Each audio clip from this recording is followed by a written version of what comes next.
Welcome to Tyla Walker Romance. You're about to dive into one of Miss Tyla's free full audiobooks. She always knows how to make you forget your life with handsome alpha male billionaire heroes and sassy strong heroines who grab love with both hands. In order for this content to be free, we have to take out the dirty details. Otherwise, we risk disrupting this platform's rules and guidelines. Buy the unabridged version of any Tyla Walker audiobook from tylawalker.com, and with code SAVE40, you can get 40% off any digital product at checkout. Take this moment to subscribe to the channel, and remember that liking and commenting is what makes these free full audiobooks possible. Thank you for choosing to treat yourself with Miss Tyla.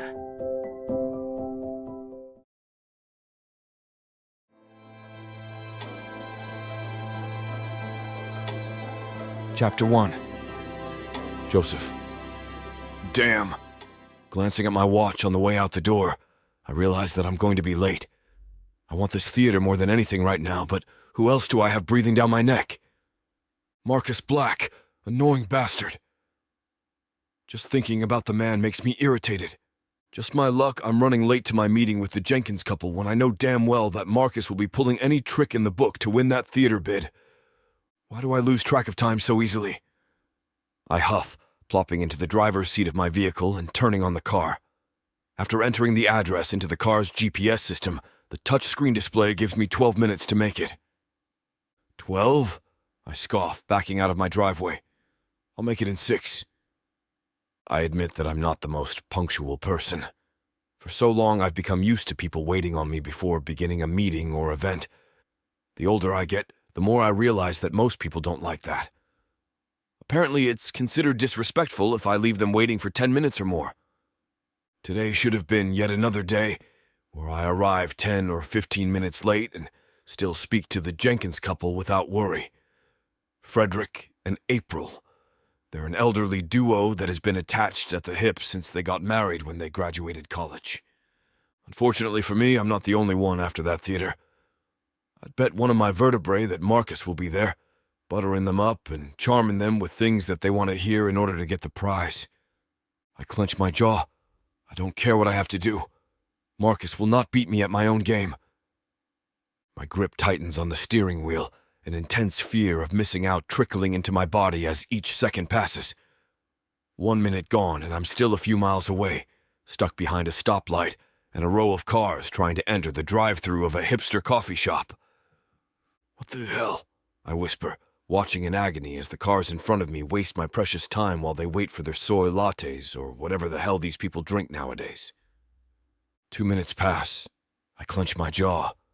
My wheels skid as I swerve out of my lane, hit the gas, and launch forward through the intersection. I notice that I egregiously cut off the black car behind me, and the driver waves their hand in an animated way. I deserve a verbal lashing for that, but right now I don't care. To my surprise, the GPS alerts me of a traffic jam that would add another 5 minutes to my commute if I keep on this road. No way. If I'm forced to wait in another line of cars while I'm in such a time crunch, I might cause some crashes along the way. Instead, I make a sharp turn into a residential neighborhood and decide to course through. Much to my delight, the roads are empty. Only parked cars line the street, giving me a direct path straight to the theater if I keep at it. Hell yeah, I whisper, smiling wide. My clammy hands loosen the grip on the steering wheel. I'm sweating bullets at this point, but if I continue this way, I may be able to make it on time. Maybe.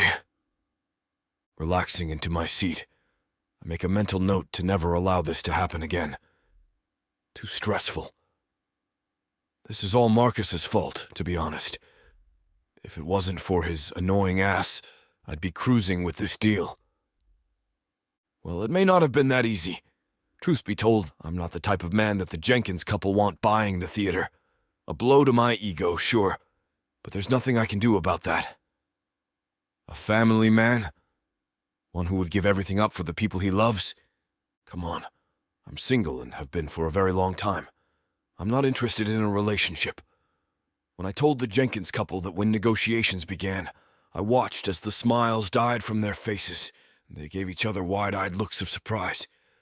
At the time, I wasn't too worried. I was the only one in the running for the theater, so it wasn't too big of a deal. That was until Marcus came along. I scowl, remembering how he had a whole song and dance routine planned on how he would make sure the theater is passed down to the son he hopes to have with some woman he's seeing right now. "Screw him," I whisper, glancing at my GPS. As the distance dwindles down, so does the time. I shaved off a minute or two by going this route, thank God. He could have a kid on the way right now and I'd still beat out any bid he puts in for the theater. That goes for any business rival who wants to stake their claim on the theater. It's not going to happen, not as long as I'm alive and breathing. Marcus isn't the only one who wants the building, but he's my main competitor. I'm on the lookout for any other vultures who are trying to steal my prize. Oops. I wince slightly, running through a stop sign. It's not entirely my fault, though. How am I supposed to see the damn thing when it's hidden behind a bulky oak tree? No matter. No one died, no one's in danger. I didn't run over a child or dog at that intersection, so I'm in the clear. I doubt there's anyone around who saw that. The adrenaline rush it gives me is intoxicating, though. Thinking that this now seems like a good idea, I slow slightly at the next stop sign, just enough to make sure no one is coming. Then I barrel through without stopping. Just like that, I've saved myself some more time. I contemplate calling Frederick to let him know that I'll be a minute or two behind. Despite everything, I know the man likes me. How could he not? I'm probably like the son he never had. Oh, damn. One look in my rearview mirror, and I see a sight that I'm dreading. Tailing behind me, the red and blue lights of a police car gain on me. The police officer is a woman and she's motioning for me to pull over. Damn! I slam my fist into the steering wheel. What? Why did I do that? Why did I? Calm down, Joey. Breathe. Nothing's going to happen. You've talked yourself out of tickets before, right? Why can't this be the same? Except, this cop probably saw me running those stop signs as clear as day. Otherwise, she wouldn't be following me right now. I'm the only car driving in this residential street, so it's not like she's trying to chase someone else. I'm screwed, I whisper, shaking my head slightly as I slow to a stop. I'm screwed, and I'm late. So the deal might be screwed too. A wave of pessimistic thoughts whirls around in my head as I try to make sense of what's going on. It hardly feels real. Me? Getting pulled over by a cop? That hasn't happened in years. The last time was when I was speeding down an empty highway back in my 20s, going well over 100 miles per hour. I should have known he was going to speed trap me like that. In this case, I dug myself into this hole, all because I didn't want to hurry up while eating my breakfast this morning. I suppose things could be worse. Since it's a woman that's coming over to give me a ticket, I can work my charm on her in the hopes of slithering out of this scot-free. The same doesn't apply to men. I've tried, it just doesn't work. Not only do I need to get out of this ticket, but I need to figure out something fast. I can't waste too much time here. Frederick and April are probably being won over by Marcus right now while I'm stuck in my car like a loser. She's getting out of her car. What if I just start driving away? I'll be able to gain on her, maybe even lose her altogether once we get back on the main roads. Joseph, are you out of your mind? A ticket isn't enough for you? Are you trying to earn yourself a felony charge for fleeing a police officer too? I tap my fingers against the steering wheel, holding back a loud sigh. My ideas aren't the best when I'm in a stressful situation, but I'm desperate. Anyone in my shoes would be. I've got places to be, people to see. At least the cop is a looker, I muse to myself. I stare at her in my mirror as she scribbles something down to herself. Probably my license plate or something. She's an attractive and trim black woman with smooth skin and a figure the uniform doesn't hide.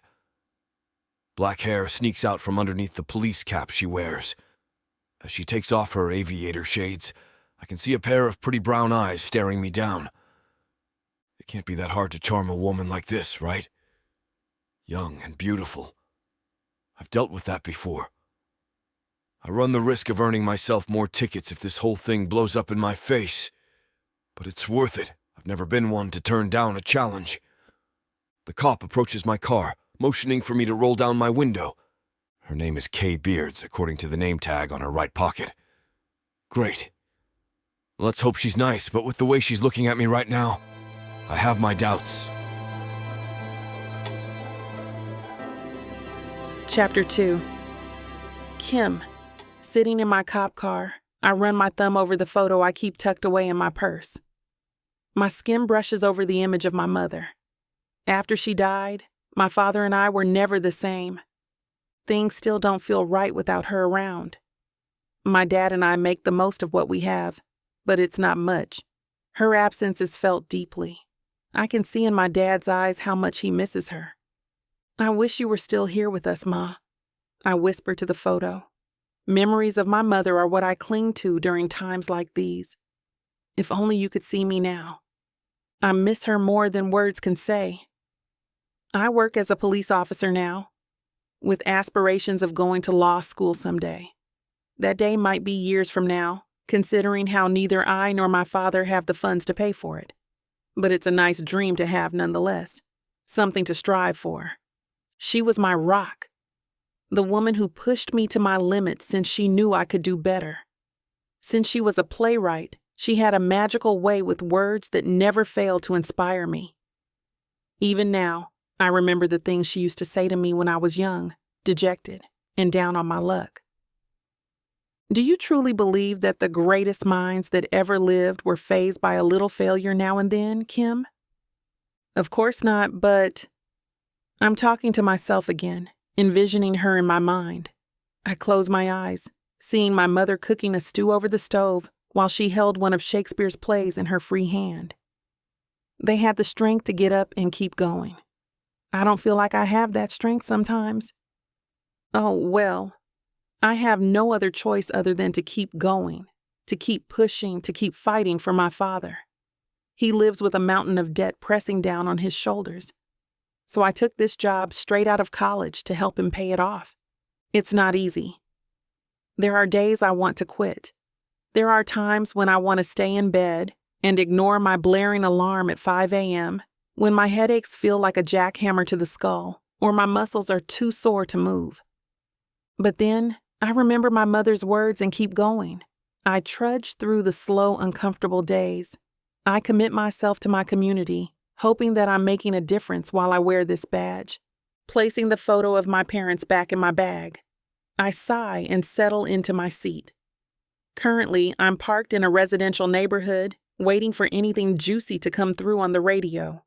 It's a relatively calm day for the most part. There was a gas leak earlier, and a tree caught on fire, but that's it. Nothing to whip my pistol out for. That's a good thing, though, I remind myself. The tough jobs are rare, but they make me grateful to be alive whenever I walk out of them in one piece. They remind me of the love I feel for my father, and the beauty that still exists in the world, regardless of the stuff I see on the job. Maybe I'll buy myself a donut or two, I say, thrumming a tune on my steering wheel. Boredom starts to seep in, which makes me prone to silly decisions. I could buy something for Dad, too. Stop by the house, drop him an iced coffee. Yeah, that sounds like a nice idea. My dad is an exceptional man, though he's too humble to admit it. He was a firefighter and he worked hard to provide for my mom and I while I was growing up. Now that he's retired, he's stuck with the bills that came with my mom's cancer treatment. It's not fair. To go through so much just to lose your loved one in the end. It leaves you with a jaded view of the world that's hard to shake off. For a long time, I found it difficult to find joy in the little things again, like a warm cup of coffee to start the day right or a walk through the park while the sun rises. Things are slightly better now, but I had to work my ass off to get to where I am. One look at the calluses on my palms is a testament to that, along with the scars that line my arms and legs. Kim, that's Natalie's voice coming in through my radio. Kim, are you there? What's going on, Nat? Are you in trouble? No, I wanted to tell you about a discount going on at the donut shop.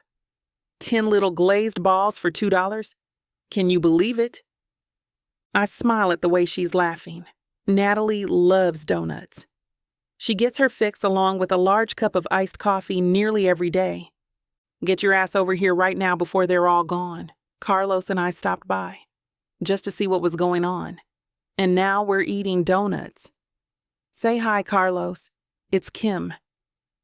I hear a distant male voice in the background, saying hello.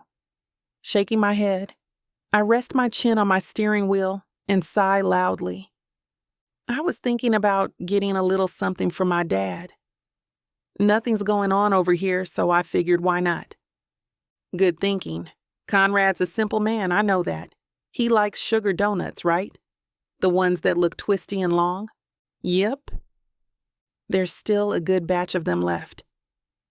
Get here before I eat them all. You wouldn't dare, I quip playfully, narrowing my eyes. If you eat all the donuts in that shop, Nat, I'll have to report you to someone. I don't know who, but that needs to be reported. It's egregious behavior. Yeah, whatever. Get here soon. The radio goes silent and I'm just about to pull out when I notice an interesting sight.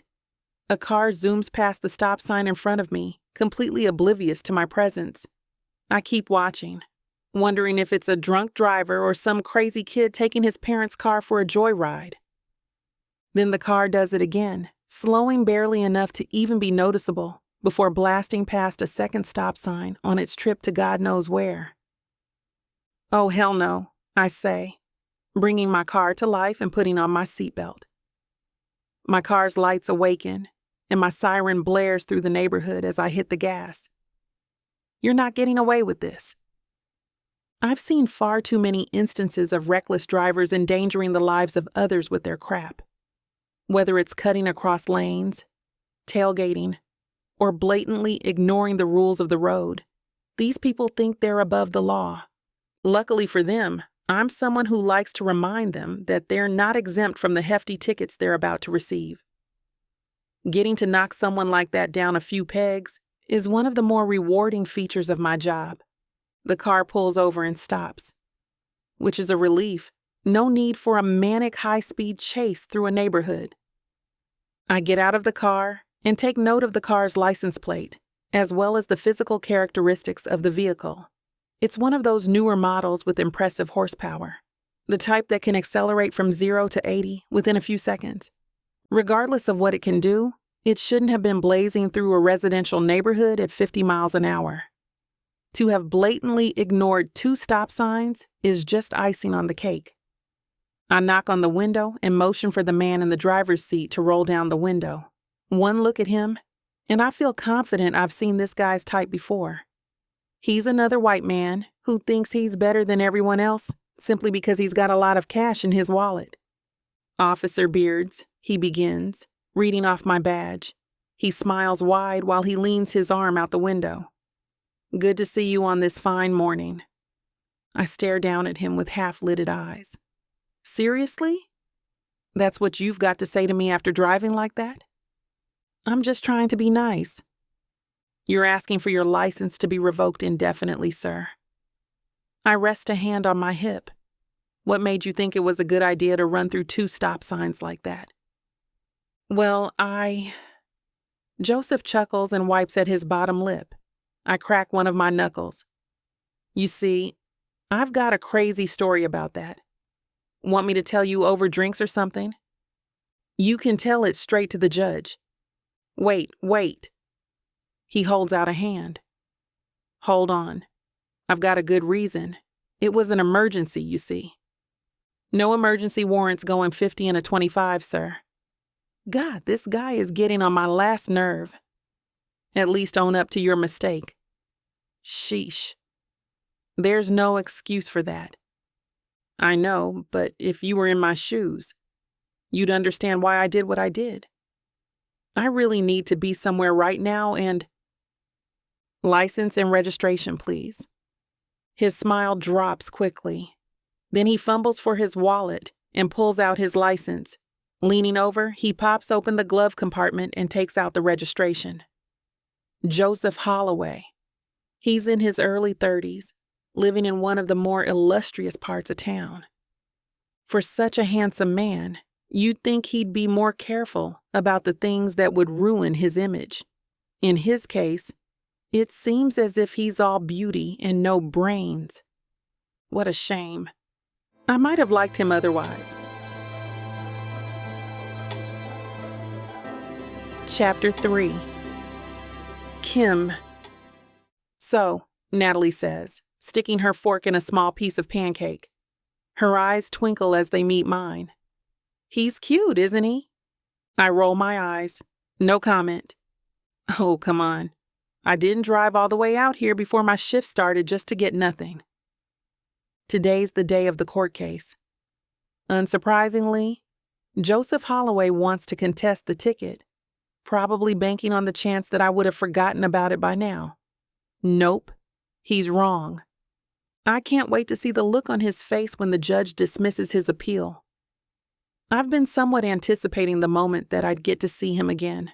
For professional reasons, obviously. He's all right, I say, taking a sip of my coffee.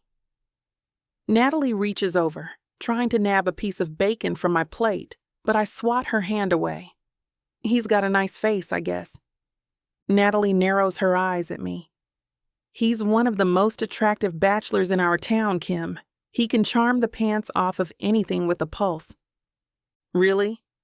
So why don't you go be with him then? I tease, nodding in her direction. You sound more smitten with the guy than I am. No way. Natalie leans back in her seat, shaking her head. He's a trust fund baby. His family is worth billions. I wouldn't like being in a spot like that. Why not? You'd be under scrutiny for everything you do. Think about it.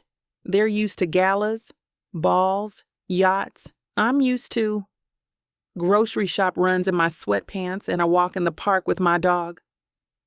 I smile. You're acting as if rich people aren't humans too. They are, but they tend to be more arrogant and haughty. You know what I mean? I don't like people like that. There's a point in what she's saying, but I can't help wondering what it would be like to live a life like Joseph Holloway's. A life where you never had to worry about debt or bills ever again. Where people threw themselves at your feet in an attempt to get in your good graces. I've never dealt with something like that before, and I probably never will. That's a good thing, I think. He's got pretty blue eyes, I admit quietly, twirling the fork in my hand. I gaze around the diner, doing my best to ignore the grin she's sending me right now. And he's got a really nice smile. Humming to herself, Natalie leans her chin on her hand. Sounds like you like him. No, I'm just stating the obvious. That's subjective. You wanted the details about him, didn't you? I shoot back, raising a brow. I'm giving you everything I have. I didn't pay much attention to him as a whole. I was trying to do my job as an officer who upholds the law. And he tried to seduce you? I wouldn't say that. My eyes stare down at my nearly empty plate, somewhat wanting another round of scrambled eggs. I have to be at the courthouse before 9, so I'll have to wait for those eggs another day. He was doing his best to talk his way out of a ticket. No one can do that with me. That's what I like about you, Kim, Natalie says. She pops the last piece of hash brown into her mouth. If it was me giving the guy a ticket, I might have folded. I can't lie. Nat, you can't turn a blind eye to illegal maneuvers on the road. What if there was a kid crossing when he decided to run the stop sign? You wouldn't be singing him praises if that were the case. She sighs. I hate it when you're right sometimes.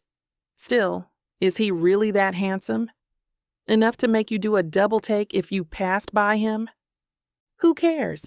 Natalie shrugs. Just wondering out of curiosity.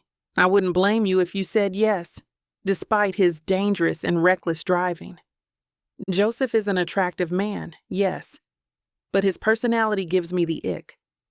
How many more lives do we have to lose because of reckless drivers on the road? How many innocent people have to suffer because of the consequences of others? Natalie and I bid farewell after I pay the bill. Then I make it to the courthouse nearly 15 minutes earlier than expected. I sit in my car, watching formally dressed lawyers with their clients hustle into the grand building. That's what I want to do someday. Wake up early, drink a coffee, and work hard to get my clients the justice they deserve. This is a good stepping stone in the meantime, but my ambitions are so much greater than that. One day I'll have a name for myself. I want people to talk about me and get struck with admiration or fear. Maybe both. Right now, I have to figure out how I'm going to scrape up the $300,000 I need to send myself to law school. There's no way I'm taking out loans on top of the medical debt that's threatening to pull me and my dad under. Glancing up, I notice a familiar figure standing at the outdoor kiosk that sells coffee and pastries. Joseph Holloway dresses to the nines, so it seems. Not a wrinkle on his suit and not a hair out of place.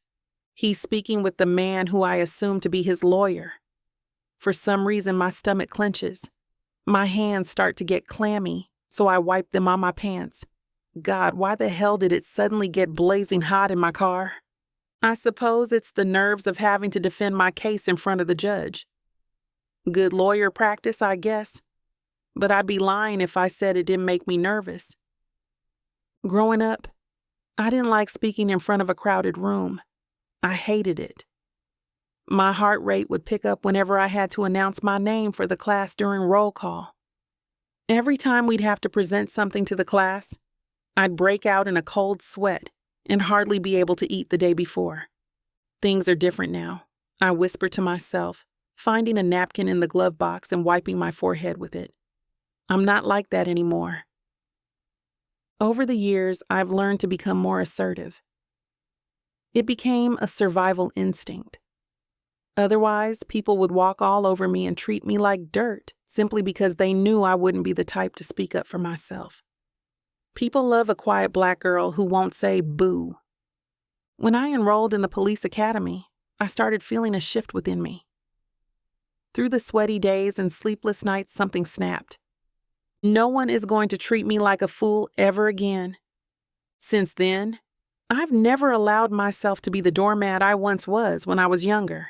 The old me would have nodded sheepishly and listened candidly to what Joseph had to say when he tried to make excuses for running those stop signs. I would have been sympathetic. I would have been afraid to speak up against a billionaire like him.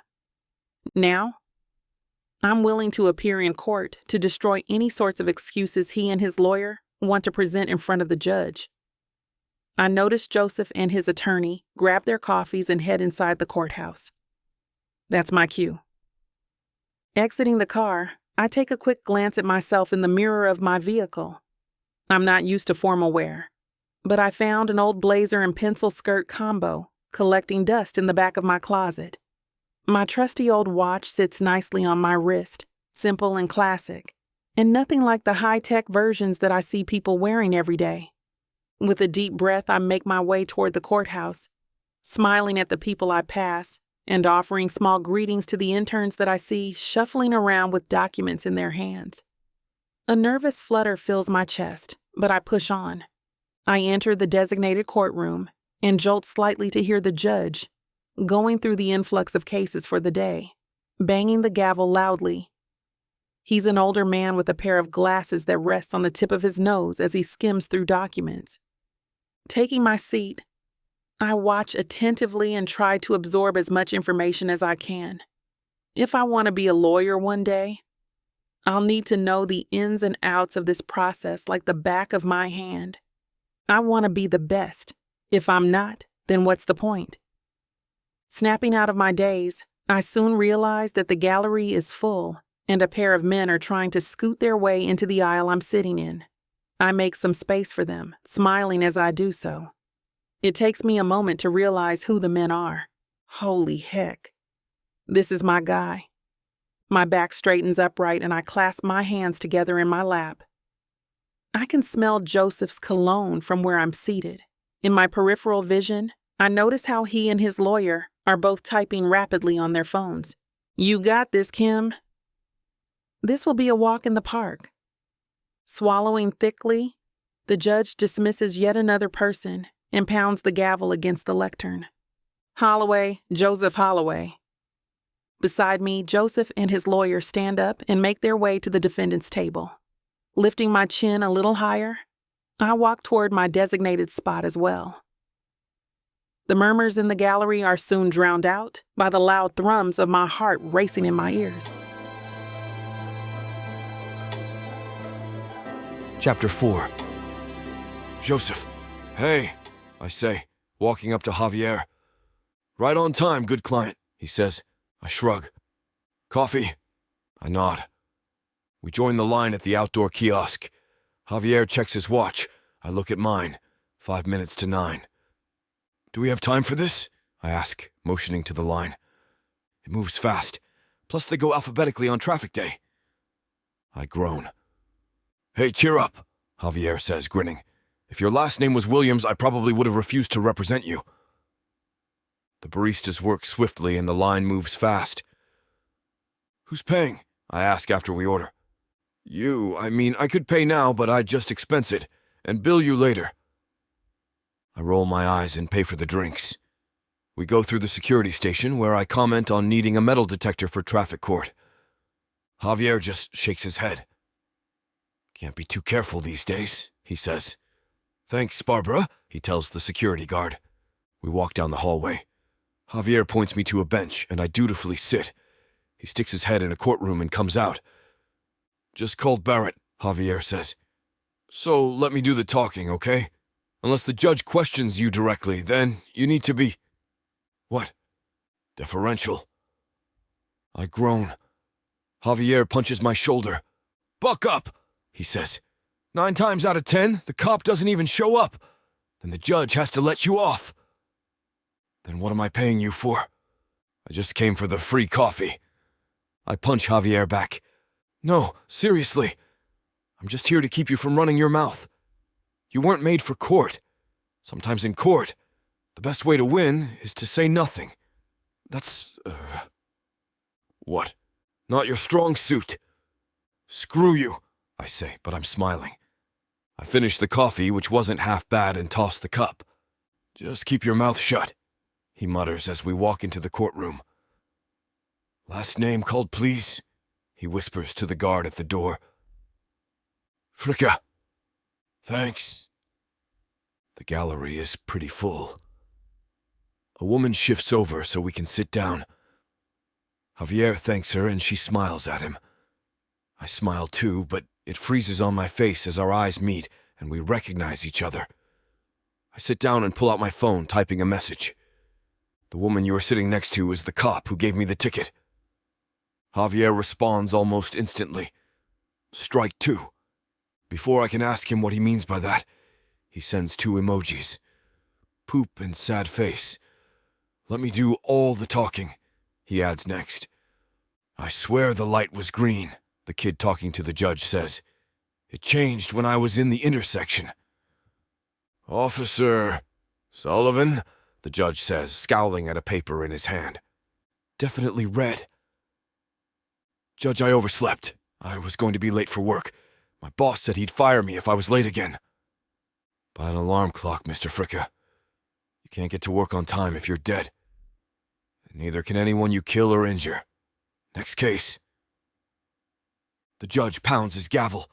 The Fricka kid walks past us, muttering swear words. Holloway! Joseph Holloway! The clerk yells, then yawns. I follow Javier to the defendant's table. Javi, the judge says. We clerk together, Javier says to me.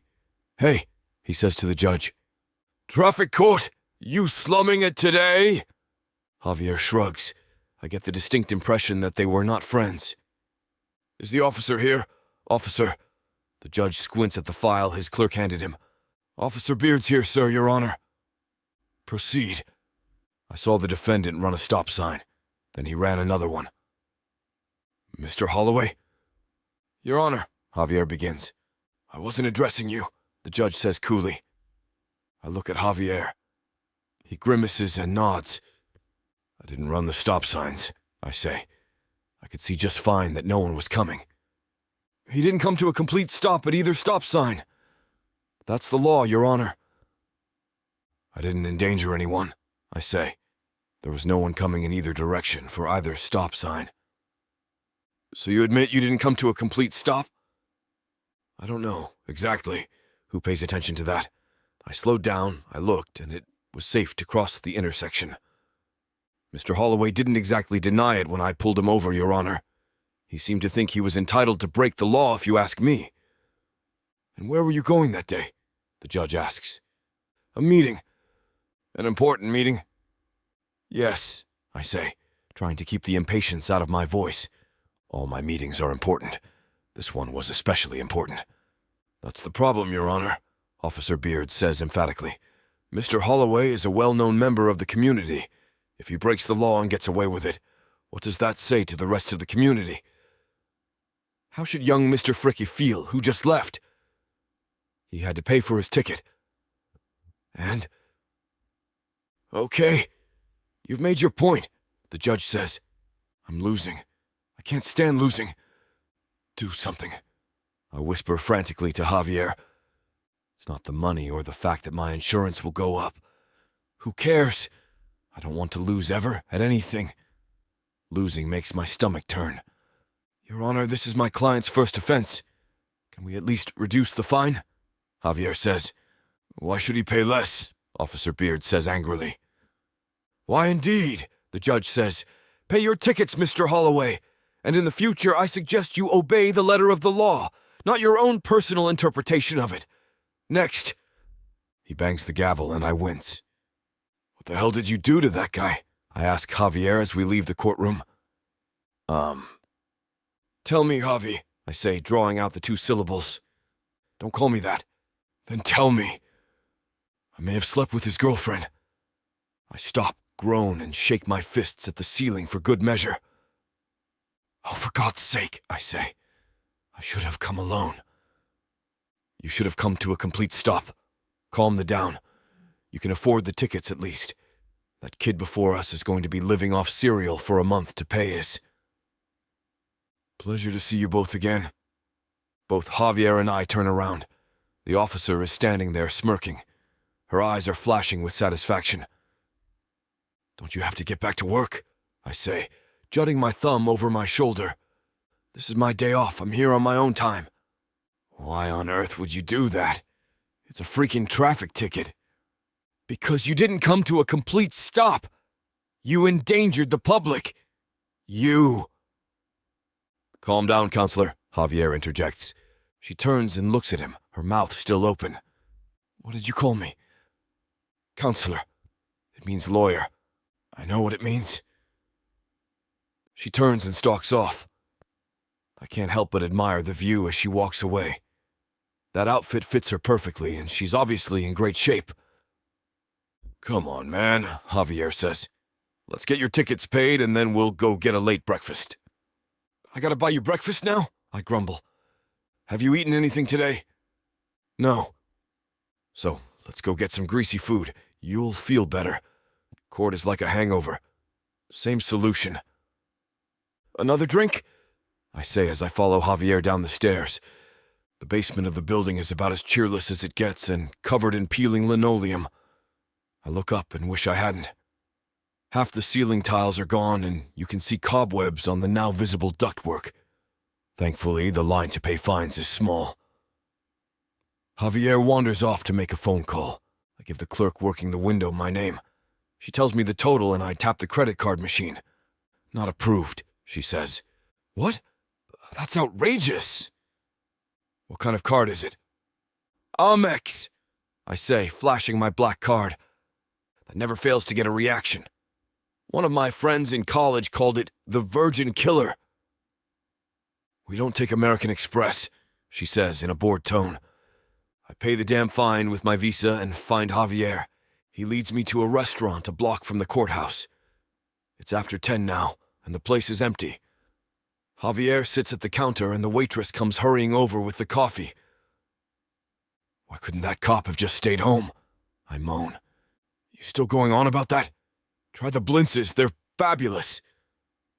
What's a blintz? I couldn't even pay my fine with my Amex card. Javier stops drinking his coffee and puts his mug down. Are you telling me you were flashing the black card at the courthouse? How stupid are you? Did they get a new clerk down there? Somebody hot? No, she was about 60. Then why? Never mind, you're impossible. He waves the waitress over and orders for both of us. I stir my coffee for no reason. You're sulking, aren't you? Javier says. I shrug, but I refuse to say anything until the food comes. Apparently a blintz is like a crepe, but it's filled and folded like a sandwich wrap. A mini one. I take one bite and it's delicious. Cheese, apple, blueberry, strawberry, Javier says, pointing with his knife. We eat in silence. The food does make me feel better. I had an idea about your problem, Javier says when he's down to one blintz. You just said I should get over it. Your other problem, the theater.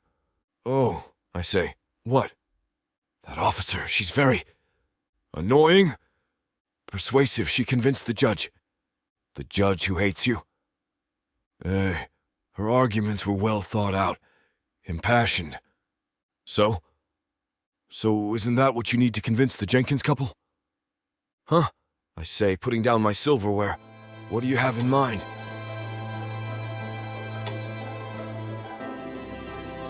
Chapter 5. Joseph. There's more, Javier says. He reaches into his briefcase and pulls out a file. He hands it to me. You did a dossier on the cop? I say. Well, not me. I set a paralegal on it. Standard procedure when a client has as large a retainer as you do, especially since you were so hell-bent on beating the ticket. That was ridiculous, by the way. Enough about that.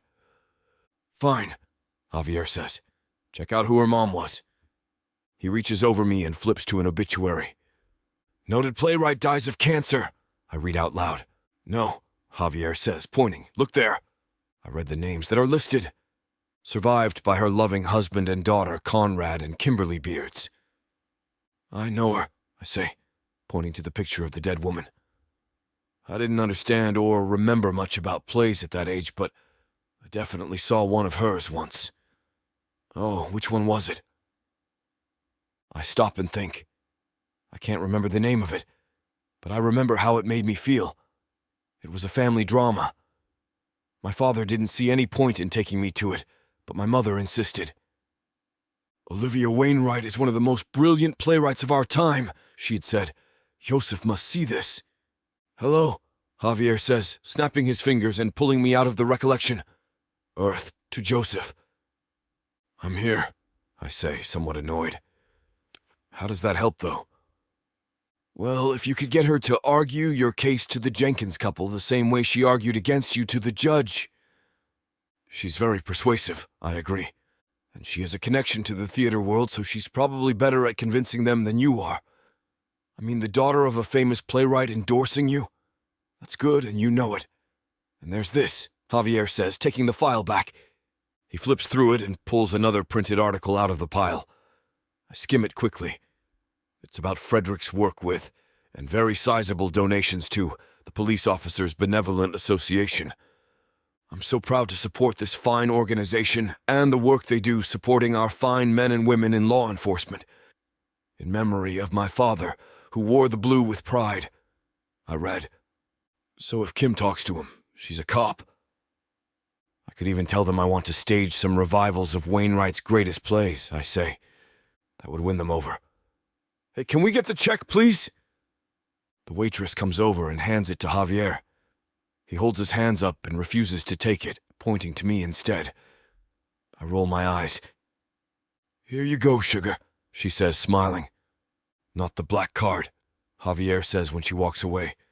I'm begging you. All right, I say, pulling out my visa. I hold it and the check up and she comes right over. Was everything okay? She asks. It was delicious, I tell her. I never had blintzes before, but I'm sold. She smiles and goes off to run the card. I look at Javier. He is texting frantically, so I wait. I pay the bill, tipping generously, and we walk out together. "So are you going to ask the cop?" Javier says. "Maybe," I say. "It's just that Marcus wants to buy the theater for an actress named Scarlett." "So? You want to buy the theater to put on Beard's mom's plays? Maybe they're more impressed by her than this Scarlett chick." "It's missing something," I say. Javier is looking up the street. "I got a lift coming," he says. "You need a ride?" "Am I paying for this too?" I say dryly. "You know it. You coming?" I shake my head. It's a beautiful day, and I don't have anything pressing on the calendar. Nice day for a walk. The thing about Marcus and Scarlett is that Frederick and April think it's so romantic. April says all the time about how wonderful it is to see Marcus so in love again. "This is it," Javier says as a car drives up with a lift sign on the dash. "Hey," he says, waving. But the driver just shakes his head. Damn it. He checks his phone. No, different car. I don't know how I can beat Marcus when he has that romance factor going for him.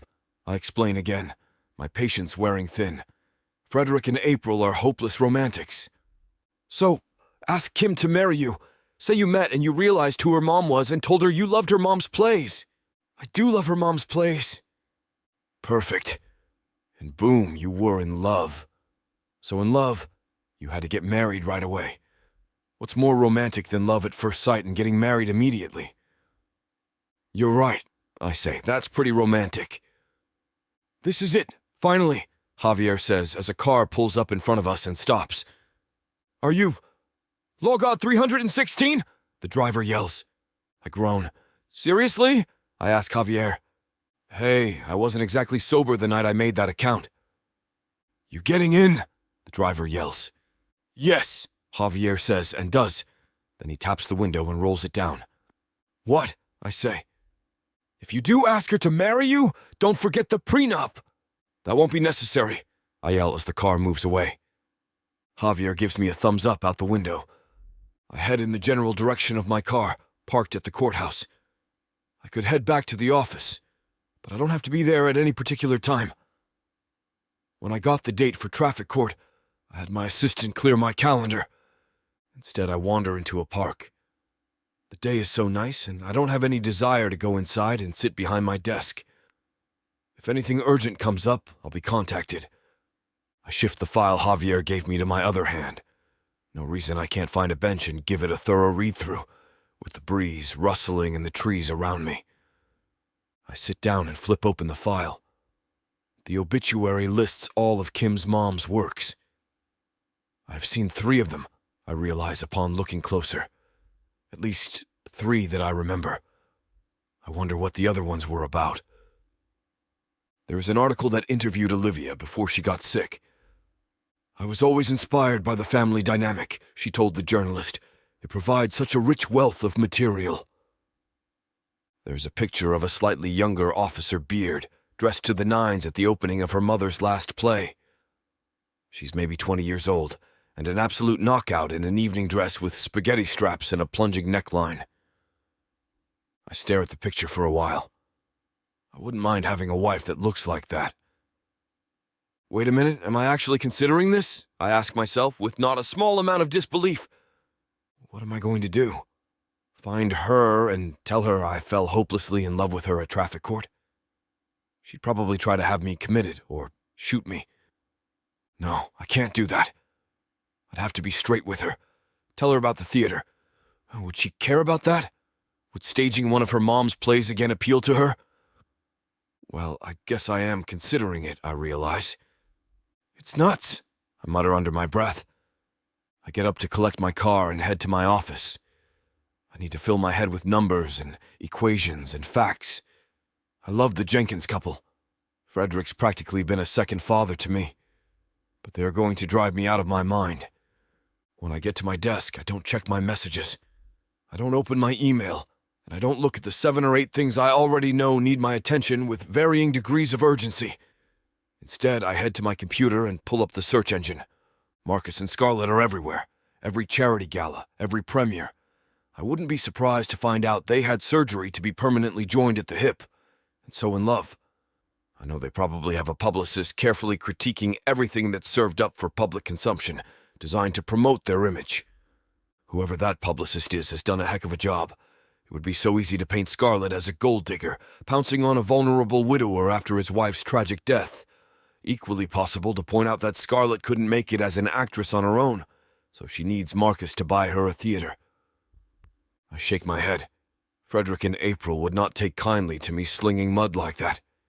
They love the idea that Marcus and Scarlett were meant to be together. They think Marcus buying the theater for Scarlett is the most romantic thing ever. "Hello," my assistant Colby says, knocking. "How'd it go in traffic court?" "Don't ask," I growl. Okay." He hands me a couple of things and I promise to go over them soon. Then he flees. I spin my chair around and stare out the window. I can't believe I had to pay for those stupid tickets. Javier is right, though. Kim is very persuasive. I look at the picture of Marcus and Scarlett beaming on my monitor. If this works, I would get the theater. I want the theater. I can pretend to be hopelessly in love. I can hold back the bit about wanting to restage Kim's mom's plays as my trump card. I won't use that unless absolutely necessary. I glare at Scarlett and Marcus. Surely if Kim and I can't outromance them. But I'm suddenly very determined to... The idea of reviving Kim's mom's plays will put us over the top. She's one of America's most renowned playwrights, after all. My mind's made up. I shut down my computer and stand up. "Sorry, I've got to go out again," I tell Colby, who nods. He's used to it. My business for me is more of a hobby. I love making more money, and especially beating out the competition, whatever the prize.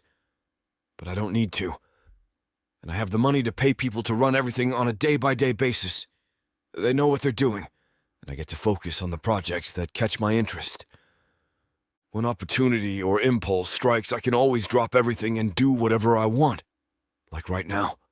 I want the theater. Kim can help me get it. Now I just have to convince her to help me as soon as possible.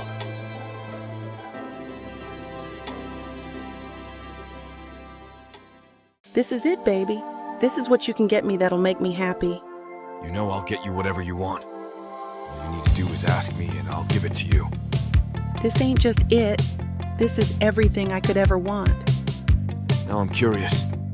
What does a strong, sassy woman like yourself want so badly? Baby, you know what I want? I can't wait to hear. The Big Baddie bundle from Tyla Walker. It has everything I need. 20 ebooks with over 1 million words of sassy romance and spice that'll keep you on your toes. 10 audiobooks containing over 60 hours of that seductive voice telling me naughty things all night long. You don't need an audiobook for that, baby. Right here. You may be fine and all, but no one tells it like the way Miss Tyla does. And I need her in my life. The Big Baddie bundle is everything you need. You can get it for 80% off. Go to TylaWalker.com to browse the bundles that earn you the best deals. It's time you treat yourself. Because you deserve it. Escape your life with Miss Tyla.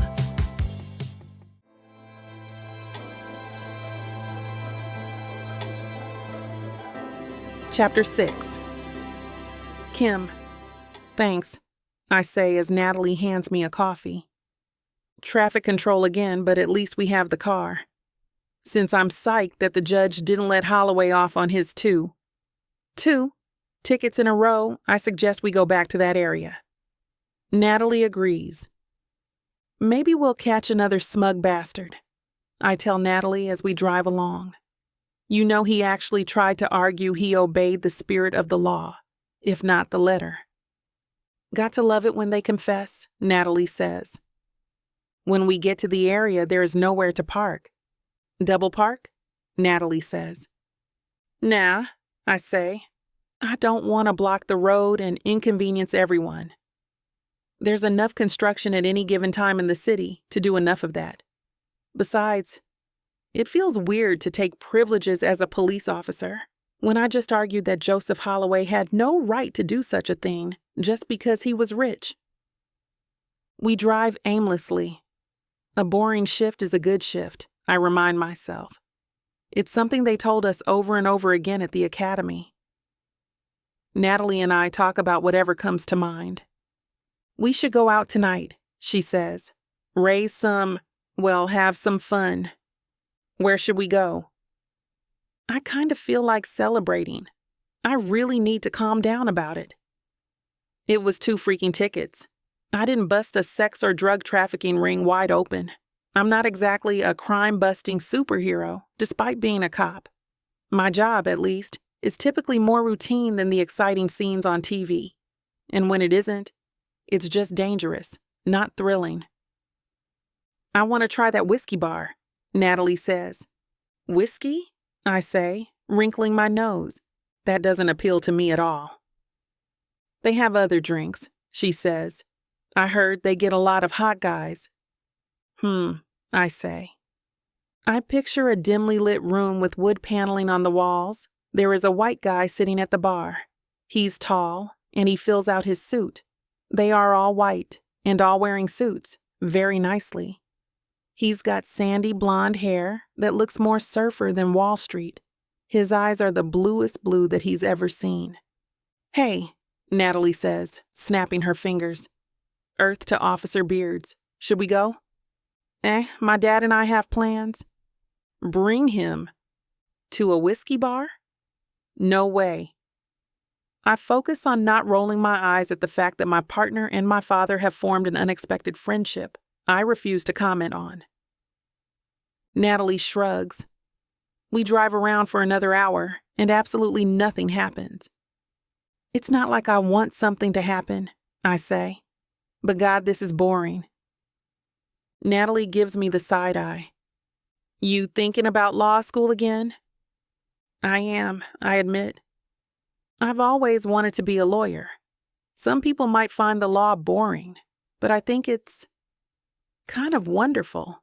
It's one of the reasons I argued so hard in court over 2 traffic tickets. The law applies to everyone. It's one of the most important cornerstones of our society, in my humble opinion. I sigh. What? Natalie says.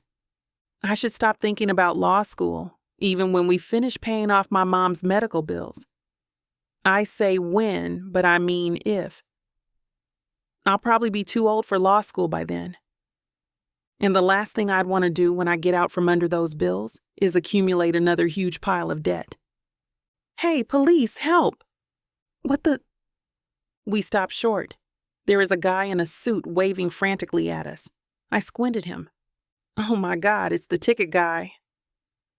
The one from court? Natalie says. We get out of the car. Oh, good. I've been looking everywhere for you, he says. I realize he's the guy I was picturing at the whiskey bar. Phew, I think, internally scolding myself. Yes, he is good looking. Very, to be honest. But he's also a self-entitled jerk. What's the problem? Natalie says. Oh, actually, I just needed to talk to her, he says. Natalie and I look at each other. We're both police officers, I say, folding my arms. When you need help from the police, you get who you get. We don't offer concierge services. It's not exactly a police matter. You said, help police, Natalie points out. I know, sorry. I was just trying to get your attention. You have our attention, I say coolly. Make it quick. Quick? Okay, well, it is going to sound kind of strange. We're police officers, Natalie says. People don't call us for normal things. I can tell her, and I are on the same page. If the judge didn't set this guy straight, we will. Okay, well, there's this theater. Was there a crime at the theater? Natalie says, taking out her pad. No, I want to buy it. Natalie and I look at each other. Just let me explain, he says. You've got 2 minutes, I say. Go. Okay, the couple who owns the theater only wants to sell it to someone who is married.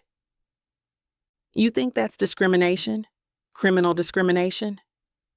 Last I knew, single people weren't a protected class. I just need someone to pretend to be my fiancé to close this deal. I saw you in court and, well, you were spectacular.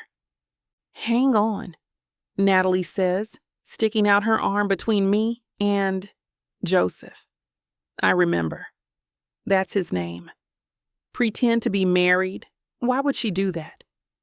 Engaged, I can pay. Name your price. Natalie drops her arm.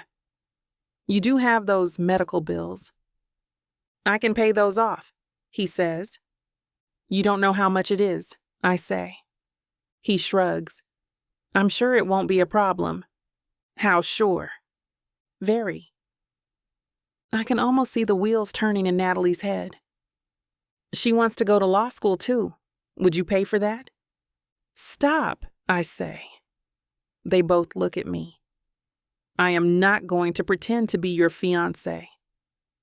It's hard for me to get the words out. For money, I'm a cop, not a... Oh no, he says. I wouldn't expect anything like that. Just help me get this deal, and I'll pay off your medical bills and you can go to law school. No, ridiculous. Think about it, he says. Please take my number. No, just take it. I do. I put it in my phone, but only because it seems like the quickest way to get rid of the guy. I get back in the car and slam the door. You seem pissed, Natalie says. Can you blame me? It seems like the solution to all your problems just fell in your lap, wrapped in a very nice-looking package, if I do say so myself. Nat, stop. She does, but I spend the rest of the shift fuming. How dare he? How could he think that was an appropriate thing to suggest to anyone? I can't stop thinking about it. No boundaries, I tell myself as I'm driving home. That's that guy's problem. Hi, sweetie, my dad says brightly when I get home. I suppress a groan. I forgot it was cribbage night. I just don't have anything left after the long shift. Not to mention I expended a lot of energy being enraged over the fake fiancé proposal and having no outlet for it. Do you mind if we just watch some TV instead, Dad? I ask. I'm beat. Sure, he says. I can tell he's disappointed, but he covers it well. While he puts the board away, I check the mail. I recognize the medical bill right away. I don't open it. I don't need to. I try to pay extra every month, but there is never enough money, and with a balance that big. My dad settles in and suggests a true crime documentary. I agree half-heartedly. They start off by interviewing the prosecutor. That kind of stings too. I don't really want to be a prosecutor, but maybe I would change my mind in law school. Never going to happen, I tell myself. Best to forget about it. I can't though. The case is about some guy who offed his wife for the insurance money. They didn't have kids, thank heavens for small favors. The narrator reviews how the investigation went through the couple's finances to find they were drowning in debt. The show ends, and I beg off watching the next one. I take a shower to try to relax before bed. I can't help thinking about Holloway's offer to pay off our bills and for law school. My dad isn't getting any younger. I want his golden years to be happy. Not worrying about bills or about me getting hurt one day at work. You can't actually be considering this, I think as I towel off. I brush my hair and crawl into bed. I'm exhausted and I want to sleep. I also know sleep won't come while I'm grappling with a problem. It's not like it's illegal or anything, I tell myself in the dark. It's certainly not like murdering someone for the insurance money. It's probably not even a misdemeanor. And who is this theater owner who only wants to sell to a married couple? That's weird. Maybe they need to be taught a lesson too, about fairness in business or something. I roll over and turn on my light. On the nightstand, there is a picture of me and my parents. I was about 5, happier times for sure. I wish you were here, Mom, I say. If she were here, I probably wouldn't tell her about it. But if she was here, she'd still be writing, producing. Maybe the medical bills would be long since paid. Maybe I'd be in law school right now. I sigh and turn the light back off. I've resolved nothing, but I really need to get to sleep. As I lay there, I craft a nice little fantasy. one where my mom is still alive, and Joseph has bought the theater. He insists on escorting me to the premiere of my mom's new play. He looks even better in a tuxedo than he does in a suit. My mother and father are there, and they are so proud. They can't wait for us to be married. And that's where my little fantasy falls apart. It's a pretend engagement. There will be no wedding. God, am I actually considering this crazy idea?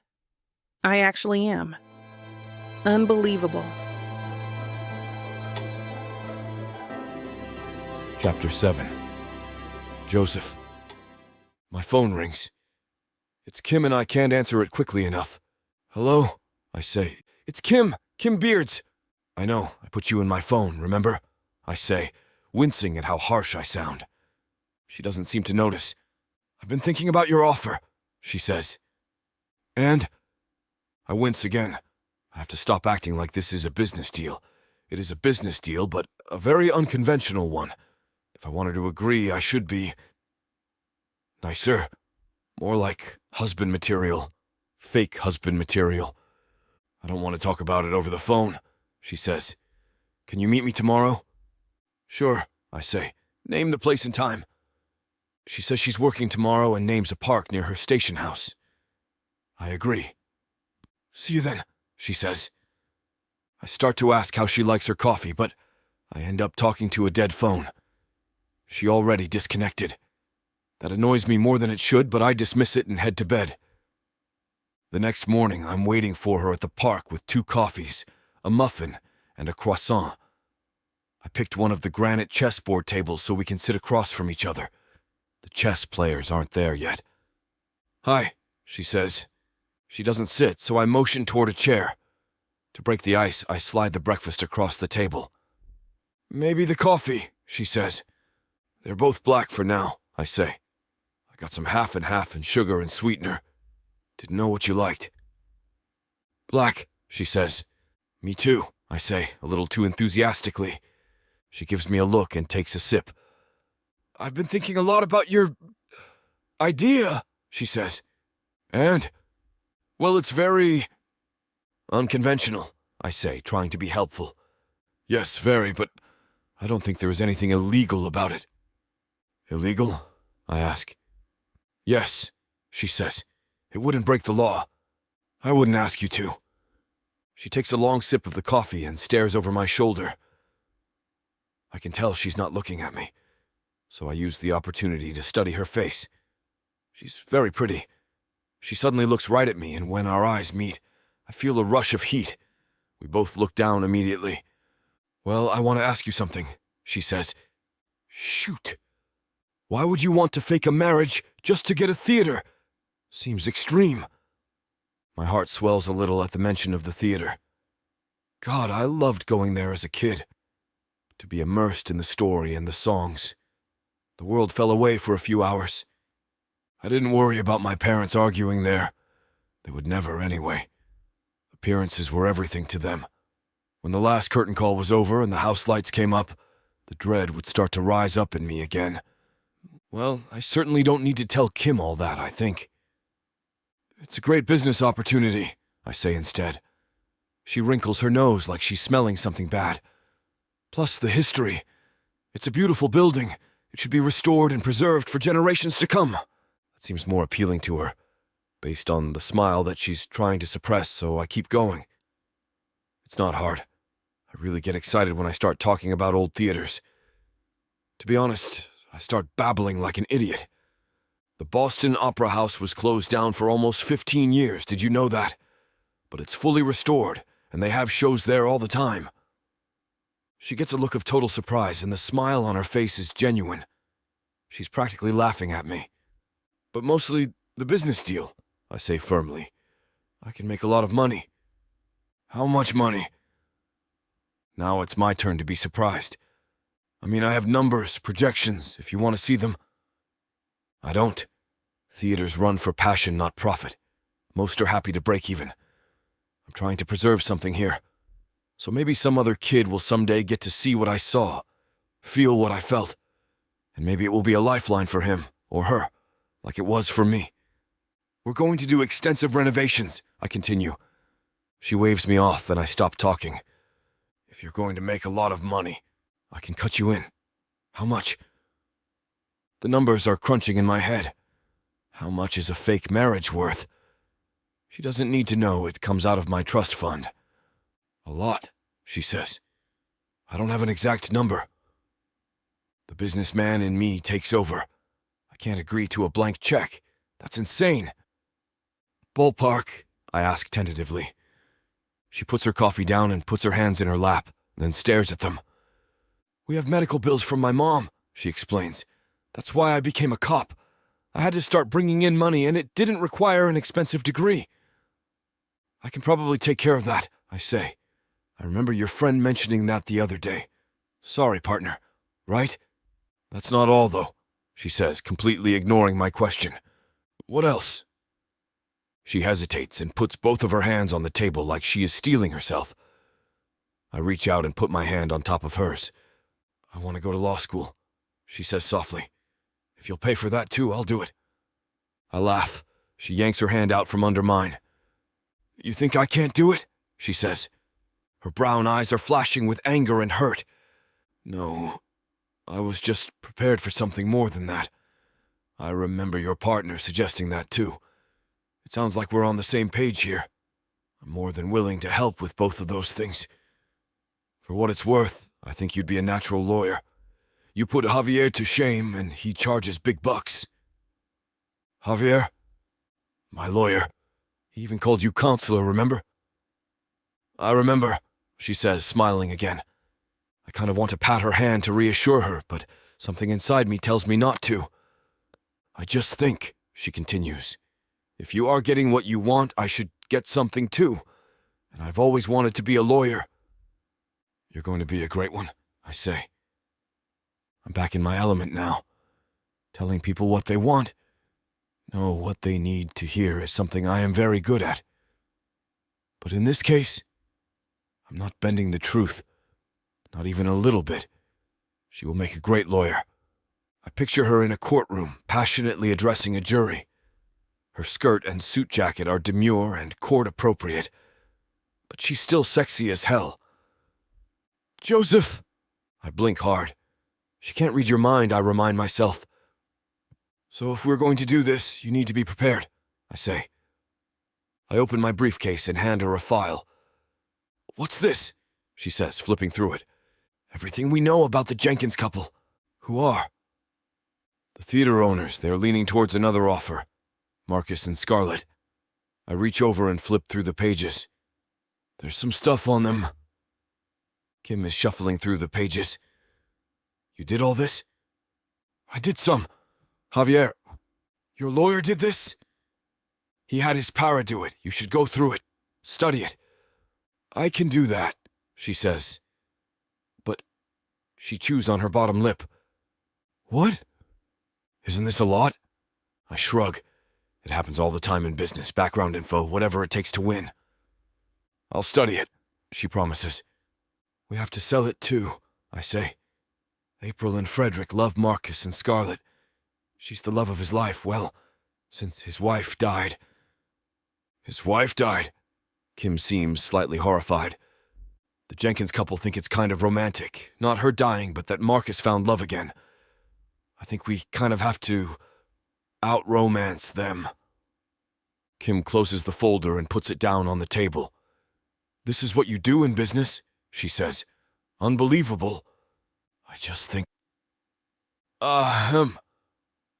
Kim and I look up. There is an older man standing right next to us, staring pointedly at the table we are at. Is this your table, sir? Kim asks. Kind of, he says and shrugs. I've got to get to work anyway, she says, standing up. I stand up too. The man sits down and immediately starts pulling chess pieces out of a small tote bag. It has a picture of Queen Elizabeth on it. Below her image it reads, I can and will move in any direction. My kid's got it for me, he says when he catches me looking. Walk me to the station, Kim says. Oh, thank you for the coffee. If you don't want the pastries, I'll take them. Somebody will eat them. I hand her the bag. We walk side by side. I'm so much taller than her that even though she walks fast, I can easily keep up with my usual stride. It seems somewhat serendipitous that we match. The odds of acquiring the theater inch up a couple of points. A block from the station, Kim stops abruptly. "What?" I say, smiling down at her. She looks up at me and then looks away. "Come here, out of the way," she says, tugging at my sleeve.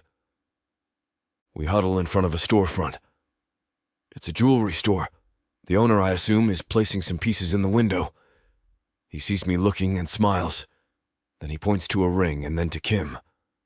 I smile at him and shake my head. We are going to need a ring, though. I turn back to the display. "Joseph?" "What?" I say, giving her my full attention. "I have another condition. My dad. He lives with me, us. Or the deal's off." It barely takes me a second to process it. My house is huge. Her dad can have one of the guest suites, whichever one she wants. Or he wants, it's no skin off my nose. "No problem," I say and hold out my hand. "Deal?" We shake on it. Chapter 8. Kim. I run into the station to clock out after my shift. Then I go to the bathroom. Then I straighten out my locker. I'm stalling. I can't believe I agreed to this. I think. But I did. And now that I have, I'm determined to see it through. It goes against my moral code. I value honesty very highly. But I don't think we are hurting anyone. And it will help me and my dad with my mom's medical bills. I have another picture of me with my parents in my locker. Mom wouldn't be happy about this, but maybe she would understand. My dad, no way. I have to convince him I'm actually in love with Holloway. Joseph, I correct myself. You're in love with him, remember? You don't call your fiancé by his last name. You still here? Natalie says. Stalling? Exactly, I say. I told Natalie everything over the course of our shift. She wasn't against the idea, not at all. She said it sounded like a great idea to her when he first proposed it, and I should have taken him up on it right away. Plus, she insisted, we were dealt an unfair hand with my mom's illness. She thinks this is just the universe's way of evening the score. And then she hit me where it counted, reminding me of all the good I could do in the world as a lawyer. I have to tell my dad, I blurt out now. I don't know what to say.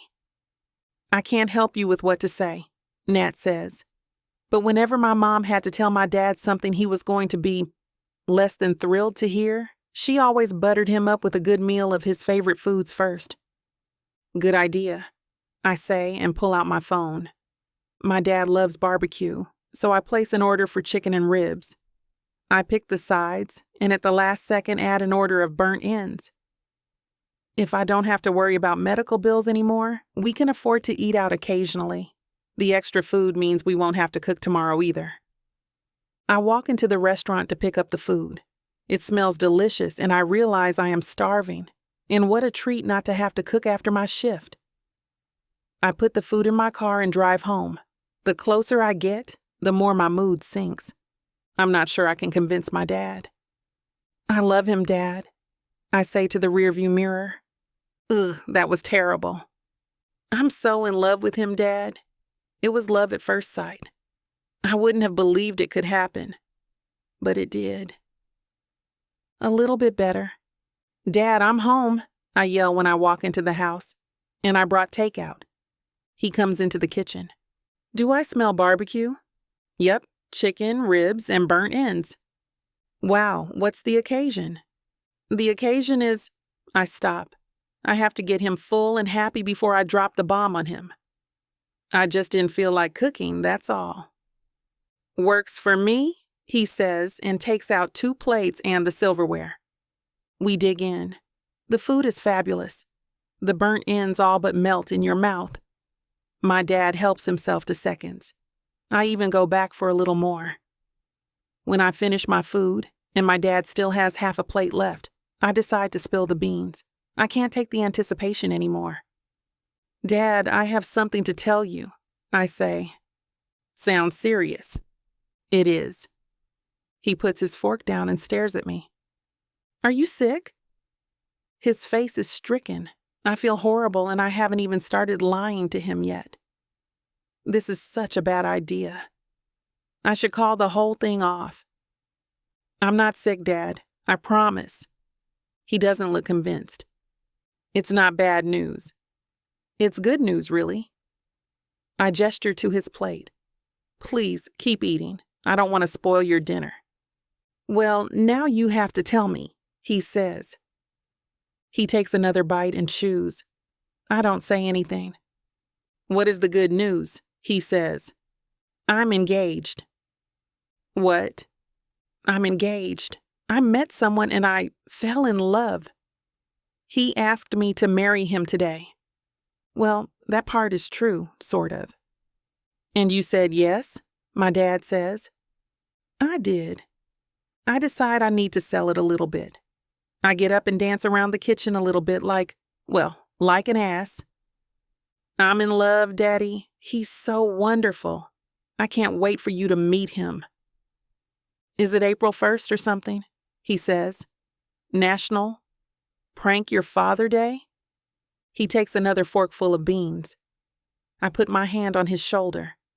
It's true, Dad. I'm not joking. His name is Joseph Holloway. I'm engaged. My dad almost spits out his food, but he manages to get it down. You're serious, he says, looking up at me. I am. Deadly serious about paying off the medical bills and going to law school, yes? He grabs my hand. Where's the ring then? Damn. I have to think fast. Very fast. He was looking for a ring. He couldn't find one that was perfect enough. He said he wants to have one made so that I'll be the only one who has it. But that takes time, and he didn't want to wait anymore to ask me. Humph, my dad says. I guess I shouldn't have sprung this on you. No. You don't expect him to, ask your permission to marry me, do you? I say. I'm sure he will. He meant no disrespect. My father waves his hand in my face and shakes his head. You're a grown woman, Kim, he says. You don't need my permission. This is very sudden. When you meet the right one, you know, I say confidently. I'm turning into quite the accomplished liar. Yay? My dad frowns. Then he pushes back from the table and gets up. Where are you going? My phone. I'm calling Natalie. What? Why? I have some questions. Lots of questions. I'll answer your questions, Dad. You both will. He had Natalie's number for emergency purposes originally. Then they became Wordle buddies or something. Now they trade memes all the time. He taps on his phone and places it on the table. He puts it on speaker. Hey, Natalie answers. Hey, nothing. Kim tells me she's engaged. Yes, Natalie says slowly. Isn't it great? I'm so happy for her. Them, both of them. She actually sounds really happy. Maybe she is. On account of the money part of the equation. Who is this guy? Where did they meet? When? My dad demands. Oh, yeah. They met a while ago. But they didn't really start dating until recently. They spent a lot of time together recently. I guess they were figuring it out. Figuring what out? My stomach is doing backflips. My dad is in interrogation mode. That means he won't stop until he has a confession. Dad, you need to clear your mind of any preconceived notions, I say. What? It's something they taught us at the police academy. You have to try to keep your mind open to other possibilities. You don't want to lead the witness or the suspect. You want to get to the truth. Of course, in this case, the last thing I want my dad to get to is the truth. I guess you are a little shocked, Conrad, Natalie says. Her voice is soothing. I can see my dad's shoulders relax. Who is this guy? How do I know he's not trying to take advantage of my daughter? He looks right at me. I can see the concern on his face. Any parent would be worried, Natalie says. But Kim has a good head on her shoulders. She's a great judge of character. My dad turns to me. I wasn't saying you weren't. He defends himself. I know, Dad. What does he do? Do? For a living? Can he take care of you? Oh, Dad, I say. He's got plenty of money. How do you know that? His car, for one, Natalie pipes up, costs more than I make in a year, maybe more than Kim and I make in a year together. Is that true? My dad asks. Yes, I say. True and depressing. You like the guy? My dad says. Of course.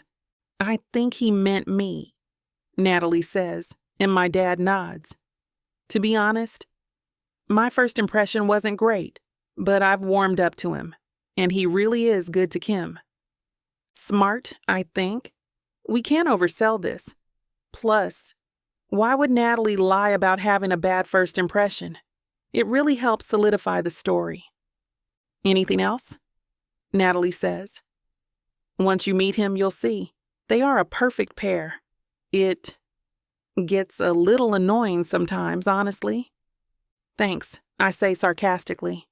Goodbye. I reach over and end the call. My dad picks up his phone and stares at it. Dad? Am I going to get to meet him at least? He says. Or not until I'm walking you down the aisle. Dad, of course, I say. When? Soon, I promise. He stands up and looks at the table. I'll clean it up, I say. Thanks, he says. I have a lot to digest. We both know he's not talking about the food. He leaves and I get to work. With takeout, the cleanup is minimal. Another thing I love about it. I put the lids back on and store the containers of food in the fridge. Then I scrap the dishes into the trash and load the dishwasher. Maybe I shouldn't have told him, I think. I didn't think about how he'd want to meet Joseph. Of course he would. And that seems like a whole extra level of lying. What have I gotten myself into? I don't know, but I also know at this point I have no way out. Chapter 9. Joseph. Here's the info, Colby says, putting a folder on my desk. I scan it quickly. The wine bar is a favorite of mine. I've hosted business meetings in the private room before. It's an easy segue from signing documents to celebrating. I start to sign it, then hesitate. Problem? Colby says. Just give me a second, I say, picking up my phone. I text Kim. Do we need beer at the engagement party? What is your dad like? I stare at the phone but get no response. Do me a favor, I tell Colby. Make sure they have some beer available or find out if we can bring some and they can chill it. Will do. I scribble my signature and hand the contract back to him. I get a text and yell for Colby to wait. Never mind, I say when he comes back to the door. Not Kim. He gives me a salute and trots off. I open the text. It's from April saying they are looking forward to meeting my fiancé. Actually, that's putting it mildly. April sent a wall of text positively gushing about how excited they are for me. This is going to work, I think. Javier was brilliant. Which reminds me, I pick up my phone and call him. Yo, he says. Just signed the contract for the engagement party at Mark's. Mark is actually Mark, and he's only like a quarter French. But you know, branding. Why did you sign something without your lawyer reviewing it, dumbass? I think I can cover it regardless. It's going to be small. You, me, Kim, Natalie. Who? That's Kim's partner. Like cop partner? Yes, and Kim's dad and the Jenkins couple. April is very excited. Told you this would work. I spin around in my chair and stare out the window. I hope so, but that's why I'm calling. I don't want to get into the theater stuff tonight. It's just about convincing Conrad, that's Kim's dad, and the Jenkins couple. What if they bring it up? I spin around in my chair and stare out the window.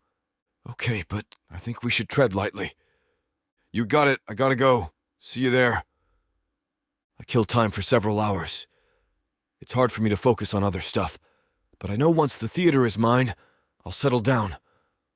I head home around 3 and tell Colby I'll see him tomorrow. Sure, he says. Did you want to go to Mark's? It occurs to me that it might be a bit rude to have him plan this event as my assistant and not invite him. He comes to a lot of the meetings I have there, but they aren't usually in the evening. He usually leaves as soon as the official business is done. He looks up from his computer. Do I need to be there? He asks. No. The relief on his face is obvious. He waves his phone at me and says he has tickets to a concert. Some band I've never heard of. Have fun, I say. You too. And tell your fiancé I said congratulations. When I get home, I shower, but it's too early to get dressed. I wander around the house, checking out the guest suites. There is a small apartment intended for staff that I've never used. I never felt the need for a full-time housekeeper. I wonder if that would appeal to Mr. Beards. It's about as far from my own bedroom as it can be. My own room has a bed and a couch, but I may have to bunk in the attached office. The office also has a couch, so we could both have a place to sleep without being obvious. Then again, maybe Kim's dad would prefer we have separate bedrooms before we get married. That would certainly make things easier. I get to the Beards' house early, too early, and sit in the driveway listening to a podcast. A rap on the passenger side window startles me and I look over to see Kim. What are you doing? She says. Her voice is muffled and I roll the window down. Hi, I say. I was early. I was afraid it was too early. My father wants to know why you are sitting in the car. Should I come in? In a minute, she says and climbs in next to me. I put the window back up. You look nice, I say. Never mind that, we need to talk. Dad is... happy? I offer. No! She chews on her lip while she chooses her next words. What is it? I ask. Dad is, well, not suspicious, but he's wary. Wary of? He's very protective, especially since my mom died. I think he's afraid of losing me too. He's not losing you, he's gaining me, I joke. She exhales hard. I assume that means she's not amused. Sorry, I say. What do you want me to do? That's the thing. I don't know exactly. You need to win him over. He talked to Natalie and I got a whole lecture on how fast this is happening. I don't know what to say to that. Then there is another rap at the window and we both jump. Dad, Kim says and jumps out of the car. Is this a family thing? Mr. Beard says. Are we all going to sit outside in the car instead of coming in the house from now on? I get out and walk around the car to shake his hand. No, sir, I say. Might as well let the guy think he's in charge. I was just early and thought Kim might not be done getting ready, but I was wrong. She looks beautiful. There is no need to fake the last part. Beautiful doesn't cut it. She's stunning. The dress is not the least bit revealing, but it's clingy and shows off all her curves perfectly. Joseph Holloway. Pleased to meet you finally. I introduce myself, holding out my hand. He takes it automatically. Everyone does. I let him run the handshake and determine the grip and the duration. He squeezes my hand and looks me square in the eye. Finally, he says. Sounds like you two barely know each other. Dad, stop, Kim says. I'm just going to go in and get my purse, then we can go. She heads up the walk. I resist the urge to watch her. I want to know if she looks as good going as she does coming, but I keep my focus on her dad. Good thing, too, because his gaze doesn't waver. She's back in a flash, and I open the car door for her. Her father makes a little snort at the gesture. We make small talk about sports on the way there. I'm careful to find out which teams her father favors first, and agree with his assessment that the current lineup is a bunch of overpaid lazy bums. What is this place? Conrad asks from the back seat when we pull up to Mark's. Kim told me to call him Conrad. I'm not sure what he wants, but in my mind, that's how I'm thinking of him. It's a wine bar, I say, but I made sure they have beer too. Colby may have knocked off early because I left the office, but he would have made sure there was beer before he did. We go inside. Fancy schmancy, Conrad mutters. Dad, stop, Kim says. Javier and Natalie walk in together. Is that your lawyer? Kim whispers to me. From traffic court? I glance around looking for Conrad.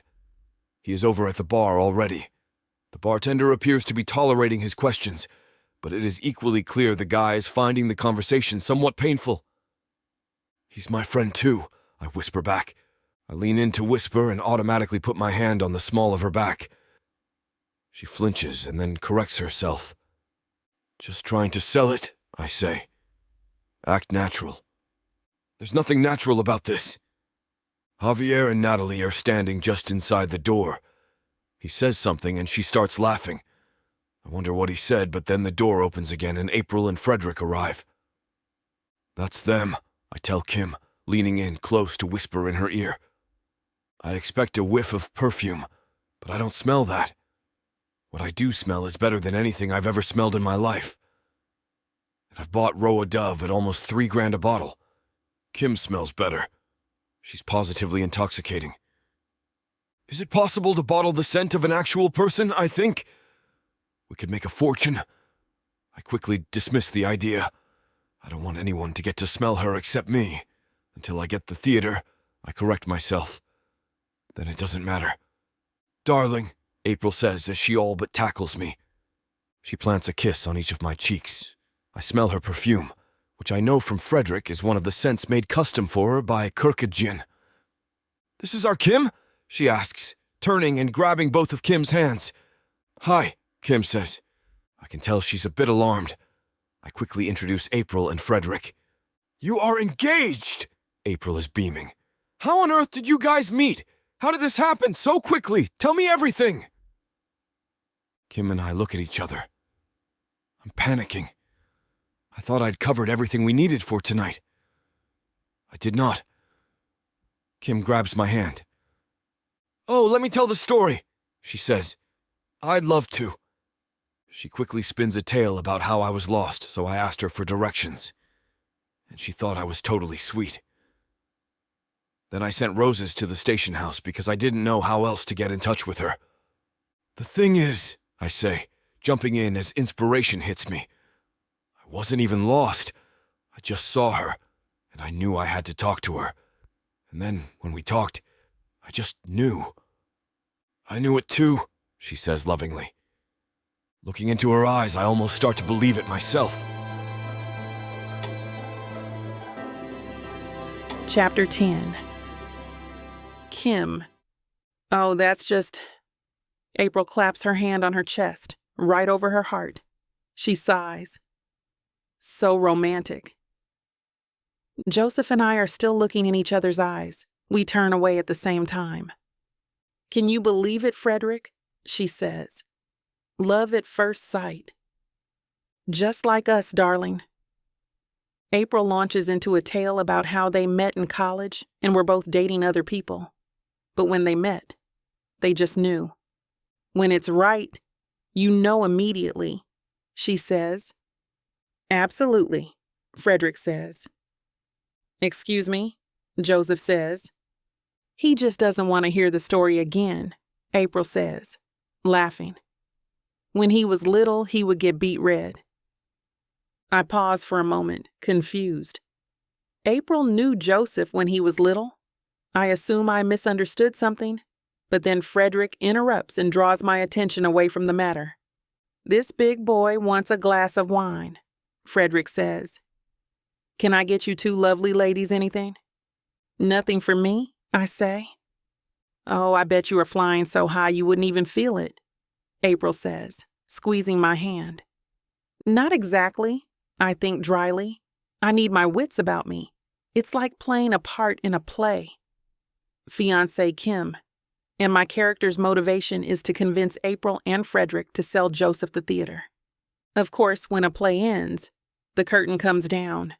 A few final bows, and then you get to go back to being you. That would be fun, getting to be someone else for a couple of hours every night. This, whatever this is that Joseph and I are doing, is not that. Nevertheless, I enjoy talking to April. She regales me with stories of how Joseph's parents were great patrons of the arts, and they always brought him to the theater. He was so little when they first started bringing him, she says. 3, maybe. Now, most kids that age couldn't sit still for that long, or they might have been frightened by the loud music or the noise. He would just sit there, wide-eyed and enraptured. Of course, he usually fell asleep in the final act.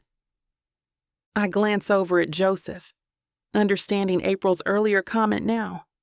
Still, it's all surprising to me. I can't imagine a little kid being excited by the theater. Wouldn't he rather have been playing with toy trucks or something? Why does he want the theater so much? And if he's known them for so long, why did he not mention that? Shouldn't it be easy to convince them to sell, even without me? He's talking animatedly to Javier, who I know as his lawyer from traffic court. Joseph said they are also friends, however. But it brings to mind another curious thing about Joseph. Who brings a lawyer to traffic court? I mean, most people should. The kid who was up before Joseph certainly could have used one. But most people can't afford it. And Joseph is so rich, I'm not sure why he cared about a measly ticket. My own fiancé is an enigma to me, and I'm supposed to convince everyone we're in love. Joseph brushes his hair back, and it falls right back down again. I can't help it, I giggle. We might not be in Natalie's whiskey bar, but a wine bar is close enough. And I couldn't ask for a better-looking fake husband. Joseph looks over at me and catches me staring. I hurry across the room to him, trying to make it look like I wasn't staring at him just because he's nice to look at. I try to pretend I have something to urgently say to him, attempting to save face. The only thing is, I don't know what that thing should be. He makes it easy, though, starting the conversation for me. This is my friend and lawyer, Javier, he says. That's where I remember you from. I pretend like it just hit me, smacking my forehead with my hand and everything. I was just standing over there thinking, damn, that guy looks so familiar. I avoid looking at Joseph, embarrassed to realize how weak my cover story is. Joseph already mentioned Javier once tonight, so he either knows I'm lying or thinks I have a head injury. Javier offers me his hand, and I shake it. I read up on him after court. He's quite the defense attorney. Must have been hard for him to lose Joseph's case, tickets. So, no hard feelings then, I say, about your loss in court? None whatsoever, Javier says. My boy here. He rustles Joseph's hair, or tries to. Joseph ducks. I suspect this is something that they do often. Got what he had coming to him? 2 stop signs, in a row. I agree, I say, smiling. But the big news is you guys. Your engagement. He leans in. You are doing great, by the way. Frederick told me in the men's room that April thinks you're a peach. Perfectly delightful. Oh, good, I say. Maybe I should have been an actress. So, law school? Javier says. Joseph groans.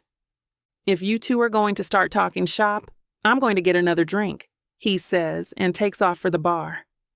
I do have quite a few questions, I say tentatively. Shoot.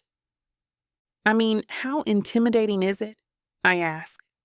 You mean the cold calling? I nod. Javier shrugs. They'll tell you over and over again it's for your own good. It's not just to break you. But, to be honest, it sure feels like that. It doesn't sound like much fun, I admit. But I just find law so fascinating. I honestly don't think a cop would have a problem with it. What you guys face daily is much worse. Look at it this way. By the time you get in front of a judge for the first time, you'll be used to it. Won't bother you at all.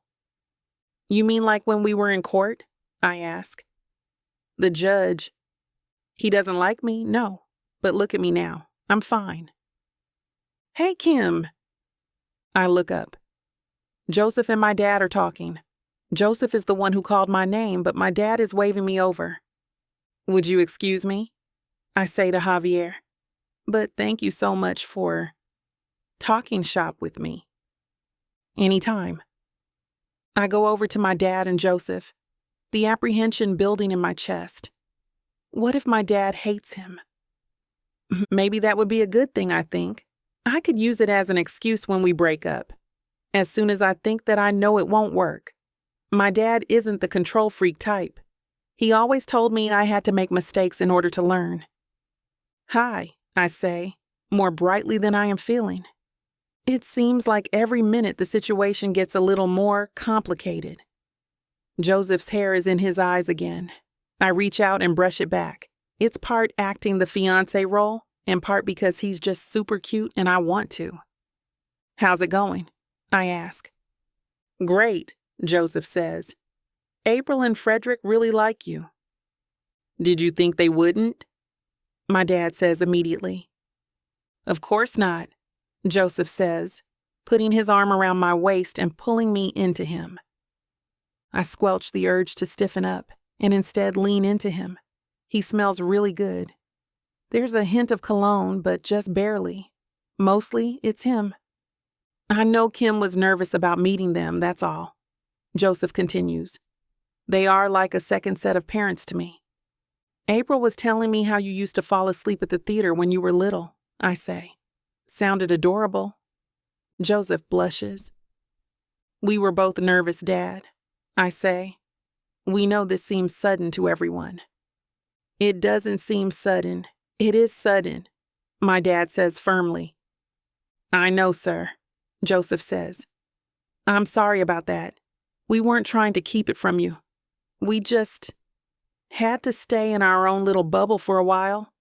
It was too wonderful. We didn't want to share it with anyone. We were selfish, I guess. And I'm sorry. I have to hand it to Joseph. His little speech has as great of an effect on my dad as my fake how we met story had on April. Except instead of appearing totally delighted, my dad is just slightly mollified. Close enough. Hi, you love birds, Natalie says. Are you okay? I ask. She's obviously buzzed. She's not an angry drunk, but she does get a tad bit unpredictable. Mostly, she just shuts off her filter, which, given the truth behind this engagement party, could be very bad. I'm fine, she says. I just want to say congratulations again. Thank you, I say, crossing my fingers in my mind that's the end of it. It's not. Also, if you ever. She wags her finger in Joseph's face. And I mean, ever, hurt my friend. You don't have to worry about him. She points to my dad. You need to worry about me. You got that? I got it, Joseph says gravely. He puts his hand on my shoulder and pulls me in closer, then kisses me softly on my cheek. You're a good friend, he says to Natalie. You bet I am. Okay, I say. I'd love some water or coffee. Come with me, Nat. I'm still watching him. I know. I take her to the bar and push her to one of the stools. She sits. What are you doing? I hiss at her. What? I'm just watching out for you. Someone has to. Okay, but... I stop as the bartender comes over. Can we get some coffee here? Or water? Make it both. He nods and heads off. I don't need coffee, Natalie says. I beg to differ. No, seriously. I was faking. She's not lying. Her demeanor has totally changed. Why? I say. Thought I should do some acting too. I wasn't acting when I told him not to hurt you though. That was 100% real. Thanks, Nat, I say, hugging her. The bartender comes back with the coffee and she takes a big sip. Gotta sell the bit, right? She says, winking. I laugh and then head back to my dad and Joseph. Okay, Joseph says, putting his arm around me again. I was just gonna tell your dad. What? I say. That you guys are moving into my place as soon as possible. What? My dad and I say at the same time. I apologize again for keeping our relationship from you, but Kim wants you to live with us, and I want to be as straightforward as possible from now on." "I appreciate that," my dad says gruffly. And you know what? I think he does. Chapter 11. Joseph. Conrad grimaces, but I take charge and hoist his 2 bags out of the trunk. I can tell that he's not used to someone helping him like this, but I don't mind. "Which bedroom would you prefer?" I ask, letting out a huff as I carry his bags toward the front door of the mansion. "The ones on the 2nd floor have great views, but the ones on the ground level are the easiest to get to." "How many bedrooms are in this house?" Conrad stares at the grand estate with wide eyes. "Quite a few. Feel free to take your pick." "And where will Kim be staying?" He looks me up and down, sizing me up in a way. "Not with you, I hope. You're not married." That comment makes me chuckle. What a traditional dad. "Of course not, sir. She'll have her own space away from me. Besides, I doubt she'd want to get cooped up in a room with me just yet." "Why's that?" Conrad presses. "Are you unbearable or something?" "Not at all, but distance makes the heart grow fonder. Wouldn't you agree?" His eyes glaze over as we slowly make our way into the mansion. It seems as if he's thinking of something that has been buried away for a long time. Eventually, he nods. "Yes," he whispers. "I agree." Questions swamp my mind, but I reckon it's not the right time to ask them. Instead, I manage a smile as I lead Conrad to one of the bedrooms, showing off all the features. He settles for it. As I open the bags, intending to help him put his clothes in the closet and drawers, he raises a hand to stop me. "Allow me, young man," he says in a stern voice, nabbing the bag from me. "You're not a maid. You don't have to do this." "I'm just trying to help, sir." "You've done enough," he declares, plopping his bag onto the bed and dumping his clothes out onto the linens. Then he starts sorting through. "Do you have anything else to say? Or are you going to stand there like a ghost?" I clear my throat, bow my head, and start for the door. I understand him, kind of. He's a father having to grapple with the idea that his daughter is going to be married. I've wedged myself between a father and a daughter. I've scrambled their entire routine. Kim's right. I'll have to win Conrad over. By the looks of it, he's not an easy man to please. His eyes scrutinize my movements, filled with judgment and suspicion. It's a game of trial and error at first, trying to figure out what he likes and dislikes, what makes him smile and what makes him scowl. I usually have my personal chef prepare most of the meals, but over the next few days with Kim and Conrad living with me, I take it upon myself to cook breakfast. I don't try anything too fancy at first, considering I'm trying to impress them both and not have them recoil in disgust. "How did you know that I liked my eggs scrambled?"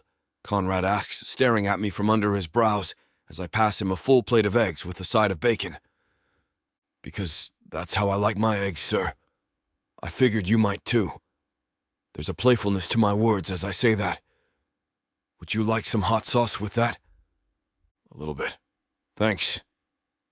Kim joins us a bit later on.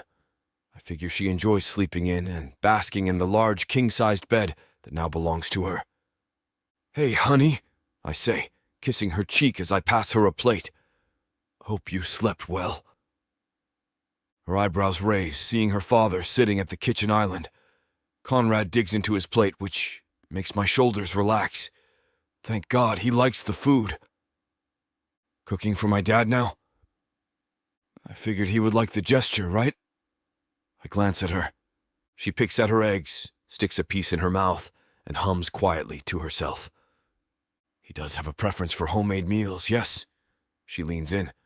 "Next time, cook the eggs in butter, not oil. He likes the taste." Noted. Thanks to Kim, I managed to prepare Conrad his favorite meals, from chicken to beef to steak. I have a multitude of cookbooks lying around, ones that I never intended to use before now. I skim through them, see what looks good, and prepare. Slicing, dicing, and sautéing vegetables. That's what I do nowadays. I learned the names of my herbs and spices, something I never really cared about before. Oregano, basil, cilantro, and more. I cut my fingers more often than I'd like to admit, but I keep trying for their sake. Sometimes there are nights when we play board games. I pop open a special bottle of wine and share it with Conrad. It's endearing to see him try my selection of reds and whites. He prefers white wine to red, so that's what I stock up on. "Kim," Conrad says, eyeing her with suspicion, "I think you're lying." "No, I'm not." "I agree," I add, earning an amused scoff from my artificial bride-to-be. She pulls little faces when she's happy, something that I like to see. She's lying through her teeth. "You two are just ganging up on me," Kim replies, keeping her cards against the table. "I don't like this game. I never win." "What are you talking about, honey?" Conrad asks. "You always win against me. Are you fronting for Joseph?" "Not at all. I have nothing to front about." Kim crosses her arms and leans against the couch. "Let's play Go Fish. Or poker. Something else." "There's a complicated card game I once learned at camp," I say. The memories make me chuckle. We took it pretty seriously when we were 13, 14 years old. We organized whole tournaments for it. "What was it called?" "I can't even remember," I say, looking at Conrad. It was a pain to try and explain the rules to people, though. And tournaments would last hours at times, especially if you were playing against experienced players. "Why the hell would you put us through that?" Conrad grimaces, waving a hand. "I'm good with poker." "So am I." A gesture to his empty glass of wine. "Want some more?" "I wouldn't want to waste your bottles, young man." "Waste them?" "Conrad, I have way too many of them. Please, help yourself to another glass or two. I promise you won't hurt my feelings." We form a nice routine, the three of us. Breakfast together, then Kim and I will hang out in one of the sunrooms or libraries. She's been reading a bit more, perhaps in preparation for law school. The times that I found pretty endearing are when I find Conrad exploring the mansion, gazing at the artwork on the walls, or thumbing through the countless books I have in bookshelves across my home. "Jane Austen," Conrad mumbles to himself, skimming through one of my dustier books. "You sound surprised," I say, leaning on the wall with a shoulder. I cross my feet at the ankles. "I've read a few of her books. It's not common to find a man who will sit down and enjoy a Jane Austen book. I like 'em."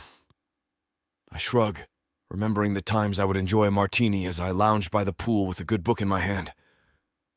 Romance is nice. "Maybe that's why—" I tilt my head. "Sorry." "Never mind." Conrad places the book back where he found it. Then he sticks his hands in his pockets. "I'll be heading out to the lake soon, so I should. Can I come?" He stops and gives me the strangest look. "You can fish?" "No, but I can learn." I smile wide. "You can teach me if you're up for it."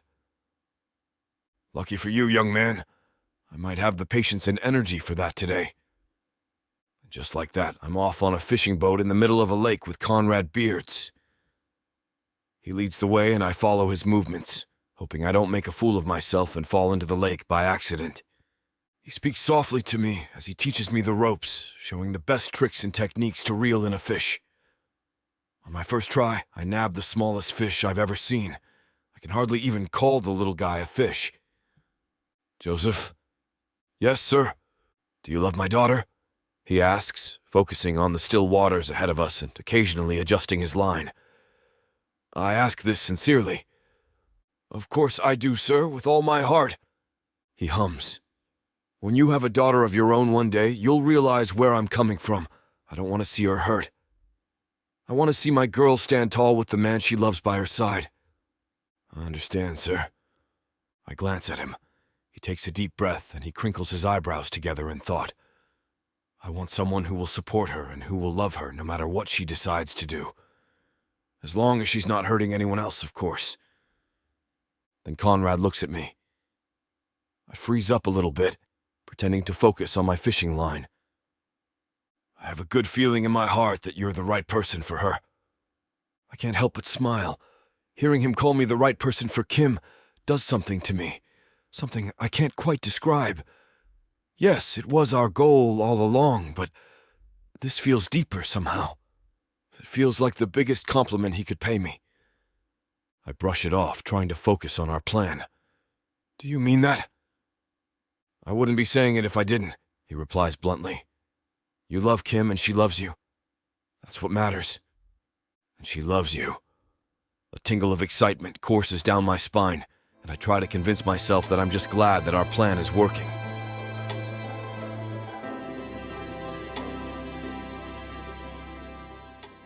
I thought I was getting a fake marriage, but I didn't know my story was being told by Miss Tyla. This isn't just any fake marriage, now is it? No, you introduced me to the devil. Come on, girl, Jacob isn't that bad. Oh, I love Jacob. His family, on the other hand? Beggars can't be choosers, Nyla. You should be grateful I even let Jacob Stone look your way. I just wanted to save my granddaddy. Is that so bad?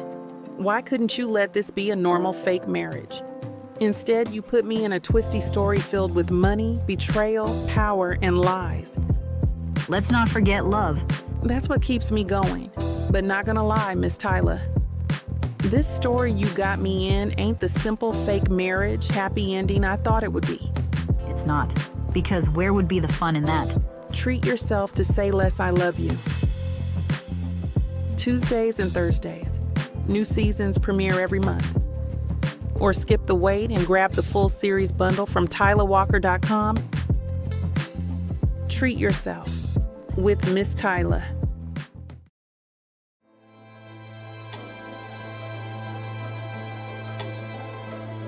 Chapter 12. Kim. This is it, Joseph says. It doesn't look like much on the outside. Some doors and a window on either side. We walk inside and I gasp. I know, right? Joseph says, grinning. I kind of like that it's so mundane on the outside. I think it really ups the wow factor. He's right, but the lobby would be impressive no matter what. I get what you mean, I say, and I do. It's like a wonderful surprise. I'm glad you like it, he says, squeezing my hand. He quickly pulls away and starts pointing out the features of the lobby. It has everything. Marble columns rise into graceful arches. The panels between the molding are covered in what looks like blue velvet. The upper level has what looks like mahogany railings all around. Don't forget to look up, Joseph says. I do, and gasp again. It's the largest chandelier I've ever seen in my life, and the ceiling is painted with cherubs. If you think it looks good now, wait until you see it when I'm done with it. I look at him. His eyes are brimming with excitement. You're not going to change it? I say. I'm unable to keep the horror out of my voice. Oh no, he says. Absolutely not. But when you get up close, I've been on scaffolding inspecting the ceiling, for example. You see how worn it is. I'm going to keep it the same, exactly the same. But if you think it's spectacular now, I can't wait, I say. Without thinking, I reach out and squeeze his hand. His enthusiasm is very infectious. Oh, sorry, I say when I realize what I'm doing. It's okay, he says and doesn't let my hand go. It's just for show, I tell myself. Of course, April and Frederick aren't around right now. He's just probably playing it safe. We really pulled off the hopelessly in love act at the engagement party. Can't risk messing it up now. Where are April and Fred? Frederick? Freddie? I say. Joseph smiles and squeezes my hand. He's not fussy like that. When I was little, I called him Fwed because I couldn't say my R's. He had everyone calling him Fwed until I was like 10 or so. He stops and a strange look crosses his face. What? I say. Nothing. I was just really glad when I lost the lisp, that's all. A lot of kids.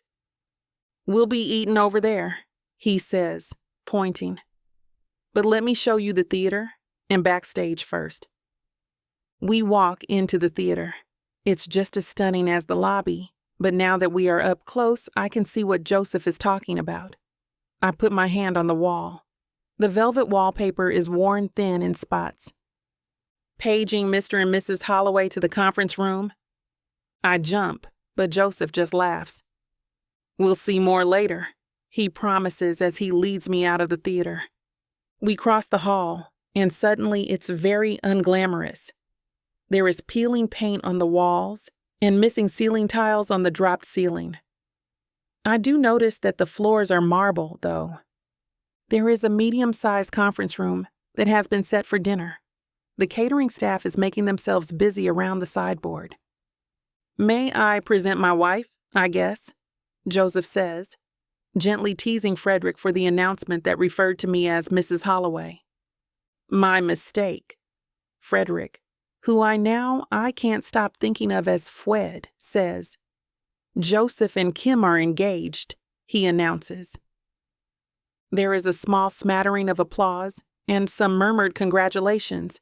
Joseph leads me around the room, introducing me. Scarlett Marcus, he says. This is my fiancée, Kim. So lovely to meet you, Scarlett says. Congratulations. Didn't think this one would ever let himself get tied down, Marcus says. Well done, you. Love happens, Scarlett says, cuddling up to Marcus. You can't stop it. She's right, Marcus says. I thought my life was over when I lost my wife. Oh, I'm so sorry, I say immediately. Thank you. It was hard. Hard on me and my daughter. But now we have Scarlett. She's been an angel. Excuse me, the food is ready, one of the waitstaff says. We join the line for the buffet. When we get our food, April directs us to our seats next to her. She's at the head of the table, and Fred is across from us. What would you like to drink? Joseph says after he sets his plate down. Some white wine, I say. Pinot Grigio if they have it. Oh, we will have it, April says. They will open a bottle if needed. Oh, they don't need to do that, I say. Of course they do. I put my napkin in my lap and wait for Joseph. Thank you for inviting us, I say. I probably should have said that right off the bat. I'm so glad you could come, April says. This is, well, not really a working dinner, Fred says. April had a big board meeting here for one of the charities she supports. This is just her way of saying thanks for a hard day's work. Oh, it's not hard. I enjoy it.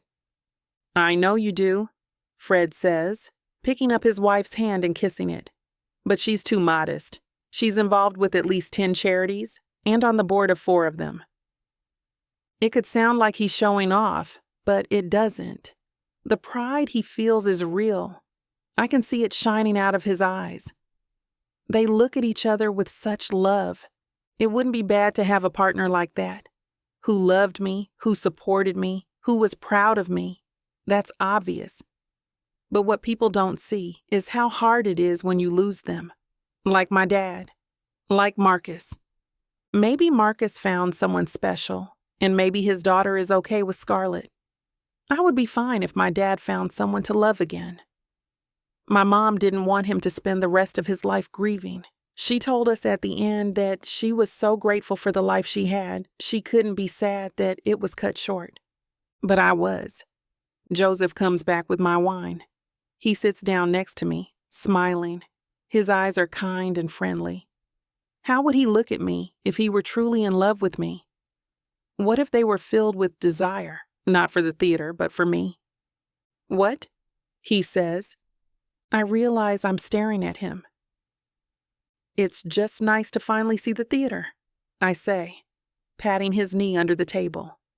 I do that for effect, but then I realize no one else can see it. I know how much it means to you, and I'm glad I finally got to see it tonight. I'm looking right at him when I say it.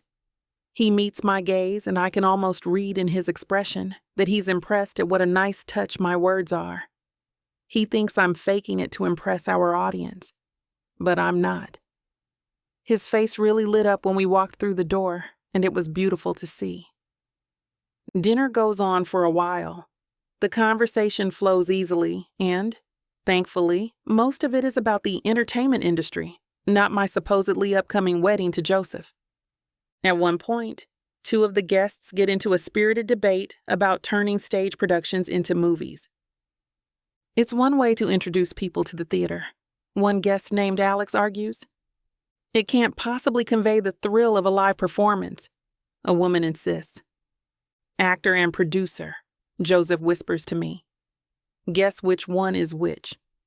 I guess. And he shakes his head. It's okay, though. You're still amazing, he says and kisses my cheek. His words thrill me. The simple peck on the cheek sends electricity through my body. What would it feel like to kiss him for real? To have him hold me in his arms and... I see April smiling at us, and my heart drops. I keep a smile plastered on my face. When dinner is over, people start making their excuses. I imagine they can't wait to get out of there. Many of them have been there all day. I want to show Kim backstage if that's all right, Joseph says, standing up. Of course, you know the way, April says. He holds out his hand to me and I take it. Marcus and Scarlett stop us to say goodbye. Scarlett gives me a hug, and Marcus claps Joseph on the back. We are so happy for you two, she says. Enjoy every moment of your engagement. Joseph leads me back into the theater. We walk down the aisle and up the stairs at the side of the stage. Look out, he says, stopping in the middle of the stage. I look out at the rows and rows of empty seats. Can you imagine 2,500 people watching you perform, applauding, cheering? What a thrill. Sounds slightly terrifying, to be honest. Backstage is fascinating. Along the back wall, behind the backdrop, hundreds of performers have signed their names. They have to paint over it occasionally, Joseph says. But not this. He leads me to a section that has an elaborate frame painted around it. 1916, I say in disbelief. He nods. Then the U.S. entered the war, and the theater went dark. I could tell you the whole history of the place, 100+ years. It's not all theater either. The presidents who spoke here while running for office. He stops, looking sheepish as if he's afraid he's boring me. I start to tell him I'd love to hear about it, but then we are being paged again. Fred and April are waiting for us in the lobby. I have a proposition for you, Fred says. Joseph and I look at each other. Could it be this easy? How about you join us for a round of golf? Apparently not. Chapter 13. Joseph. Huh? I nudge Kim, motioning towards the incoming trio. He brought along his... well, I'm not too sure what to call her. Frederick stands a few yards behind us, bringing along the golf clubs over his shoulder. He wears a bright pink shirt tucked into his khaki shorts, along with a gingham hat. Neither Kim nor I are dressed for the occasion, but it seems like Frederick is taking this seriously. At the very least, we're dressed more casually than Marcus, Scarlett, and the girl I assume to be Marcus's daughter. The teenager carries a sour expression on her face. Every time Marcus tries to place his hand on her shoulder, she shrugs him off and mumbles something to herself. What a charming little family, I muse. Tossing a side glance toward Frederick, I wonder if he's thinking the same thing. He can see through this, right?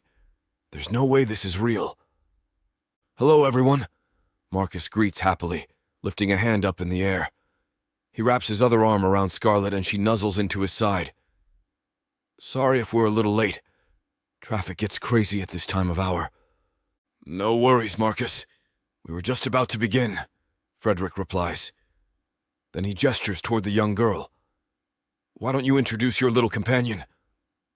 She's my daughter, Katrina, Marcus says, clapping a hand on her shoulder yet again. Katrina sends him a scowl. Forgive her for her moods. She's a teenager. You know how they are. Kim smiles. Meanwhile, I dip my head in acknowledgement. "Good to see you, Marcus," I say. His smile falters slightly once he meets my gaze, but he recovers quickly. "Likewise, Joseph." Katrina stands with her arms crossed over her chest, staring off towards the vast green artificial grass that encapsulates us. She receives a nudge from her father. "Say hi to Frederick. He's a very kind man." Swiping her tongue over her teeth, she relents. "Hello, Frederick." "Come along. I've rented a golf cart for us all to use." Frederick frowns, though we might not be able to fit into it all at once. "Don't worry about Kim and me, Frederick," I reply, linking my arm with her and rubbing her on the forearm gently. "We can walk." "Are you sure?" Marcus asks, making sure to tighten his hold on Scarlett's shoulder. "We don't mind walking either. I think your daughter would appreciate a bit of foot rest." I look at the girl who trudges along, clearly unhappy that her father dragged her along to something like this. I can't blame her. When I was 14, I wasn't trying to hang around golf courses either. "Let her take a seat." "What a kind man you are, Joseph," Frederick exclaims. "Your kindness and sympathy are going to come in handy when you have kids someday. Just wait." A breathy laugh escapes Kim, and her grip on my arm tightens. She leans in closer, which sends a flurry of warmth up my chest. I really don't mind the thought of children. They can be a handful at times, sure, but so can a bunch of adults. The advantage with kids is that you can just pick them up and surfboard carry them away if they get too annoying. Can't say the same about grown men and women. "Katrina here has a passion for the arts and theater," Marcus announces loudly, glancing at each one of us to make sure we're paying attention. "She's joined a fine arts club at her school, and she's vying for the presidency next year. Tell them about it, Kat." "I don't want to," she replies bluntly, keeping her eyes on the ground. "And I don't want to be the president. I already told you this." "Oh, honey, you'd be the finest president that club has ever seen." Scarlett leans around Marcus to send the girl a smile, but Katrina doesn't seem to care or notice. "What do you like the most about the arts, Katrina?" Frederick tosses her a look over his shoulder as he leads the way toward the golf cart. "For me, I just love the hidden symbolism that exists in every piece of work. Sometimes they feel like little clues that the artist has left behind for us to decipher." Marcus nods. "She loves going to the theater with me. I think she's even developing a crush on one of the local actors that shows up in plays we've seen." "Dad!" Katrina burns pink at the mention. "Stop talking!" "God," Kim whispers, shaking her head as we continue walking. "I hated it when my dad used to do that to me." "What?" "Purposely embarrass me in front of other people," she explains. Then she narrows her eyes at me. "You wouldn't be that type of dad, would you?" "Why do you ask?" I quip, a playful edge to my words. "Are you getting curious about what I'd do if—" "Save it, Holloway," she interjects, leaving me with a gleeful grin on my lips. I didn't mean anything by it. Still, she sticks close to me. I can smell her perfume and the scent of her body wash. Something comes over me as I imagine Kim in her sundress, walking around the grounds of my mansion with little kids following close behind. That's not real, Joseph. None of this is real. We're only doing this for the theater, that's all. "Oh, Katrina, don't act like that," Marcus pleads. Katrina shakes her head. "I've never played golf before. I don't know what to do." "Well, it's a good thing that I'm here, then." Frederick adjusts his hat. "I don't mind giving a few introductory courses on the art of golfing before we play." "No, sir, I don't want to do any of that," Katrina persists, frowning deeply. "I want to go home." "She's just a little shy," Marcus says, waving her off. "Come on, Katrina. You're dragging behind the whole group." As I was saying, Frederick, she loves the theater. She and I have already discussed ideas on how we keep the theater thriving, particularly amongst her age group. "Is that so?" Frederick's eyebrows raise. "I've thought about funding field trips to the theater for kids her age. What do you think?" Marcus looks at Katrina, perhaps hoping that she would speak up and engage in the conversation. The poor girl looks miserable, keeping to herself and on the verge of holding back tears. "That's a wonderful idea, Frederick," Kim interjects. I breathe a silent sigh of relief, thankful that she's taking some attention off of Katrina, who quickly wipes at her eyes. We should expand the arts in general, starting with the theater. Partnerships with local creative groups would work out, I add. Good ideas, all of you. Frederick leads the group with the golf cart a few yards in the distance. I'll be glad to see how the theater thrives in the hands of the future. It'll be in my hands. I look at Marcus, who clings to Scarlett while she whispers something in his ear. Without a doubt, perhaps Frederick is just trying to be nice, but anyone would be able to see through Marcus's act. He's touting himself to be a family man when his own daughter doesn't want to be anywhere near him. You see what I'm seeing too, right?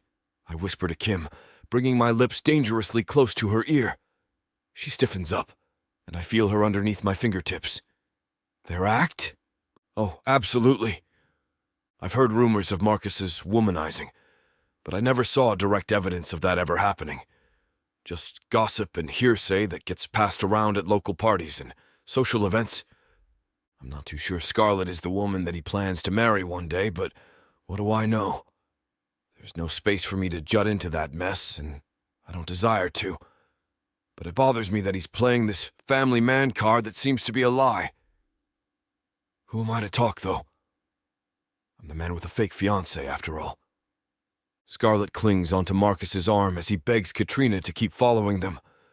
Frederick, at this point, blazes ahead to put the golf clubs in the back of the golf cart. Smart move. He doesn't want to hear any more of this conversation either. Don't be a brat right now, Katrina. Hey, look at me. He bends over so that he can look her directly in the eyes. If you keep at it, we won't get ice cream after this. I don't care, she mumbles, digging her heel into the ground. I just want to go home.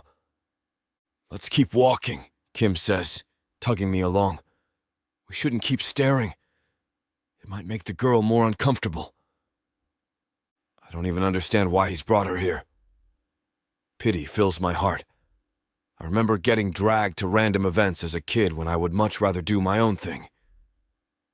If he was trying to use her to sway Frederick, then... Kim nods. Yeah, I don't think that's working. She waves at Frederick, assuring him that we were on the way over. It's pretty clear that he's not the devoted dad he pretends to be either. Seems like this is the first time he's brought her out for an event. He's that awkward with her, huh? Glancing back, I catch the moment Marcus pats Katrina's head awkwardly while Scarlett hangs on his arm. Katrina swats him away yet again. We're too far away to hear what she says next, but her angry expression makes me think it's not nice. He probably bribed the kid to come with him, I reply. Oh well. Turning away, I wave for Frederick's attention. Frederick, I may need a quick lesson on golf, too. It's been a while, so I'm a bit rusty. Ah, what about you, Kim? Why not? She shrugs. I hardly know the rules. And, Frederick cranes his neck to see Marcus, Scarlett, and Katrina in a heated discussion behind us. I won't interfere in that, shall we?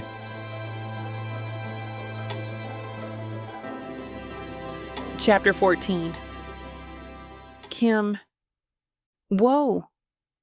Laughter streams out of the kitchen while I sit in the living room with a book in my lap. As much as I want to focus on the story unraveling underneath my fingertips, I'm more intrigued by the fun being had in the kitchen right now. Call it a fear of missing out, I guess. But I want to know why my dad and Joseph are laughing like that.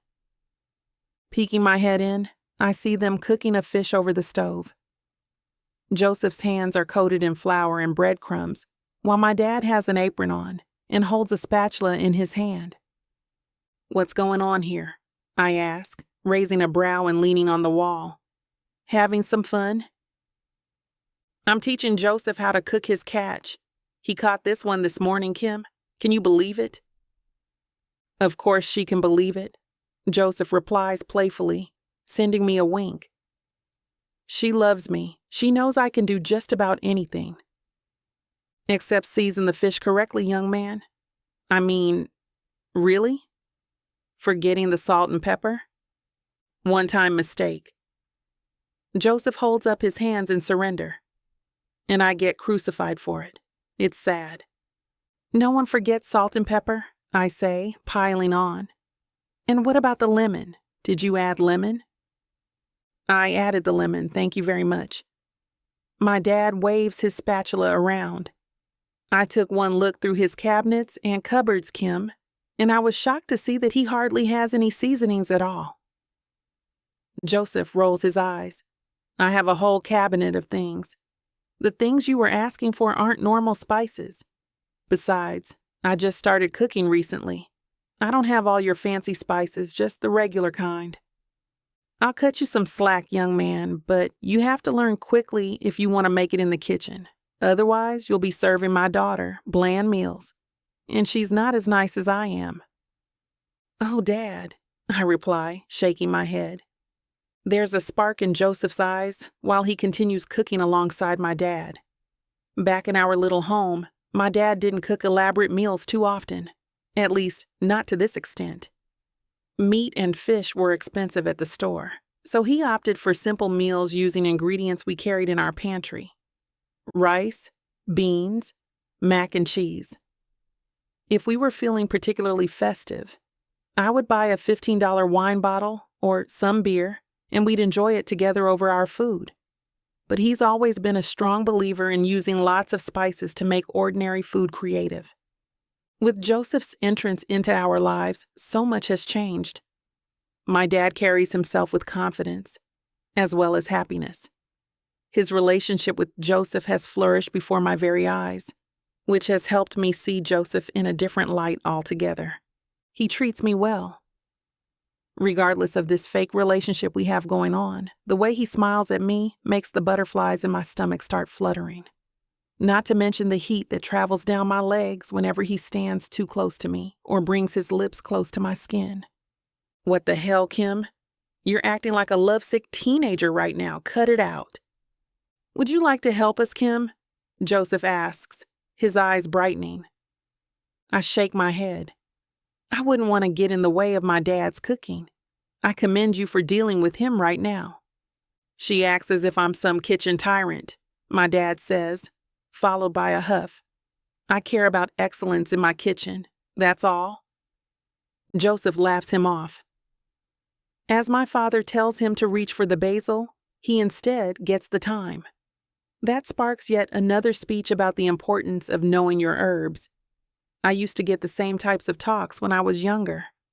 What amazes me above all else is the way Joseph reacts to my dad.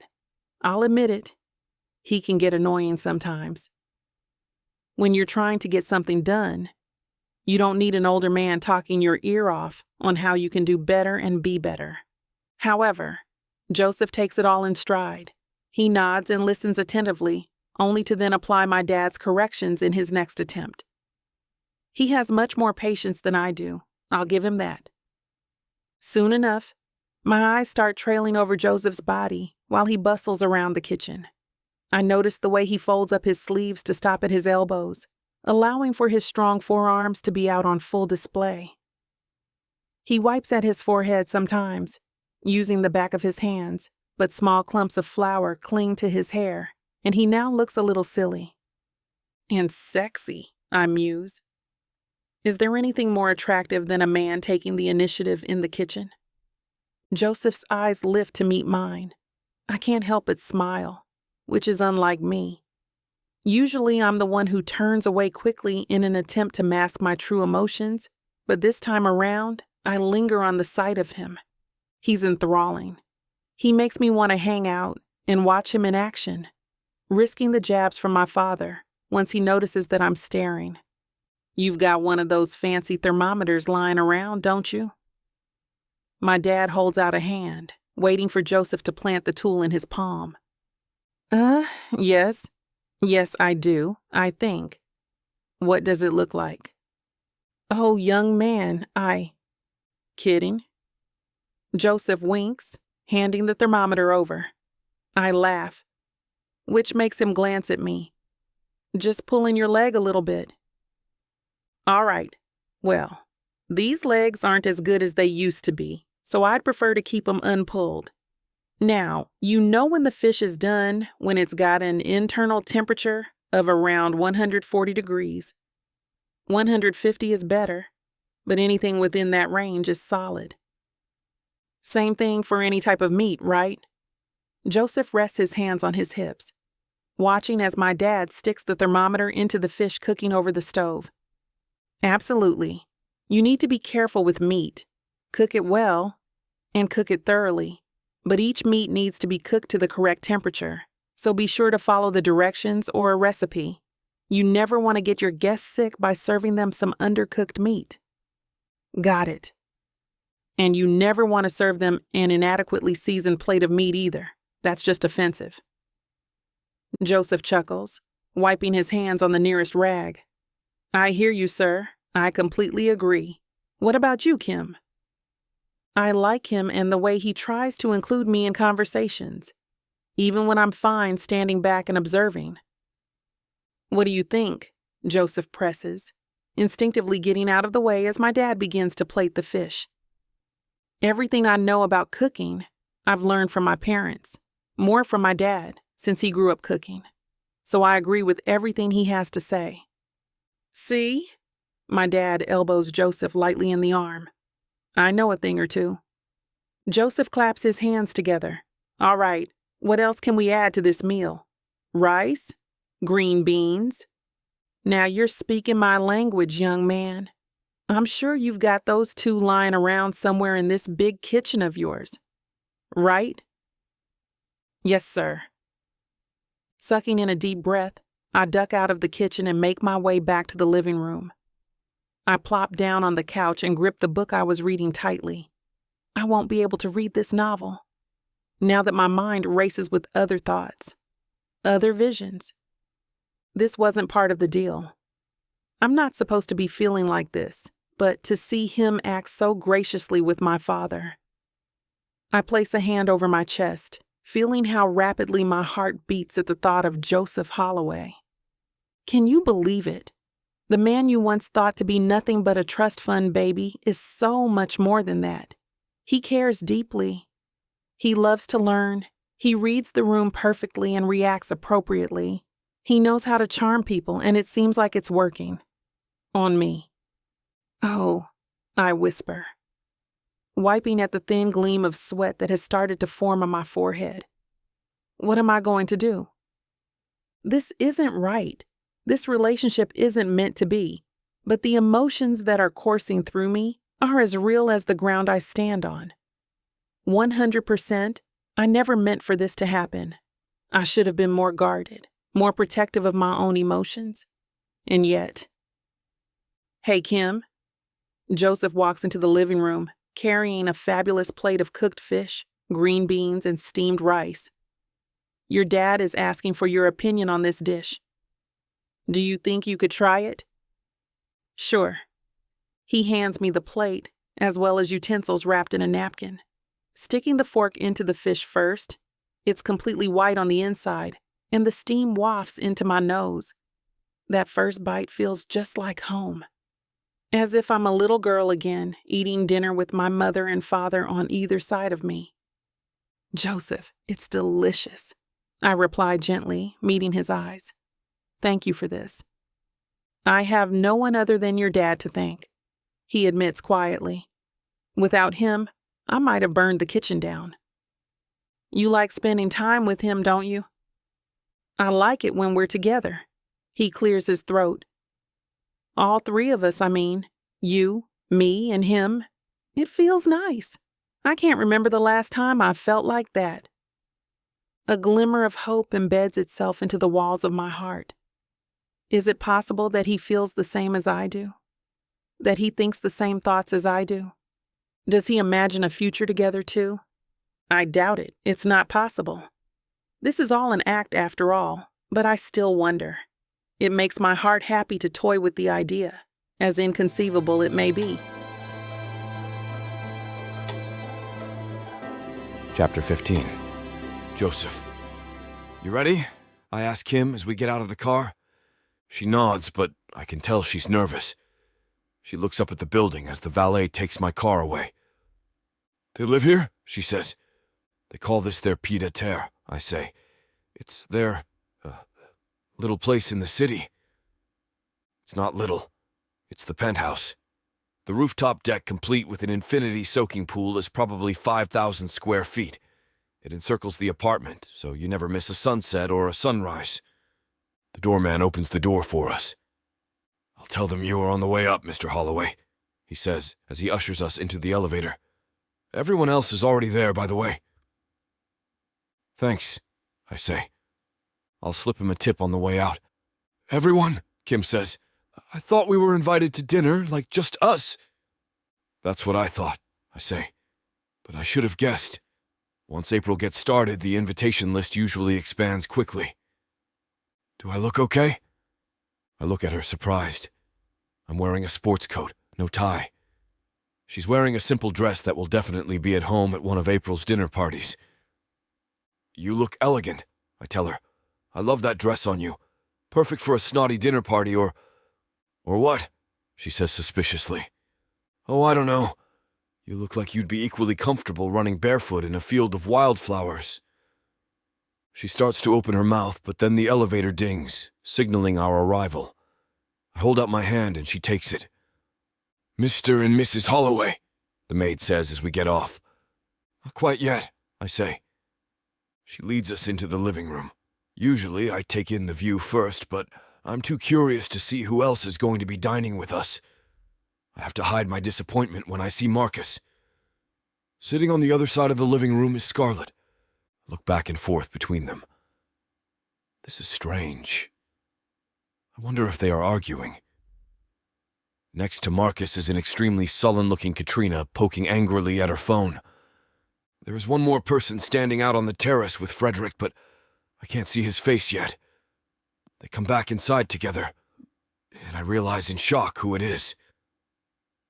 "Dad," Kim says. "We thought it would be a nice surprise," April says. "Frederick sent the car for him. We can't wait to meet all of your family, dear." I'm so glad to see we are evenly matched with Marcus, family member-wise. I don't even have to fake it when I hug Conrad. He hugs me back, and then Frederick insists Conrad help him pick a wine. "Okay," I say, and I follow them. The wine cave is in the center of the apartment. There are two halves of a circular couch and several high-top tables. The wall is painted to look like the French countryside. But the star of the room is the wine. There are over 1,000 bottles. "Holy..." Conrad doesn't even know what to say. I lead the discussion and Conrad picks up on the cues. "Thanks," he mutters as we join the women. Frederick starts pouring. "Can I have some?" the girl asks. Frederick says. "You're only 14, dear," April adds. "I just want to taste, God." "Katrina," Marcus says sternly. They glare at each other for a second. Kim stands up. "Joseph, can you show me where the bathroom is?" I look at her and she opens her eyes very wide. I'm not sure exactly what that means, but I lead her out of the room. As soon as we get a few feet down the hall, she tugs on my sleeve. "What?" I ask. "Didn't you say Marcus and Scarlett were, together?" "Yes, of course." "Well, she told me she was his assistant. Said she just came along to babysit." "Huh?" Kim looks back over her shoulder.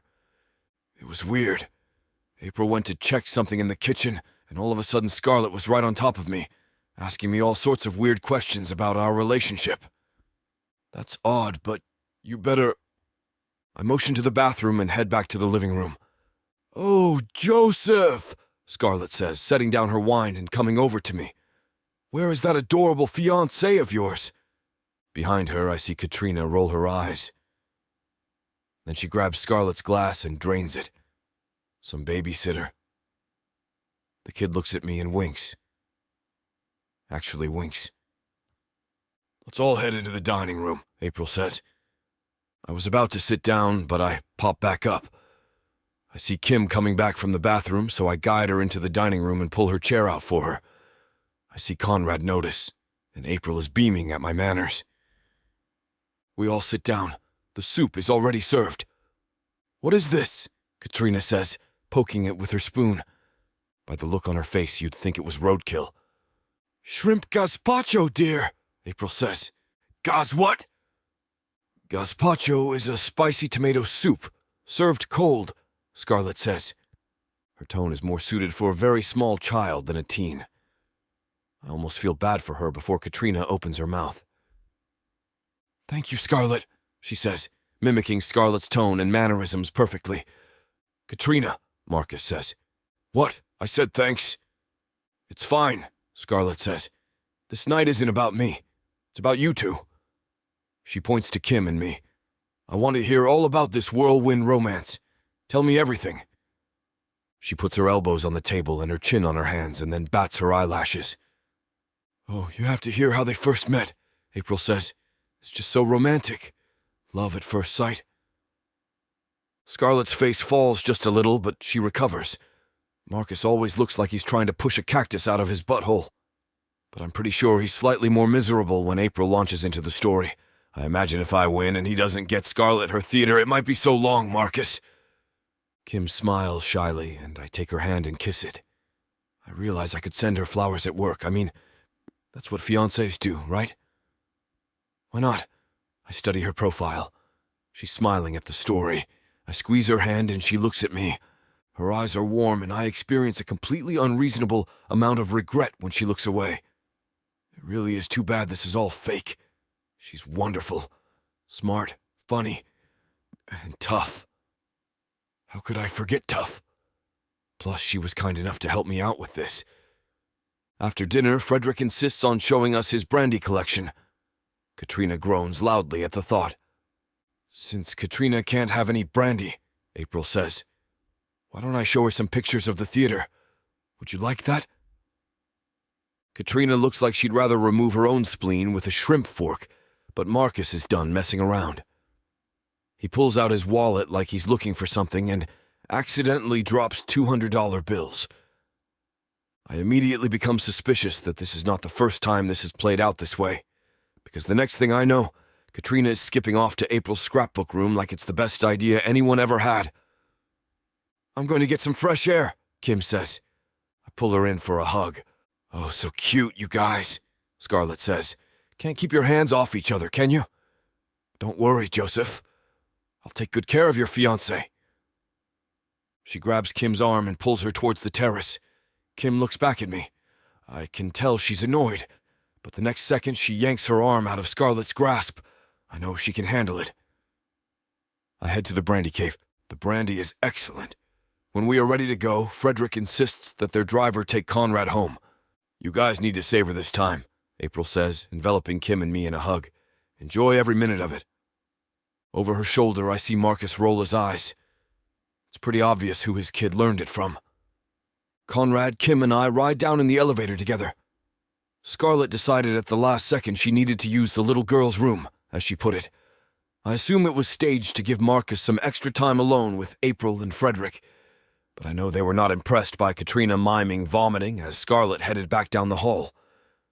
Conrad hugs his daughter and then me. I'm a bit surprised, but then I hug him back. See you at home, he says as he climbs into the town car.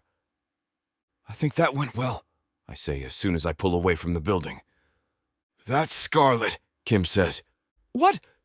Did she try to push you off the terrace? I wouldn't put it past her, Kim says, shaking her head. She was relentless. She was all up in my face, saying she knew something was up with us. Oh no, I say. I've been flying high all night and suddenly I'm completely deflated. Wait, what? Kim says. What? Do you think I told her? No, I say immediately, but it sounds rough. Oh, it was fine, she says. Laughable almost. Really? Scarlett never took a course in interrogation, but you know who did? This girl right here. So, you didn't give her... Nothing. I gave her nothing. She was pissed. It was kind of fun. Marcus is in for a rough night, I think. Plus, that kid. Oi. Oh, I know, I say, stealing a glance at her. We laugh a lot, recalling the evening. By the time I get home, I'm in a great mood. I search online for a huge flower arrangement and order it to be delivered to Kim at the station the next day. She deserves that. That and a whole lot more.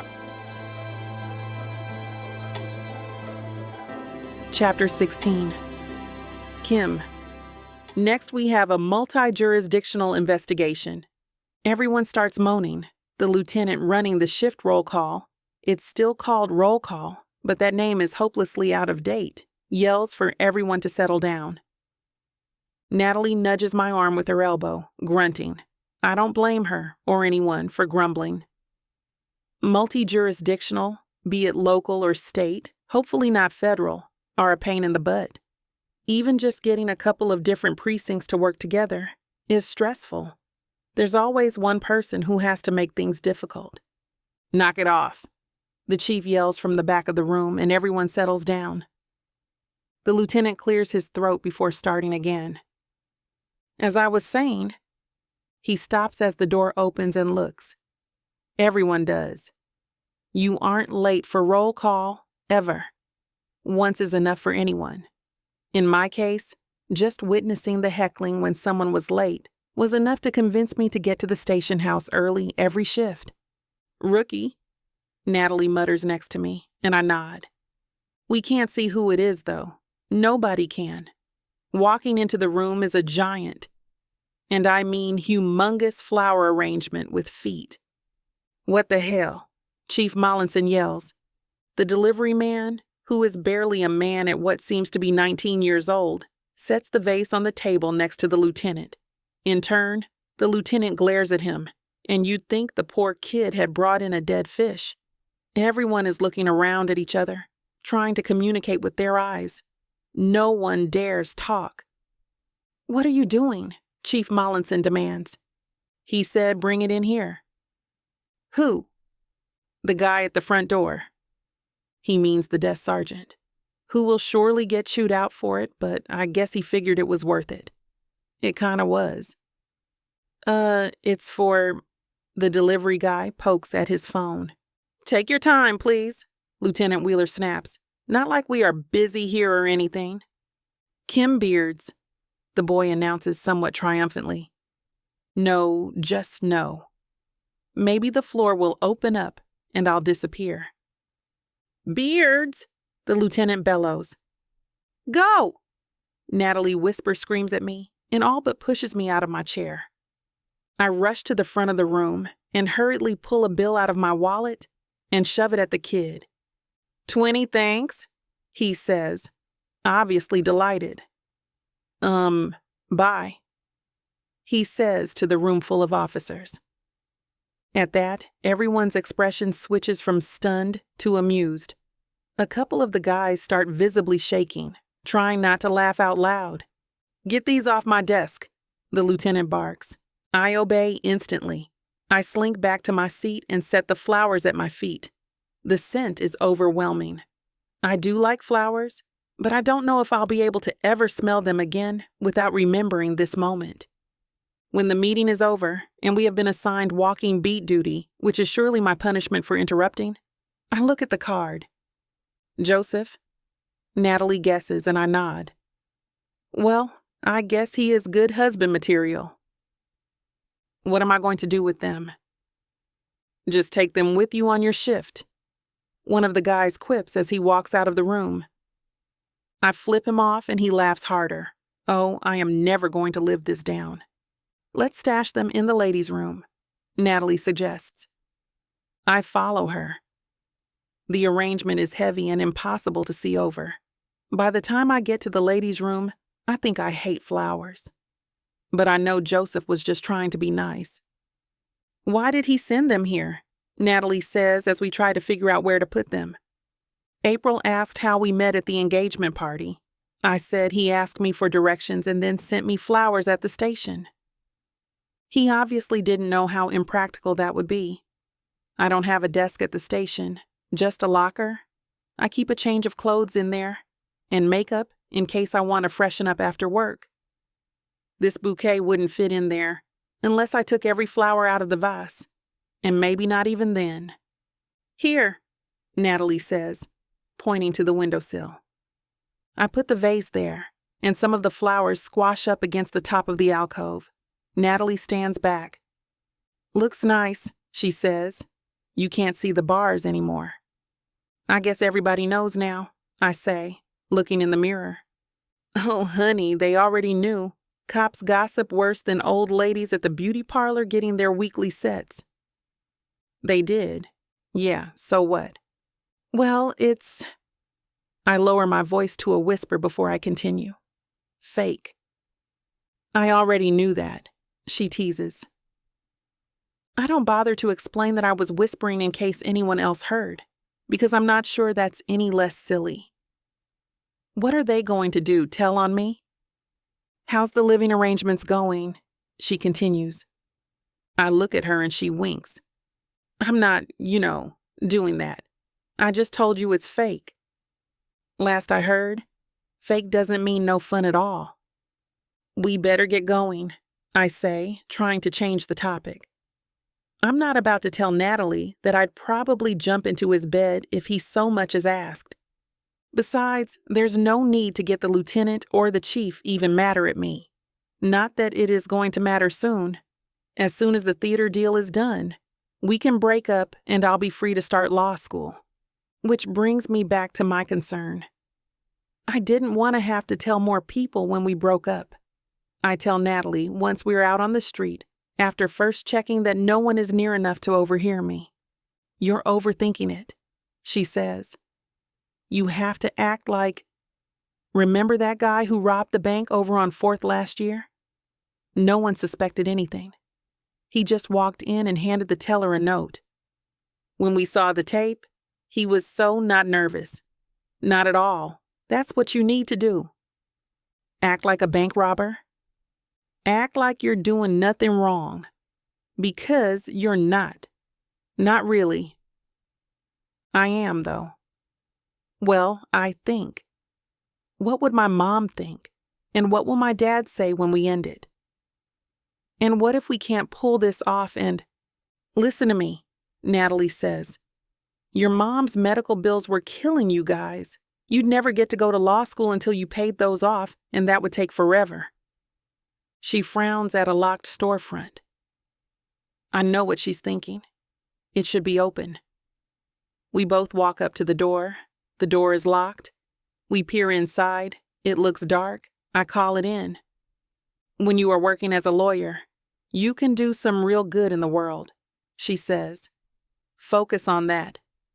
The station confirms the shop owner notified the station that they would be closed this week for vacation. Nice of him. Can't blame him for not wanting to advertise that in the window either. So you good? Natalie says as we resume our stroll. Fine, I say. I'm not. I'm worried. Police work teaches you things, not just about the law and crime, about human nature. The more people that know about something, the more likely you are to find someone who will blab. There is just something about having a secret. It's intoxicating, but it also becomes increasingly irresistible to resist telling someone. After all, the only thing better than being entrusted with a secret is letting people know how trustworthy you are by not keeping the secret. It makes absolutely no sense, but that's what people do. They brag, they boast, they post online. Social media may be the scourge of the earth, but a lot of times it's a prosecutor's wet dream come true. The best prosecution witness is the defendant, in his or her own words, bragging about what they did. I'm not committing a crime. But the more people who know about my marriage, the more people there are who could get suspicious. The more people I have asking questions, the more chance one of them will realize something doesn't add up or find a flaw. You're still worrying, Natalie says. It's not a question. Look, you know everyone is just going to think you're knocked up getting married so fast. 9 months is a long time. Most of them don't have that long of an attention span. They'll forget about it soon enough. You're right. You should tell Joseph no more gifts at the station, though. I don't need to be heckled by association. Your concern for me is touching. Just call him, she says. Now? Right now. He might have a singing telegram on order already. Oh, I say, pulling out my phone. Hi, he says. I can picture his face. He's obviously smiling. I can hear it in his voice. His hair is probably rumpled up in that cute way it tends to have. I got the flowers, I say. Did you like them? I wasn't sure what your favorite was, so I got a big variety. You certainly did, I say. I can't be mad. It really was sweet. Still, I have to put an end to this. I shouldn't get presents at work, though, I say nervously. It's not professional. It's not like an office, you know. I'm talking cautiously, not wanting to hurt his feelings. Oh God, Kim, I didn't think about it. I'm so sorry. It's okay. We put them in the bathroom till the end of my shift. They look great. I shift on my feet anxiously. He sounds really contrite, which of course isn't necessary. It was just an honest mistake. It was kind of my fault anyway, which I tell him. My story is what gave him the idea after all. He insists I'm not to blame, and then we hang up. I rejoin Natalie, and we continue walking. Talking to Joseph should have made me feel better, but I don't. I'm still worrying about Marcus blowing our cover and how to keep up appearances for the ever-increasing number of people who know about our relationship. But there is something else worrying me, I realize. Something almost worse than either of those things. Joseph makes a very good fake husband. I'm going to miss him when this is over. A lot. Chapter 17. Joseph. Did you like it, Dad? Kim asks. I wait to see what he says, too. Kim and her dad made the sides, but the burgers were all me. Burgers aren't usually that special, but when they are grass-fed beef and hickory smoked, well, I'm kind of hoping Conrad is impressed. That may have been the best burger I ever had, Conrad says. He dabs his mouth with his napkin, crumples it up, and tosses it on his plate. Kim gets up and grabs her dish. She reaches for mine, but I grab her wrist. I'll clean up, I say. I can help. It's not much, I say. We bicker amicably, all three of us actually, and then clean up together. I look at the clock. It's still early. What do you guys want to do now? I ask. Kim and Conrad look at each other and grin. What? I say. Movie night, they say together. Okay, I say, sliding the last dish into the dishwasher. What do you want to watch? I ask as I reach for the soap. We like the classics, Conrad says. Ever since I was little, Dad has been, educating me on the old movies, Kim says. Classic movies, Conrad says sternly. But even I know he's joking. His gruff exterior is all an act, or at least mostly an act. I'm sure if anyone did anything he didn't like to his daughter, his wrath would be terrible. Like fake a marriage to secure a business deal. I think, I don't want to think about that. I'm not only going to miss Kim when this is over, I'm going to miss her dad too. You guys like popcorn? I ask to get my focus back on the present. Of course, All right, let's do it, I say. Kim and her dad head for the couch in the family room attached to the kitchen. I wonder why, then realize I never really gave either of them a full tour. I should make time for that. Nope, this way, I say. Kim had already sat down. They both look at me with puzzled expressions on their faces. But after a second, they get up and follow me. I lead them down to the basement. The theater is in the back corner.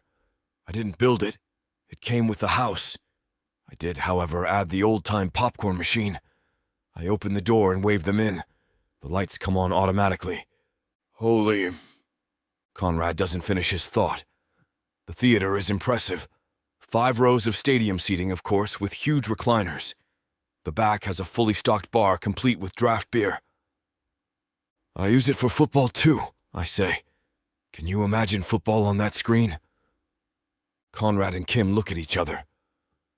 The players would actually be bigger than life, Kim says. I'll do the popcorn, I say, heading to the machine. It will take a few minutes. Why don't you guys help yourself to a drink? If you want beer, there are frosted glasses in the freezer next to the taps. Sit, Dad, Kim says and heads behind the bar. She pours us each a tall one. While we wait for the popcorn, I turn on the screen and we discuss movie choices. "What are you in the mood for?" I ask. "How about Hitchcock?" Kim says. "Yes," Conrad says, nodding. "Definitely." "Okay," I say, picking up the remote. "Hitchcock movies," I say into it. "Do you have a favorite?" Kim says. I have to admit I've never seen any of them. Conrad looks somewhat disappointed in that. He and Kim have a brisk discussion about which movie is best to indoctrinate me into the Hitchcock fan club. I hand Conrad a huge tub of popcorn while Kim and I decide to share one. Then we pick our seats. The recliners are in pairs, and you can raise the armrest between the two seats to make a love seat. I don't expect that to happen, but I lead Kim to the middle seat in the middle row. Conrad sits down next to her. I wait for everyone to get their beers in the cup holders. Kim tries to balance our popcorn on the armrest, but it's too big. "Try this," I say, motioning for her to pick it up. I raise the armrest and she sets the popcorn between us. "Hey, Dad, look," she says. Conrad leans over and then puts his armrest up too. "This is very comfortable," he says, raising his feet up. "You guys ready?" Kim and I recline our seats and then I start the movie. I reach into the bucket for my first bite of popcorn at the same time Kim does, and our hands collide. "Sorry," I say. "No problem," she says. "No talking," Conrad reprimands. But he's obviously joking, and we all laugh. The movie begins. It's in black and white, and I groan silently. I'm really not a fan of old movies. Pretty soon, though, I'm completely engrossed. The film is so well crafted. The suspension builds and builds. I realize I'm holding my breath. I'm reaching for another few bites of popcorn when I'm startled and jump. Kim jumps too, even though she's seen the movie plenty of times. She grabs my hand. We look at each other and then quickly look back at the screen. The next time there is a suspenseful part, I reach out. Not for the popcorn, but for her. She lets me take her hand. Pretty soon, I'm not paying as much attention to the movie as I should. All I'm thinking about is the feel of her hand in mine. Is the rest of her that soft and warm? You're being stupid, I tell myself. She thinks you are holding on to her because you're scared of the movie. You look like a complete idiot. But I don't let go. I put my attention back on the screen. It's nice just sitting here watching a movie with her. I try not to think about what would be even nicer. There's no point in that. But I decide to pretend for a little while. The movie ends and the credit starts rolling. I don't know what to do. Should I look at her? Should I stop holding her hand?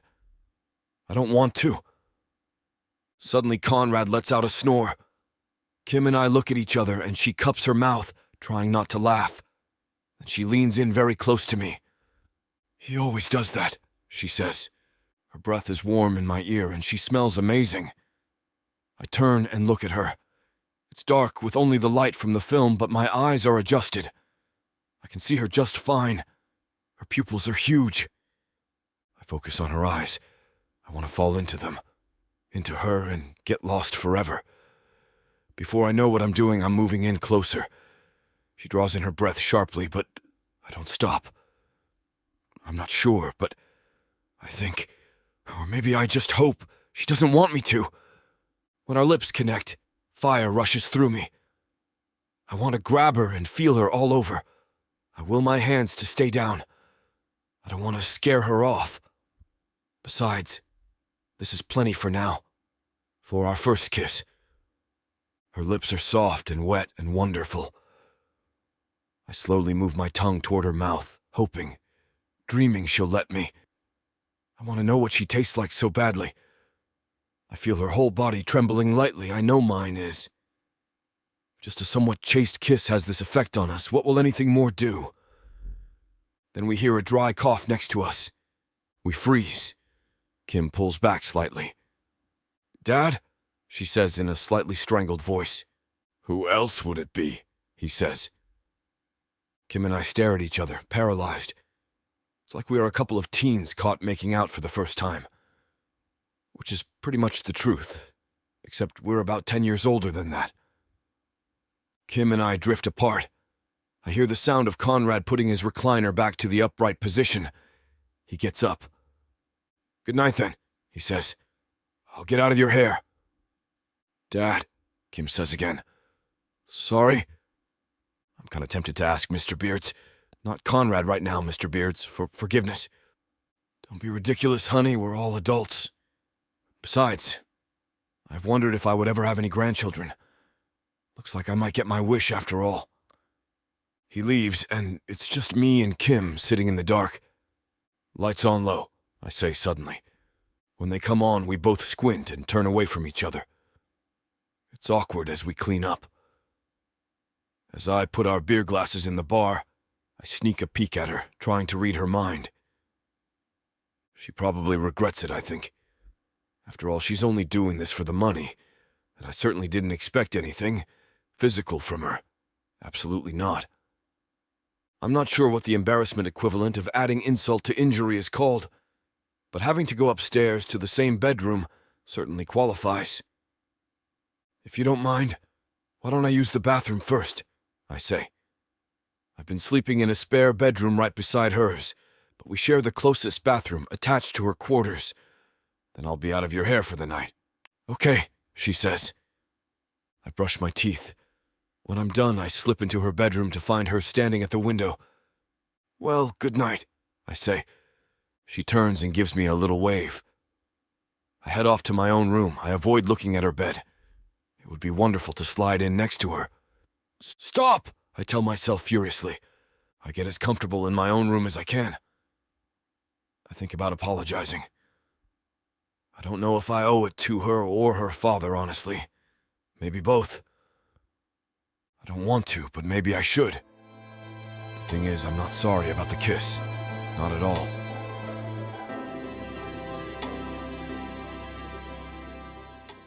"You won't know what hit you, baby. I'm going to take you, break you, and make you mine. And when I'm done, you're..." Now hold on just a minute. What? I got something to say. What's the meaning of this?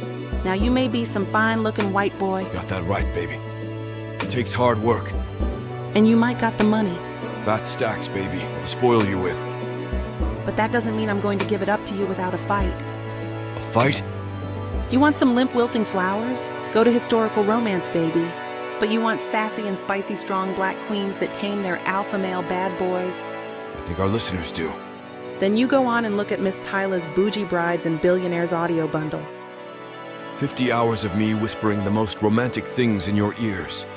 Fake marriages, alpha male billionaires, strong black women, steamy scenes that will make your eyes roll back. And everything wrapped up in a happily ever after that will put you in an afterglow. Use code SAVE40 to get 40% off this bundle and any other digital product in Miss Tyla's store. Unabridged and uncut. Just like you, You're gonna have to find out. Tyla Walker Romances. Escape your life with sassy romance.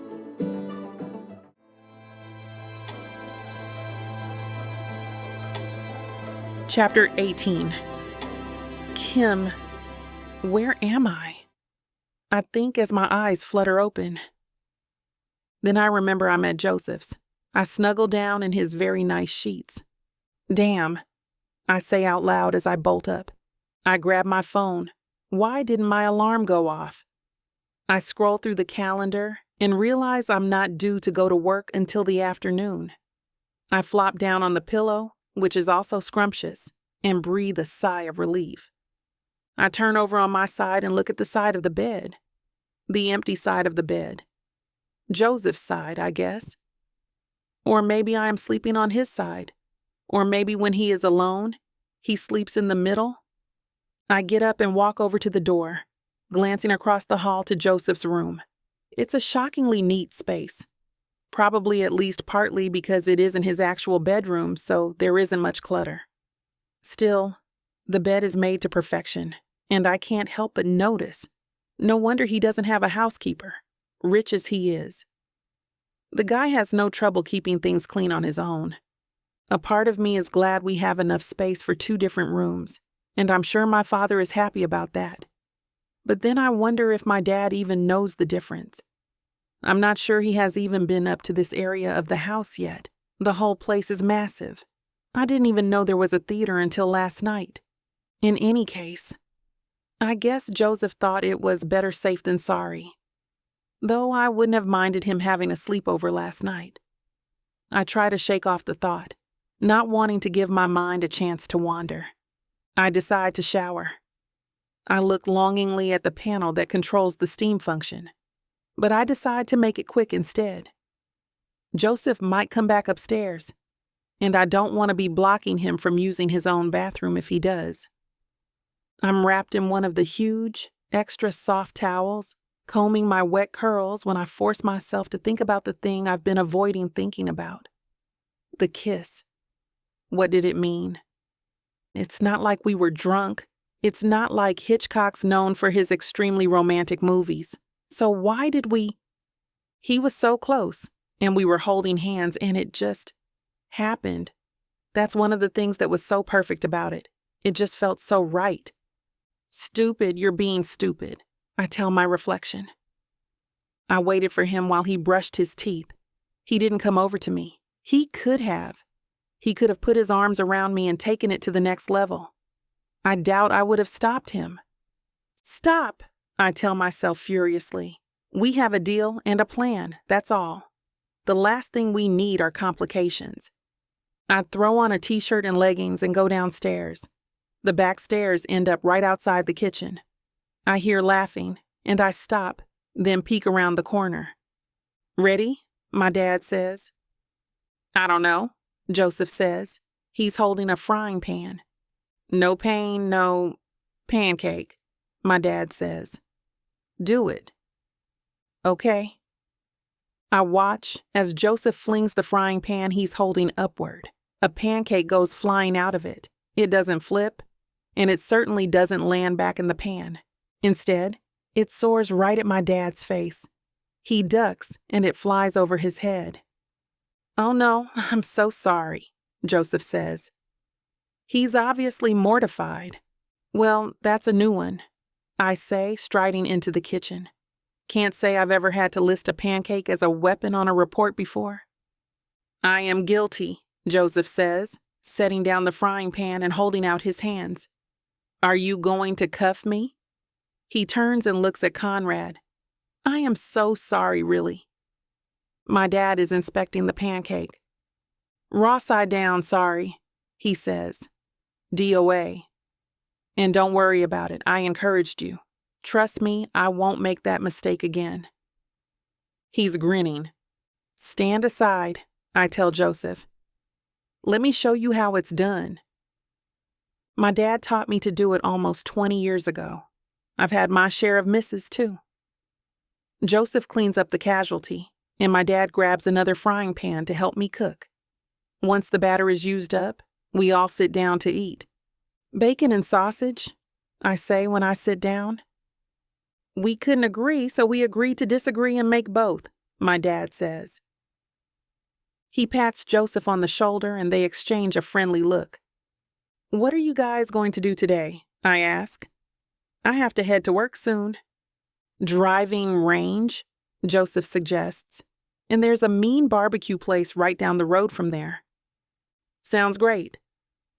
They promptly start talking about barbecue, debating the merits of St. Louis versus Kansas City ribs. I eat my dad's special pancakes, which are the lightest and fluffiest I've ever had, and listen.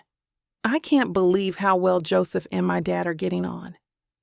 It would be any bride-to-be's dream come true. But it's not real, I remember. I drop my eyes to my plate. What is going to happen when Joseph and I break up? My dad is going to lose out too. And if someday I do meet someone else, that someone is never going to measure up to Joseph. I grip my fork tightly as I realize I'm not just thinking about my dad. I'm thinking about myself too. I don't want someone else. I want Joseph. And I can't have him. Kim, I look up. My dad and Joseph are both staring at me. Oh, sorry, what? I say. The wedding, Joseph says. There's an edge in his voice I haven't heard before. Your dad was asking. Sorry, I was lost in thought. Well, what are the plans? My dad asked. To be honest, we haven't made any yet. My dad frowns and I realize I said the wrong thing. We've been preoccupied, Joseph says, putting his hand on mine. But we want something. Small, I say. Big, Joseph offers at the same time. We don't know, I confess, locking eyes uneasily. The important thing is to be married, not the wedding. Definitely, Joseph says. We want it to be nice. Nice, my dad says. Really nice, I say. But not ostentatious, Joseph offers, and I nod. I put down my fork and stand up. I'm sorry, but I really have to get ready for work. I go to clear my plate, but Joseph insists he'll take care of it. Luckily, when I'm ready to leave, I find him alone. Wedding details. I whisper to him. We forgot that. I know, he says. I'll keep your dad busy with golf today. We can figure it out later. Have a good shift. Thanks, I say. And be safe, he says. He leans in like he's going to hug me, but ends up punching me on the shoulder. I can't get out of there fast enough. Talking about wedding details with him is going to be unbearable. I don't want to make up fake plans. I want real ones. Thank God, I mutter when I pull into the station.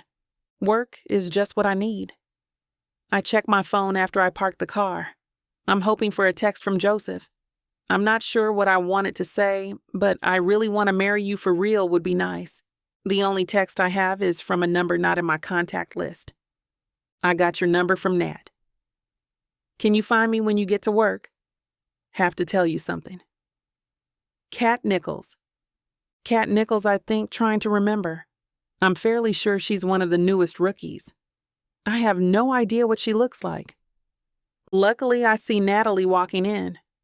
Why is this Kat Nichols texting me? I ask. Hi to you too, she says. Sorry.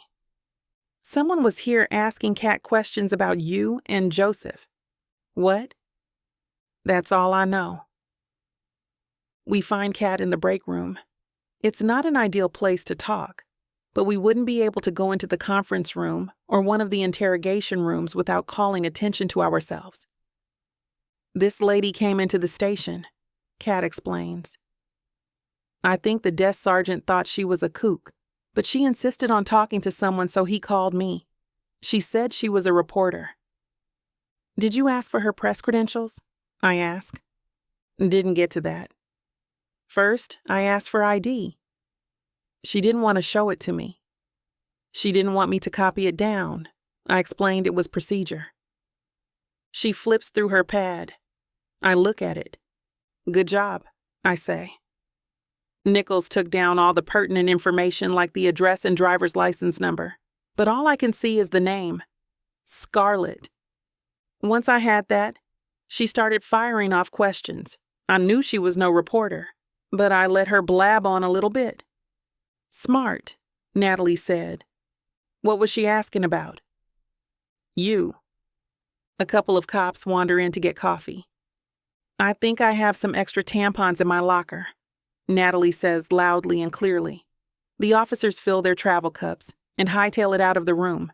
Continue, she says to Nichols. You and your fiancé. It made no sense. She wanted to know if you were really engaged. I had no idea what she was talking about. The rookie looks down at her pad. What? I say. Just tell me. She wanted to know if there was anything weird about your relationship. I said, weird how? She said, weird. I said I didn't know. And anyway, weird isn't against the law. I asked if she was... It's okay, Natalie says. She sounds like a kook for sure. Accusing you and your fiancé of some sort of crime. She said no. I said we don't arrest people for being weird. She got kind of annoyed and walked out. Did I do the right thing? Absolutely, I said. I had to write it up too. I'm sorry. Nothing to be sorry about. You followed procedure to the letter.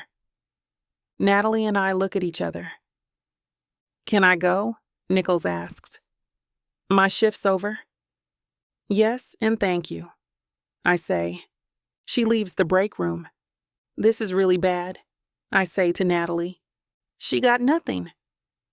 Just then, my name comes over the PA system. I'm being paged to the chief's office. Chapter 19. Joseph. I close the door gently to my study. Behind me, Javier paces up and down the space while wringing his hands together. What? I ask, frowning deeply at his state. Is it that bad? Well, it throws a wrench into the plans, that's for sure. Javier stops, resting his hands on his hips. I've received word that Marcus might have spilled some gossip about you and Kim's relationships to the Jenkins couple. Son of a bitch. Oh, I swallow hard, not really knowing what to do next. Okay. Yeah, he's a bit of a big mouth. I should have anticipated something like this happening, Javier mumbles, rubbing his hand along his chin. Hey, it doesn't matter. I wouldn't worry too much about it. Seriously? I raise a brow, following his movements as he plops down on one of my armchairs. You looked as if you were about to blow a vessel just now. Javier shrugs. I can be a bit dramatic sometimes. I'm banking on the fact that Fred isn't too big on gossip and rumors.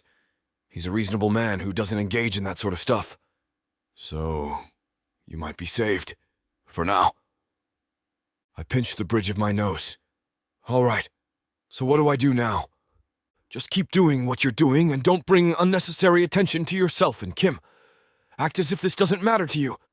Because it shouldn't. We can deal with this on the down low without raising suspicion. I should have known Marcus was going to pull something like this.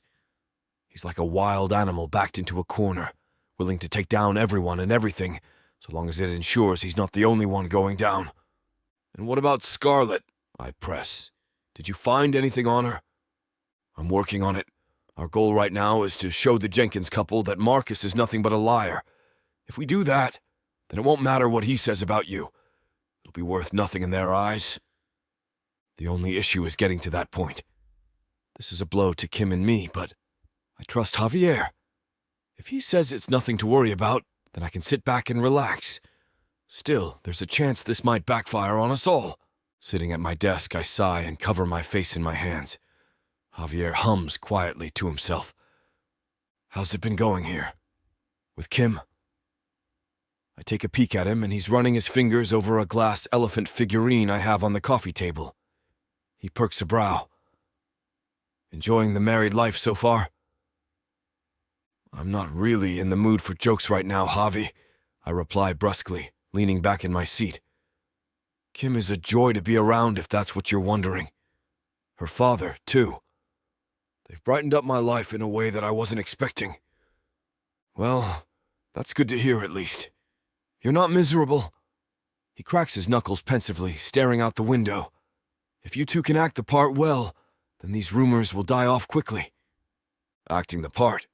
Yeah, that's what we're doing. We're only playing the role of a happy man and woman living together and bonding every chance we get. At what point does this stop being acting, though? At what point are we actually acting like a married couple and the feelings turn real? I shake my head slightly. No. There's no way this can become real between Kim and me. She's not interested in that sort of thing. The part that scares me, though, is that I'm not sure I ever want this to end. The fake relationship between Kim and me was a risky venture, but it made me feel like a new man. One with purpose. One who looks forward to a new day if it means getting to spend time with Kim and her father again. That's going to end one day, and it's probably sooner than I think. I have to be ready for that and brace for the potential heartbreak. Otherwise, I'll be in a tough spot for a long time to come. It doesn't have to be this way, though. That pesky voice in my mind likes to emerge at the worst times. What if it doesn't have to end? What if... If anything happens, Javier begins, tapping his fingers along the armrest of his seat. Just know that I'm working diligently to make a strong case for you. Thanks, Javi. I really appreciate it. An urgent knock comes at the door. Javier and I exchange a quick look before I get up to answer. At first I think it's Conrad coming to ask me something, but I've come to know what his knocks sound like. These are too light and quick to be his. Opening the door, my suspicions are confirmed when it's Kim on the other side. I can't even get a word in before she's nudging her way past the door and into the study. She huffs out a breath before her eyes land on Javier, who is still lounging on my armchair. "Hello there," she says softly. It might be a good thing he's here, actually. "Javi," I point towards the man. "He doesn't have to be here if you don't want him to be." He scoffs, rolling his eyes. "She just said I could stay, Joey." "Whatever. I just really want to talk about what happened to me at work just now." Kim scratches at her forearm, which looks like a nervous tick. She swallows hard before continuing. I don't know what to think of it." "What happened? Do you need to sit?" I ask, stepping forward to place a hand on her shoulder. I don't like the way she's acting right now. Concern fills my chest. "Did someone try to hurt you?" No. God, no. No one would try something like that at the station," she replies, shaking her head. Though, she does take my offer of taking a seat. "I think Scarlett's been trying to get some information on us." "What?" My mouth falls open slightly at the revelation, but I'm quick to close it. "How do you know for sure? Did you see her?" "No, but someone else did. Another officer took down her information and told me what she was asking for. Apparently, she's trying to accuse you and me of committing some sort of crime." "What a joke," Javier says, shaking his head. "Don't listen to these fools, Kim. I can handle this." "But that's not all," she says, an urgency to her voice that makes my heart pick up. "After I learned what Scarlett was up to, my boss called me into his office. There've been numerous complaints about me over the past few weeks. When the chief described them to me, I couldn't recognize the exchanges. The complaints are coming from events I don't recall, and they don't check out against my incident log." "Do you think someone is making false claims about you?" Javier leans forward in his seat. "Someone is trying to jeopardize your job." "Let's not jump to conclusions just yet," I say, hoping to be a rational mind in this whole mess. It could be some no-life pulling a silly prank. "I'm the only one this is happening to," Kim says rather sadly. There's a watery sheen over her eyes. "There's a local social justice blog that's picked up on the complaints, and it's all they talk about nowadays. My name is getting smeared right now, and I don't know what to do about it. And what does your boss say about this whole thing? Is this something she could lose her job over?" I shudder at the thought. It would be all my fault. He doesn't believe this crap, does he? He looked unconvinced, especially since all of the complaints that came in were anonymous. But he still wants to look into this and potentially start an investigation. Kim places a jittery hand on her neck, keeping her eyes on the ground. "So, yes, there's a chance I could lose my job, especially if the backlash grows. At some point, they'll make an example out of someone rather than lose face in front of the social justice warriors."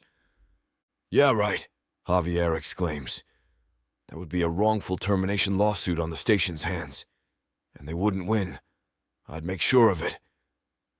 Damn it. Marcus and Scarlett are striking some low blows against us. To jeopardize Kim's job is something I won't tolerate. He can do whatever the hell he wants to me. But to go after Kim, someone who has done nothing but work hard for her position in life? No, that's not something I'm going to let slide." "Javier," I say, after spending some moments recollecting my thoughts, "I want you to intensify our case against Marcus, okay? Leave no stone unturned." "Absolutely. He won't know what hit him. We need to uncover all the skeletons in his closet. I don't care what it takes to bring him down. I could even hire a private investigator if I have to." Javier raises a finger. "I'll let you know if I need the help, Joey, but I am fully capable of handling this by myself. Honestly, the guy's a tool, and he's sloppy. His girl wasn't even able to keep herself incognito at the police station. That's what makes me think that he was the one who orchestrated this whole thing against me. It's too much of a coincidence," Kim reasons. I agree with her. Marcus has too big of an ego if he thinks he's going to take down Kim. I'm more than willing to be the one to return him back to the planet. It's settled then, Javier decides, rising from his seat. I'll bury this guy and expose him for what he is. For now, don't worry, I'm sure nothing will come out of this. God, I hope so. Chapter 20. Joseph. Conrad and I just cooked our magnum opus in the kitchen together. French onion soup. Honestly, I didn't know that I'd be capable of an intricate recipe like that. But here we are. I hardly even knew what caramelizing onions meant before Conrad explained the whole thing to me. All these fancy kitchen tools are in my possession, and I hardly know how to utilize them properly. Conrad makes fun of me for that often. Tonight, the Jenkins couple is in attendance for dinner, so Conrad, Kim, and I make sure to impress. Kim helps set the table while Conrad and I serve the bowls, which consist of a beautiful mix of beef, broth, onions, and cheesy bread. What a wonderful meal you've prepared for us, Frederick says, placing the napkin over his lap while April pours herself a glass of wine. I didn't know you were such a great chef, Joseph. I had a lot of help from Conrad here, I reply, taking a seat beside Kim at the table. Conrad sits at the head of the table opposite Frederick. He's taught me so much. I still have a lot to learn, though. Where did you learn to cook, Conrad? April asks after taking a bite of her food. This is delicious. My wife and I cooked a lot together when she was still alive. In the early years of our marriage, it was our bonding activity. We had different skill sets, you see. I worked with the meats while she excelled at the soups. So was she the one who perfected this French onion soup recipe? Frederick hums softly after taking his first bite. Very delicious. The onions are cooked to perfection, with just the right amount of salt. You're sounding like a food critic, Fred, I quip, sending him a grin. Ha! Frederick covers his mouth and shakes his head. Maybe I should look into that career choice after selling the theater. April and I will have a lot of free time on our hands once that happens. The theater. Pressing my lips into a thin line, I try to hide my discomfort at the sudden mention of the theater. I'm already reminded of Marcus's ploys against us, from Scarlett trying to find more information about Kim to the blog, dragging Kim's name through the mud. I know that he's the one behind both of those things. I'm just waiting on Javier to affirm that. Bracing myself for any mention of the blog, I'm pleased to see that it never comes. Frederick and April are too enthralled by Conrad and Kim. I sit back and allow them to take charge of the conversation, only speaking when it's appropriate for me. The elderly couple talk at length with Conrad about his late wife, Olivia, and her passionate work as a playwright. I would have hired her if she was still with us, Frederick admits, finishing the last of his soup. She sounds like a wonderful person. Do you still have any of her works? There are a few drafts in our possession that belong to her. She never got to finish those plays, unfortunately, but I've read them. There's a lot of potential. Well, I think it would be great if there was an opportunity to revive her works. Wouldn't you agree? April asks, looking at each of us with a curious expression. It would be good for the sake of the theater. I smile, sticking my spoon straight through the cheesy bread in my bowl. What about Marcus? Isn't he still in the running? Nope, Frederick replies coolly. Silence follows soon afterward. Frederick doesn't seem to mind. He sips languidly from his wine glass and pats the napkin on his mouth. Seriously? I press. This sounds too good to be true. I would have thought he was a strong contender. For a while he was, April replies, folding her hands over the table. But we decided against him. He's too engrossed in petty rumors and schemes. We don't want the theater to fall into the hands of someone like that. It leaves a bitter taste in my mouth. From underneath the table, Kim places her hand on my knee and squeezes. Glancing at her, I smile wide. She reciprocates the gesture. Besides, I was quite unconvinced that he wanted the theater for the right reasons, Frederick continues, filling his glass with a bit more wine. I was a bit troubled to see the way he spoke to his daughter. It left me feeling uneasy, to put it lightly. Poor Katrina. She has to live with that man. I see, Kim says. Then she raises her chin a little higher. Well, if you consider Joseph and I, we promise to further the legacy of the theater as you see fit. We may consult you during our future endeavors to see if it fits your vision for the theater as a whole. Placing a hand on Kim's shoulder, I nod. I agree with her. We want to make sure that we do the theater justice. We'd hate to stray away from what you originally wanted for it. You see, April? Frederick nudges his wife with his elbow. They have a great dynamic, don't they? They bounce ideas off of each other as if they're two halves of the same whole. That kind of reminds me of how we used to be in our youth, Fred. Do you remember? How could I ever forget, my dear? Pride fills my chest to sit beside Kim. We're a great team. She makes it easy for me to look toward the future with an optimistic view since I know that she'll be by my side. Hold on, Joseph. Aren't you getting ahead of yourself? This is temporary, remember? After you secure the theater, she'll go on her own way. She'll head off to law school and pave her own path, and you'll have accomplished what you wanted. I gulp. Is this truly what I want, though? A future without Kim? I'll start cleaning, Conrad offers, rising from his seat. I'm as good at cleaning as I am cooking. Don't worry. Oh, Conrad! There must be someone else around who can handle the dishes? Frederick asks, looking at me. No, Fred. Conrad shakes his head. I like cleaning after a hearty dinner. I love seeing all the empty plates. If you say so, my friend. While Conrad gathers the plates, I invite the Jenkins couple out to one of the patios where a fire pit awaits us. I turn it on, giving it a moment to warm us up. They sit on some lounge chairs that overlook the beautiful scenery that encompasses my mansion. Meanwhile, Kim and I share a love seat. Kim fits perfectly in my arms. She snuggles into my side, reaching a hand out towards the fire pit that blazes upwards towards the evening skies. Are you comfortable? I whisper. She nods. Very. Her closeness sends a shiver down my spine, but I hope I'm not giving that away. In my peripheral vision, I watch April and Frederick talk quietly as they enjoy their wine. How are you feeling? Kim asks gently. On top of the world now that Marcus is out of the running? I can't believe they cut him off like that, I say, glancing at the couple. April throws her head back and laughs loudly at some joke Frederick just told. I wonder if Marcus will retaliate in any way. Kim stiffens. Do you think he'll keep spreading these rumors about me? He better not. We're on to him. Javier will expose him for what he is, and he can get hit with a lawsuit if you choose to go that far. Wrinkling her nose, Kim sighs and shakes her head. God, that sounds like a mess.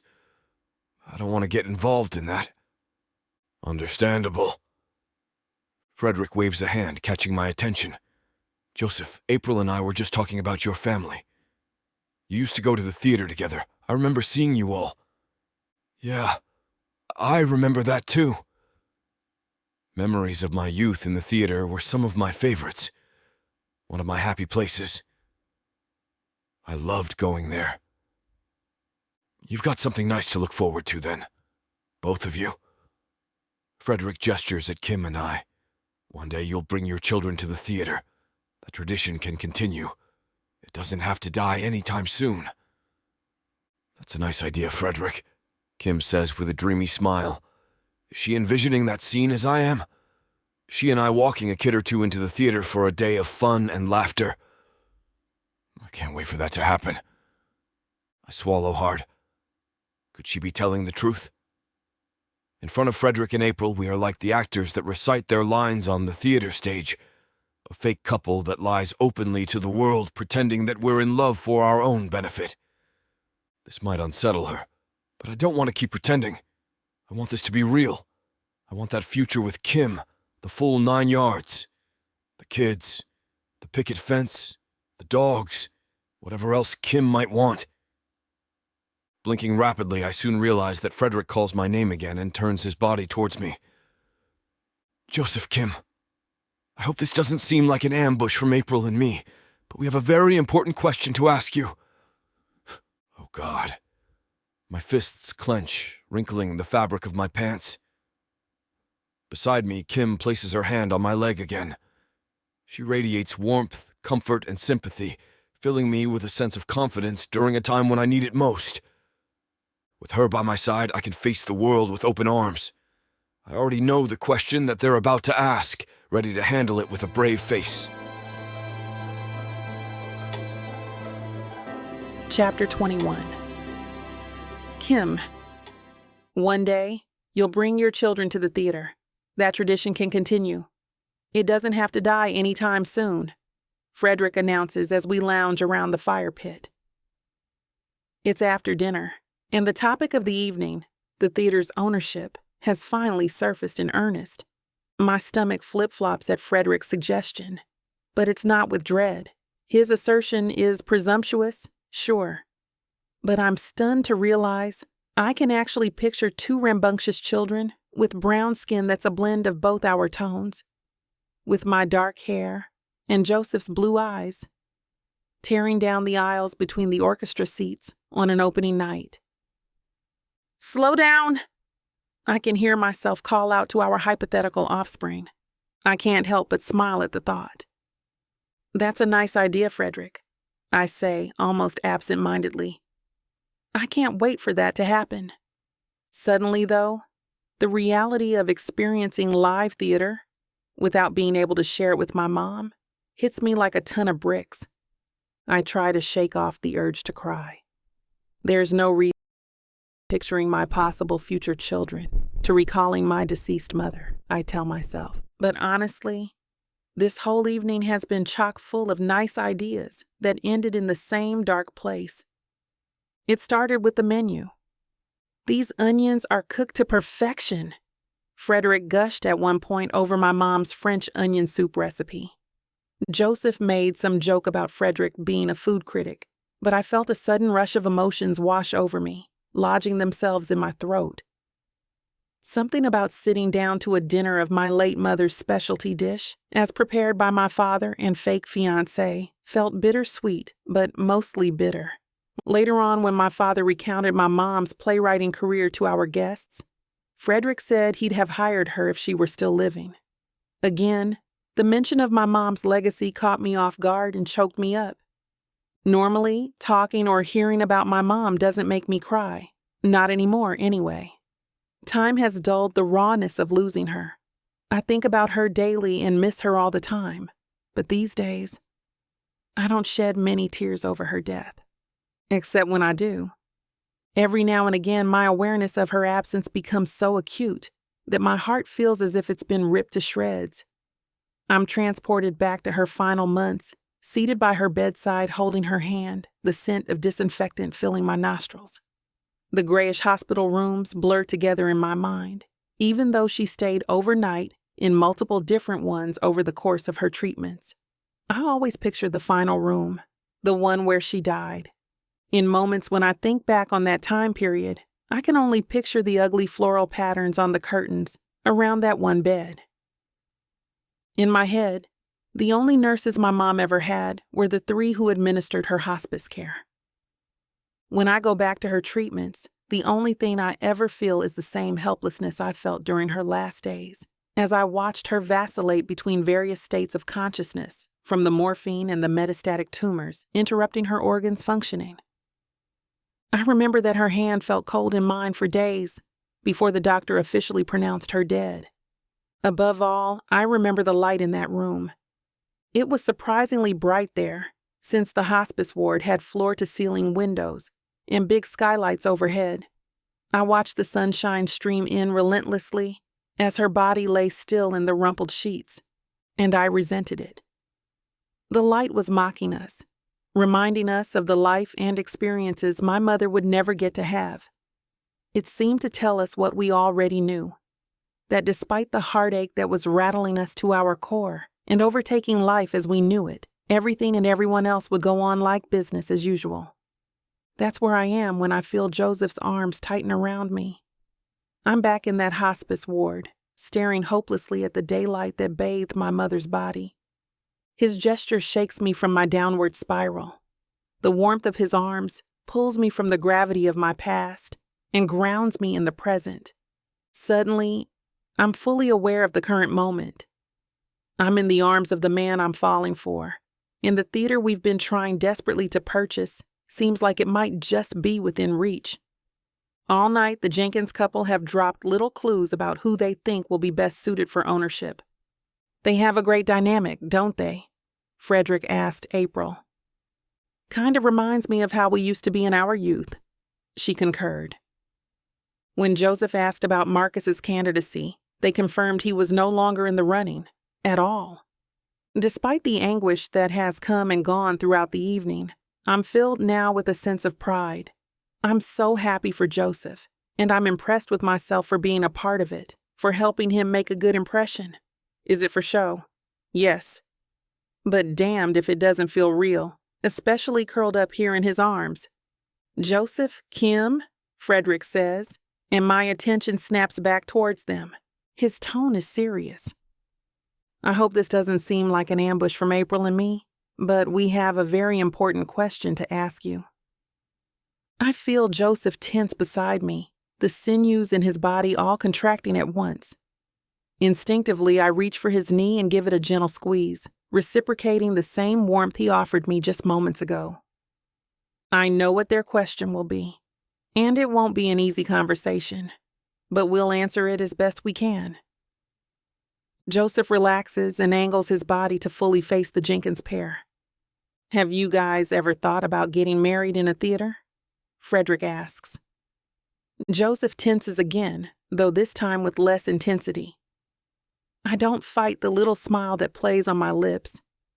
Though whether it's from discomfort or mere surprise, I couldn't say. I'll give them this. April and Fred Jenkins really know how to keep us on our toes. Chapter 22. Joseph. Oh, Fred, look at the time, April says. We really should be going. As you wish, he says, winking at her. I'll see you guys out, I say. Thank you for a lovely evening, April says. She kisses me and then heads to Kim. Do think about the theater for the wedding, dear, she says. Kim nods and promises she will. As soon as April turns away, Kim gives me a very pointed look. I smile in what I hope is a reassuring way. When they are gone, I come back to find Kim cleaning up in the kitchen. Well, I think the theater would make for a beautiful wedding and very unique, Conrad says, as he and Natalie come in carrying the last of the dishes. She slipped in some time after the dinner while the rest of us were outside, quick to help Conrad and probably gossip as they cleaned. Now it's Natalie's turn to make a face. I'm not sure if she's directing it at me or at Kim. I do think it means, WTF should I say, guys? Enough wedding talk for me, she says. I convinced Conrad to come with me to this whiskey bar I know, so you two lovebirds can have some time alone. She puts extra emphasis on the word alone. To figure out what you want to do about the wedding. All right, Conrad says. Give me 5 minutes. He leaves the room. I can't take this anymore, Kim says. What? Natalie says, surprised. I'm surprised too. I think things are going really well. Scarlett looks like an idiot. The stuff Javier put together, well, had his paralegal put together, convinced Fred and April that whatever Marcus was trying to pull, they don't want any part of it. All the lying, plus I got suspended, Kim says. I can tell she's very upset. Natalie jumps in before I can say anything. Look, Natalie says, coming over and putting her arm around Kim. You didn't do anything wrong. It's just procedure. You weren't even on duty for one of those dates they mention. It's all made up. We have the proof. I don't know. Plus, we have Nichols' report that Scarlett came in asking about you. She obviously has an axe to grind. Natalie stops talking as Conrad appears in the kitchen. I can practically see Kim's anxiety ratchet up. What did he hear? Fortunately, he's very excited about the whiskey bar, and he and Natalie head out. Kim and I finish cleaning up in silence. What do you want to do now? I ask. I'm exhausted, honestly. Why don't we go up to the bedroom? I have a nice port up there if you want a glass. We can watch TV or just talk. When we get to the bedroom, Kim throws herself on the couch. "Port?" I say, opening up the cabinet in the console next to the TV. She shakes her head. She looks so sad, I can't bear it. I shut the cupboard and sit next to her. "I'm glad you're going to get the theater," she says. "I couldn't have done it without you," I say, smiling. She doesn't smile back. "What's wrong then?" "A lot. All the lies we told. How it messed up my job. Look, if this doesn't go away, I'll sick Javier on them. He's a shark. Scarlett won't know what hit her." "I don't know," Kim says. "You can't go around saying bad things about people that isn't true. The First Amendment doesn't allow you to do that with impunity. It's libel or slander. I can't remember the difference." "Libel is written or printed," she says immediately. "Slander is just spoken." "See, you're going to make a great lawyer," I say. "Can we maybe focus on the good that's going to come out of this?" "Like what?" "I'm going to get the theater, and you're going to be a lawyer and change the world." "No pressure," Kim says glumly. I want to put my arm around her and comfort her properly, but I don't. We had a deal. I didn't expect to fall for her, but I have. I promised to pay for law school, and the medical bills have all been remitted, paid in full. I don't want her to think that I'm changing the agreement. She gets to go to law school, and I'll pay for it. The fact that I haven't been able to stop thinking about that kiss we had after the movie is my problem. I have to keep our agreement platonic. Otherwise, she might think I'm manipulating her, and she'd hate me for being a jerk, which would be completely justified. It's all going to be okay, I say. Even I know how lame that sounds. It's not just my job, although I do like the idea of suing the pants off Scarlett if it comes to that. Then what is it? She looks into my eyes, but only for a second. Then she looks away. I can't help myself. I gently grab her chin and turn her back to face me. It's all the lies we've told. How is my dad going to react when he finds out? I think he will understand, I say, although I don't quite believe it myself. An image of Conrad chasing me, brandishing a golf club, comes to mind. That's ridiculous, I tell myself. I'm sure all he would do was tell me off loudly and soundly, and then I wouldn't have either of them anymore. Not Kim and not her dad. He and I have had so much fun together through all this. I didn't realize until now how much I would miss him. Why can't I have this? I ask myself. We make a nice little family unit. Kim and I could make him some grandkids. I would love that too. What about having the wedding in the theater? She says. You mean the wedding we aren't going to have? I say. She winces and I feel bad. Well, let's talk about it, I say, sitting back. I want to give you your dream wedding. What do you mean? I mean, if you could have anything, what would it be? Why? I put my finger to her lips. Humor me, I say.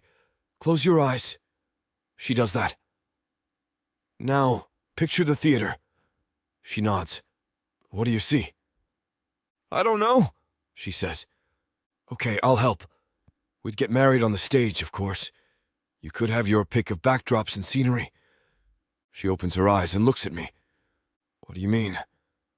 We could make it look like a castle or a garden or... A castle in a garden? She's getting into it. I only wanted to distract her.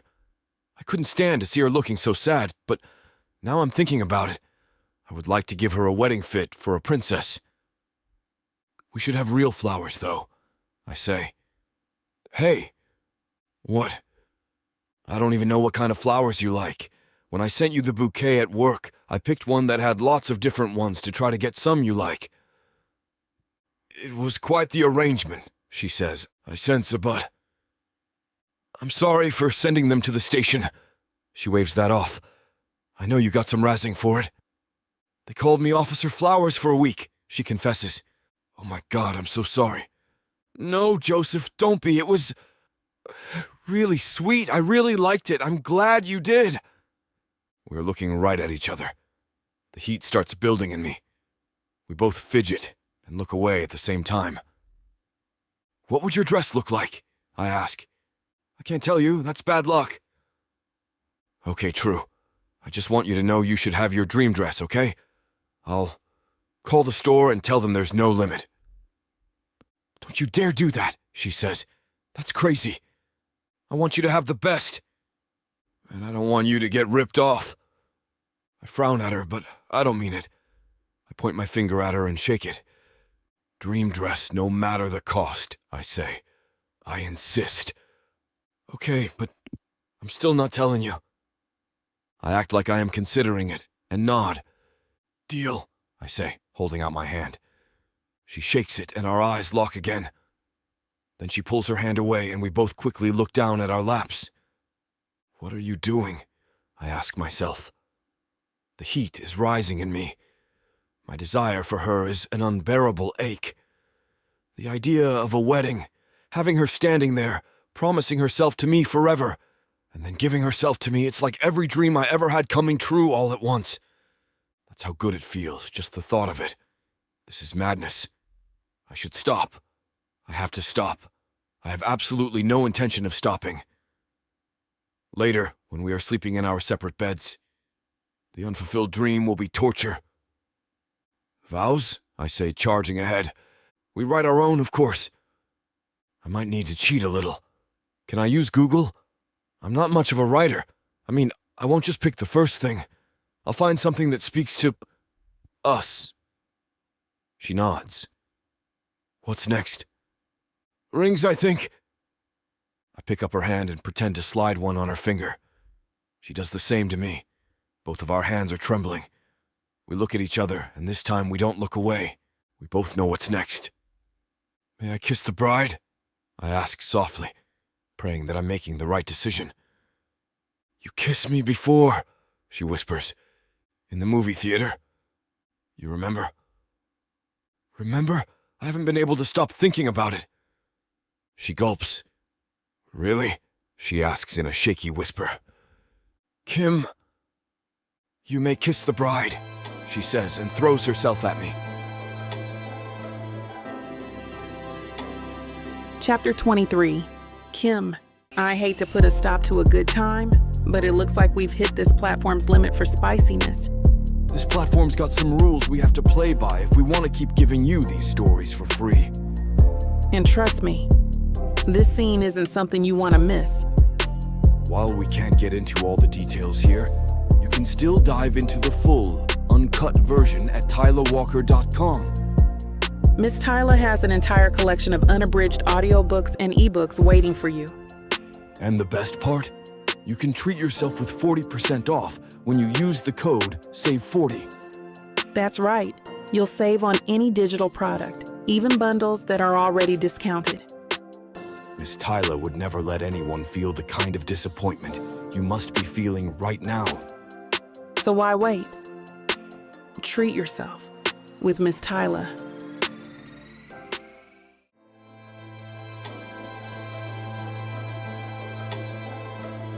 Chapter 24. Joseph. Oh, Kim! I lie next to her, running my hand over the curves of her body. This is everything I ever wanted. It was only a matter of time before something like this happened between us. The tension grew stronger every day. She and I felt it. Joseph, she mumbles sleepily, eyes drooping as she snuggles into the pillow. That was so... Yeah. I nod. My fingers trail the delicate features of her face. It was amazing. I never thought that I'd ever experience something like this. Why? I had so many other things to worry about in my life, she admits quietly, reaching out for my hand and entwining her fingers with mine. From my mom dying to my dad, and I being swamped with mountains of debt afterward, I focused on my career and my dreams. There wasn't too much room for romance. It's a good thing you stopped me for running those stop signs then, I joke, which earns me a roll of the eyes from her. Reckless driving is never something to be proud of, Joseph. I know I was being irresponsible, but I'm not too mad at myself for doing what I did because it led me to you. Her eyelashes flutter as her gaze reaches mine. A small part of me wants to reach out, grab her by the neck, and start kissing her all over again. I kind of like how we are currently, though. It's relaxing, serene, and quiet. An opportunity to bask in each other's presence.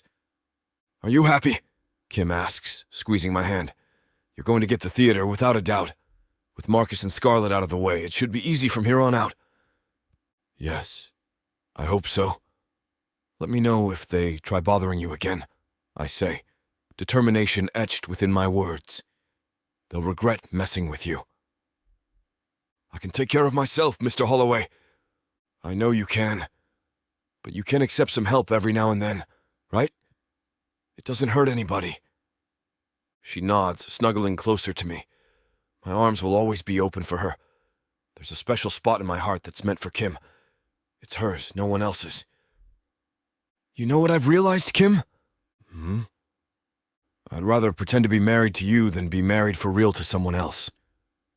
I laugh, absent-mindedly running my palm along the bare expanse of her shoulder. Isn't that crazy? It's weird saying it out loud, but it's the truth. "I feel the same way, believe it or not." Kim looks up at me, lightly pressing a kiss into my chin. "If it's not you, then I don't want it. I'd rather not get married to anyone else." "It's about time we start planning our wedding, then." I bring her closer to my body. The feeling of her skin pressed up against mine makes me hard, all over again, but I fight the temptation simply because I like where our conversation is headed. "What do you think? A theater wedding?" Definitely unorthodox, but I don't mind the idea. It's fun, exciting, and new. Plus, I think Frederick and April will really love it. "Yeah, we owe everything to them," I reply, closing my eyes and sinking my head into the pillow. Thank God Marcus is such an idiot. He ruined his chance and we didn't even have to lift a finger. "He was never going to get the theater," Kim says. She traces patterns into my chest with her index finger. Maybe I'm imagining it, but I feel the words "I love you" being continuously signed into my skin. It makes me warm inside. When we went golfing with Fred, I knew he wasn't being serious about the whole thing. Fred isn't an idiot, I add. He saw through them, and so did I. Hopefully he isn't giving Katrina too much of a hard time over what happened. None of this is the girl's fault. "I'd be pissed too if I had to spend the day with Marcus and Scarlett," Kim scoffs, shaking her head. "The two of them are insufferable. I can't imagine what it's like spending too much time around them." "Back to the wedding, babe."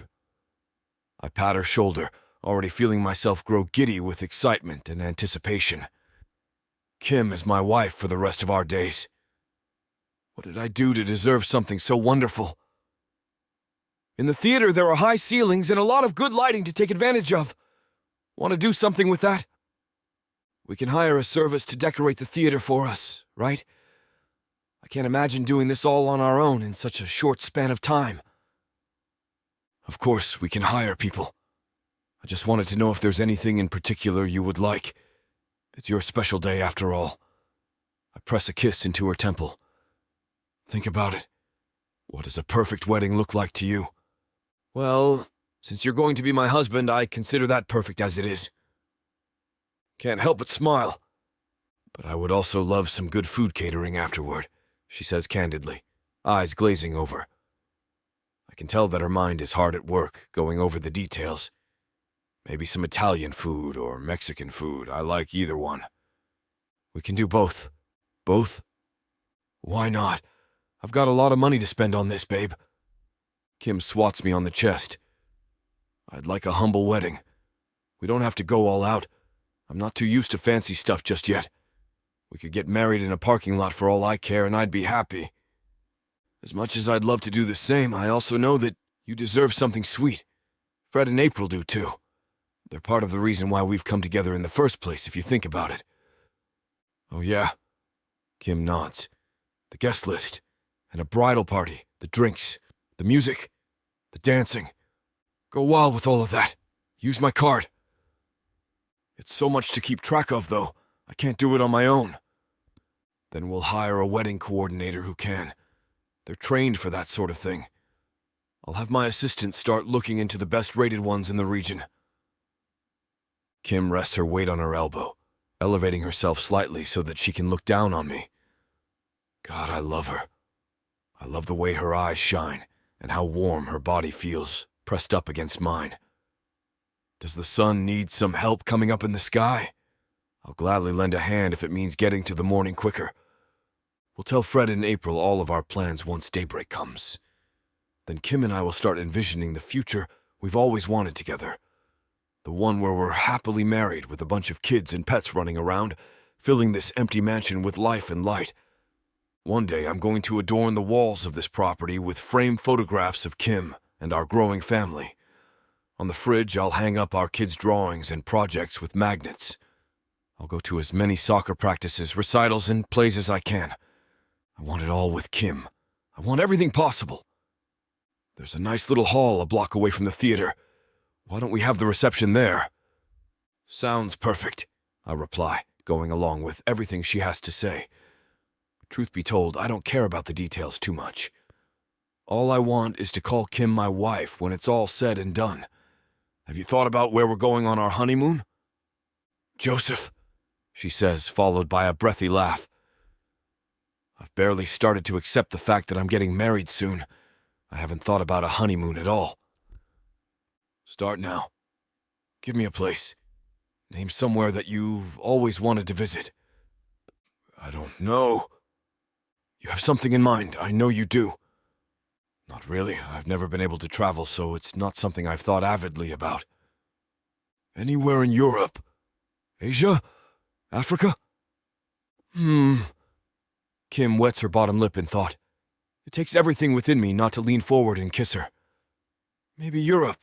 I've heard Spain is beautiful at this time of year. Then Spain it is. Anywhere else? Her eyes widen. You'd take me to more than one country. If that's what you wanted, why are you acting so surprised? I'm not used to this sort of thing. Give me a break. She presses her cheek against my shoulder again, staring up at the ceiling. What about Greece? I've always wanted to try authentic Greek food straight from the source, like tarama salata and tzatziki. Sounds delicious, okay? I'll let my assistant know about your honeymoon choices and he'll do the rest of the work. You've got your passport, right? If not, we can always get that expedited for you as soon as possible. I have it. Yes. Didn't think I'd ever have to use it. So this is exciting. Kim kisses my shoulder. Thank you, Joseph, for everything. I should be the one thanking you, Kim. You've opened my world to romance when I thought that it would never happen to me. I wasn't really interested in pursuing anything serious with anybody until I met you. I love you, Joseph, she says, pressing a kiss against my lips. I love you so much. I love you too, I whisper, trailing my hand down her face. And I can't wait to make you my wife. Chapter 25. Kim. I let out a sigh of relief, feeling the tension leaving my shoulders as I relax in the shower. After the night I had with Joseph, nothing but contentment fills my body. Nothing can destroy this. Damn it! A bang resounds, and I immediately flinch. What's going on? Scrambling to wash the last of the suds off my body, I finish my shower and dress myself as quickly as possible. It's difficult tugging my pants over wet legs, but I manage. The yelling continues, followed by more bangs. This sounds like an argument to me, but between who and why? Everything was going so well, I murmur, brushing out the wrinkles in my clothes as I chase down the origin of those noises. Please don't let it be too bad. Unfortunately for me, it's worse than I imagined. Conrad, please listen to me. I don't have anything to say to you, young man. You need to leave me alone. Joseph holds out a hand, trying to stop my dad from packing his things into his suitcase, but Natalie steps between them and prevents him from doing so. It's not a good idea to mess with him right now, Joseph, Natalie whispers. Her eyes shift toward me as I quietly make my way into the room. Kim, my dad, such an organized and neat man, has his clothes strewn across the floor. It looks like he tipped over the drawers and dumped everything out, along with a few of the trinkets he brought along when we first moved in with Joseph. "Dad," I ask, "what's going on?" Joseph stands with a hand over his mouth and his gaze fixed on the ground. My dad grumbles things under his breath as he continues packing, not even wanting to look at me, or anyone else for that matter. "Dad." "Kim, I thought I raised you better than this," he says, still not looking at me. Those words burn. They cut deep into my soul, twisting around like a dagger in a wound. My eyes water and my body fills with heat, an intermix of rage and disappointment. What are you talking about? Why would you say that to me?" My voice quivers violently as the words fall from my lips. Joseph reaches out and places a comforting hand on my shoulder, but nothing can heal the damage my father's words have already done. "Are you serious?" My dad whips around to face us. Then he points an accusatory finger, first at Joseph, then at me. "The both of you are liars. You lied to me. Why?" Kim, I'm so sorry," Natalie whispers, flanking my right side and bringing her lips close to my ear. "I never meant to tell him about, you know. I had too much to drink last night," she continues, probably trying to ease the tension after seeing the horrified look on my face. "You know how whiskey loosens my tongue." "And so you told him," I finish, not even wanting to look at her. "Yes. I know it's my fault, and I'm so sorry. I've been trying to calm him down all morning, but he's hell-bent on getting out of here." "To go where?" I blurt out, furrowing my eyebrows at my father's hasty movements. "Where are you going to go?" "Natalie is letting me live with her for the time being," my dad retorts, going back to packing. He's throwing things haphazardly. Balls of jeans and shirts go flying into the suitcase. She was nice enough to offer me a place to stay. I made it clear that I'm not staying another second in this house. "Conrad, I really think you're over-exaggerating about this. We can talk about it," Joseph says, but he's stopped by my dad before he can continue. All it takes is one fiery look from him to shut Joseph's mouth tight. "Over-exaggerating?" my dad repeats, tilting his head slightly. He narrows his eyes. "You and my daughter have created this scheme to fool everyone, including me. What did I do to deserve this? You two lied to my face, and I trusted you." My dad makes a pained expression before turning away. Something deep in my heart told me that this wasn't right. Who the hell falls in love with a guy this quickly and gets engaged with him too? I should have known it was only about the money. It all makes sense now. "Dad, I can explain everything," I say, stepping forward despite the quiet protest from Natalie. "Please put that down. Put everything down and listen to me. I don't have anything more to listen to. You might just lie to me again. I won't stand for this anymore, Kim. I won't. Don't you understand that you've hurt me? You made me so happy, thinking you found this man and stayed with him out of love. How do you think your mother would feel with all this? Why did he have to say that? Why does he have to bring my mother up during a time like this, where I'm already on the verge of bursting into tears? I'm sorry, Dad." I wipe furiously at my eyes. "Joseph and I were going to tell you the truth, but..." "Yes, only after you've finished this little deal of yours and you've divorced him as quickly as you married him." My dad finishes that remark with a firm nod. "Don't you realize what you're doing, Kim? You're tarnishing the beauty of marriage. It's supposed to be a sacred occasion." "Conrad, please don't blame her for this," Joseph interjects. "This was my idea. I was the one who pitched this idea to her in the first place. And she accepted because she's an ambitious woman who has a lot of goals for herself. She wanted to help you with the medical debt left behind by..." "Don't you dare say her name," my dad warns in a dangerous voice. "She'd be horrified to know that this is what her daughter has resorted to." "Conrad, that's enough," Natalie pleads.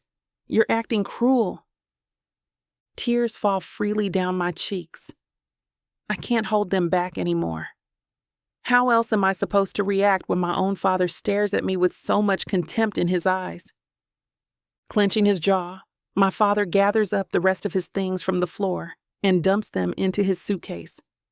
He shoves down the pile of clothes and forces the zipper to close. At this point, my hand covers my nose and mouth in an attempt to suppress the noises I'm making, but it's hardly working. "I've had enough of this," he grumbles, swatting away Joseph's hand as he tries to help him put the suitcase on the ground. "Stop it! You've done enough, young man." "Conrad, I'm only trying to help. You came into my daughter's life and convinced her that this plot of yours was a good idea. Aren't you ashamed of yourself?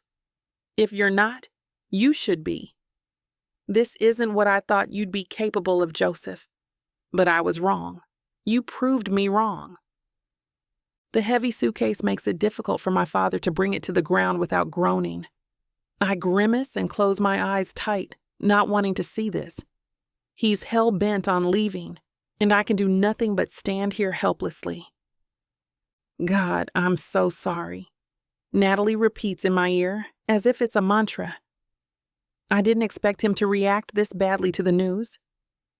"You shouldn't have told him in the first place," I snap. "He was supposed to hear the truth from me." "I know, I shouldn't have. Whatever." I shake my head, wiping away the tears that keep coming from my eyes. Then I sniffle loudly. "The damage is done already. We're not going to let him leave like that. Right?" Joseph whispers, running his hand along my arm. "We need to get him to stay. Kim, I'm sorry this is happening, but we have to try to make things right." I agree with him, but how am I supposed to do that? I'm a wreck right now. I can barely form a coherent sentence, much less try to persuade my furious father into staying in a place he clearly doesn't want to be in. "Conrad," Joseph says, more confidently this time, "for Kim's sake, calm down and listen to us. We'll explain everything. I can tell you everything that went on between us, starting from the very beginning. I don't want to anger you further. You've made me hit my limit, Joseph." My dad places a trembling hand over the handle of his suitcase. "I was really starting to see you as a son, you know. I started to love you. I thought you were the perfect fit for my daughter, despite the suspicious circumstances that brought you two together. But now, I think it's a load of lies." "Conrad," Natalie bursts. "Stop treating them like this. Kim's right. I shouldn't have been the one to tell you the truth, and I did it by accident. You were never supposed to find out like this." "Well, Natalie, I'm glad you told me. It's better to rip the bandage off sooner than leave it festering." As he makes the move towards the door, I step forward with my hands out. He pauses, standing directly in front of me. "Please wait. Don't go like this. I don't want our conversation to end on such a bad note." His nose flares, and I know he wants to say something, but he holds back. Thank God. Maybe I still have a chance of mending things with my dad. Chapter 26. Joseph. "Sit down, Dad, please." Despite the reluctance in his eyes, Conrad keeps one hand on his suitcase as he lowers himself onto the edge of the bed. Beside me, Kim lets out a quiet sigh of relief. She wipes away the last of her tears, but I notice just how swollen and bloodshot her eyes are. Damn. This is all my fault. "Thank you," she whispers. "For one, I want to apologize. I'm sorry that I didn't tell you about this sooner." "There's no point in apologizing now," Conrad retorts, the frown on his face only deepening. "Just get on with whatever else you have to say." "Dad, please don't treat me like this. Joseph and I never meant for things to get this far, but it happened, and we went with it." Straightening his back and clearing his throat, Conrad stares at me. "How did this start?" I smile slightly. "A traffic stop?" "No, this whole idea of having a fake marriage and a fake relationship," he says, waving me off. The idea you two roped me into without letting me know first. Oh. My throat tightens, but I swallow hard and force the words out. As I said, it was my idea. Kim was reluctant about it at first, which makes sense. She had every right to be suspicious about the whole thing. You raised a smart woman. Conrad hums. I continue. I really wanted to buy the local theater from an elderly couple, but they wanted the theater to go to a family man, someone who would take good care of the property and maybe even pass it off to their child one day. I wanted to be that someone, but I was single for a while. I didn't have a partner or a family, so I had to act fast. Reaching out, I grab Kim's hand and give it a gentle squeeze. She returns the gesture, albeit weakly. I met Kim, and it seemed like everything was coming together nicely. She was the perfect sort of woman I needed to secure this deal. And she also had something to gain from accepting. She wanted to help you with your wife's medical debt, as well as fund her law school studies. Conrad's hand shakes. He presses his lips tightly together as he knits his eyebrows together. The look is indecipherable. I can't tell whether my words are softening this blow or only making things worse. So, that's why she accepted. It was a mutually beneficial decision. At first, I really thought that it was going to be just business between us. I didn't expect the actual feelings to grow out of this plan of ours, but I glance at Kim, who's keeping her eyes on the ground. I was wrong. Wrong? Conrad repeats incredulously, shaking his head. How can anything genuine come out of something so crooked? I fell in love with her, Conrad. With everything about her. Not only that, but I loved having you two around. My home felt so empty without you two. You and Kim brightened my life for the better, and you taught me so many things about life in general. I have a lot to thank you for. Kim nods. I love him too. We never meant for this to happen, Dad. We really thought that nothing was going to come out of this deal. But we got closer, and things developed between us. The love and passion I feel for Joseph is real. It's not something I can fake anymore. She's right, Conrad. Everything that they've said so far is the truth. Kim told me, Natalie adds on, clasping her hands together. I know that you're mad and you have every right to be, but don't be so harsh on them when they're just trying to make things right. Conrad stays quiet. Maybe this is working.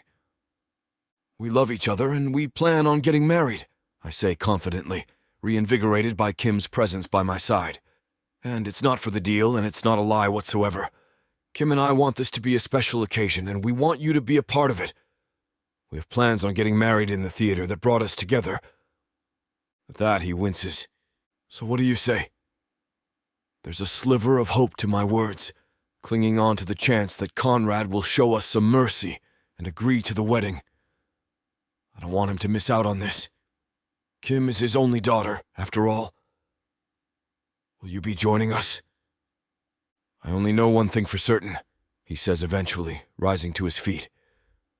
I want to leave this house, immediately. My face drops. Kim tightens her hold on me. Oh, Conrad, Natalie whispers, shaking her head. Don't go like this. Joseph and Kim are being sincere.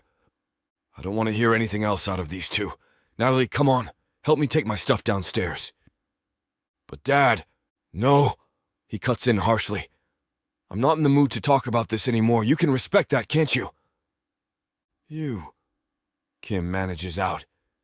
You didn't even answer his question. I don't feel like it. Natalie, come on. Help me with this. Taking his suitcase, he lugs it out of the bedroom and down the hallway outside. I'm so sorry. For everything, Natalie says to us. I'm going to try to talk to him some more and make him see the light. He needs some space to calm down. Thank you, Natalie, I reply, watching as she hurries out of the room to chase after Conrad. Kim slowly approaches the bed, neatly made, and lowers herself down in the same spot that Conrad sat in. She runs her hands over the fabric. What am I going to do now, Joseph? She asks. My dad, he doesn't want anything to do with me anymore. Don't say that. I'm at her side in seconds. That's not true at all. This is a lot for him to take in.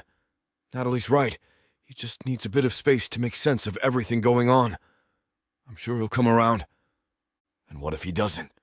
What if he doesn't want to show up for the wedding? Kim places her hand on my knee and squeezes. What are we going to tell Fred and April? Don't worry about that right now, Kim, please. You're working yourself up. It's not like things are looking good for us right now, she retorts, turning away from me and crossing her arms over her chest. I thought things were going well, but things will be fine. I promise. This is a little bump in the road, that's all. I wrap an arm around her shoulders, trying to bring her in close, but she's acting cold. I'm sure this isn't what she wants to hear right now, but it's all I can offer. What more can I say? If only I could see what's going on in that mind of hers, I would know the right things to do that would make her feel better. Right now it probably feels as if the world is caving in, but I know that we're going to get through this. Natalie will get through to him, I hope. She's the only one that Conrad wants to spend time with right now, so maybe she can make this come out in our favor. Then again, she's the reason why we're in this mess in the first place. Doubt settles in my heart, but for Kim's sake, I keep a brave face on. Are you feeling okay? I whisper, leaning in close to her. Running my hand along her cheek, Kim bristles at the touch. Do you want a glass of water or something? To hang out in the living room? I think I need some time to myself, Joseph, she admits, pinching the bridge of her nose. This whole thing just gave me a headache. Okay, I nod, getting up. You got it, but let me know if you need anything. Please. She mumbles something under her breath as I make my way out of the room. As I close the door, I notice as she gently lays down on her father's bed and curls up on her side. It's heartbreaking.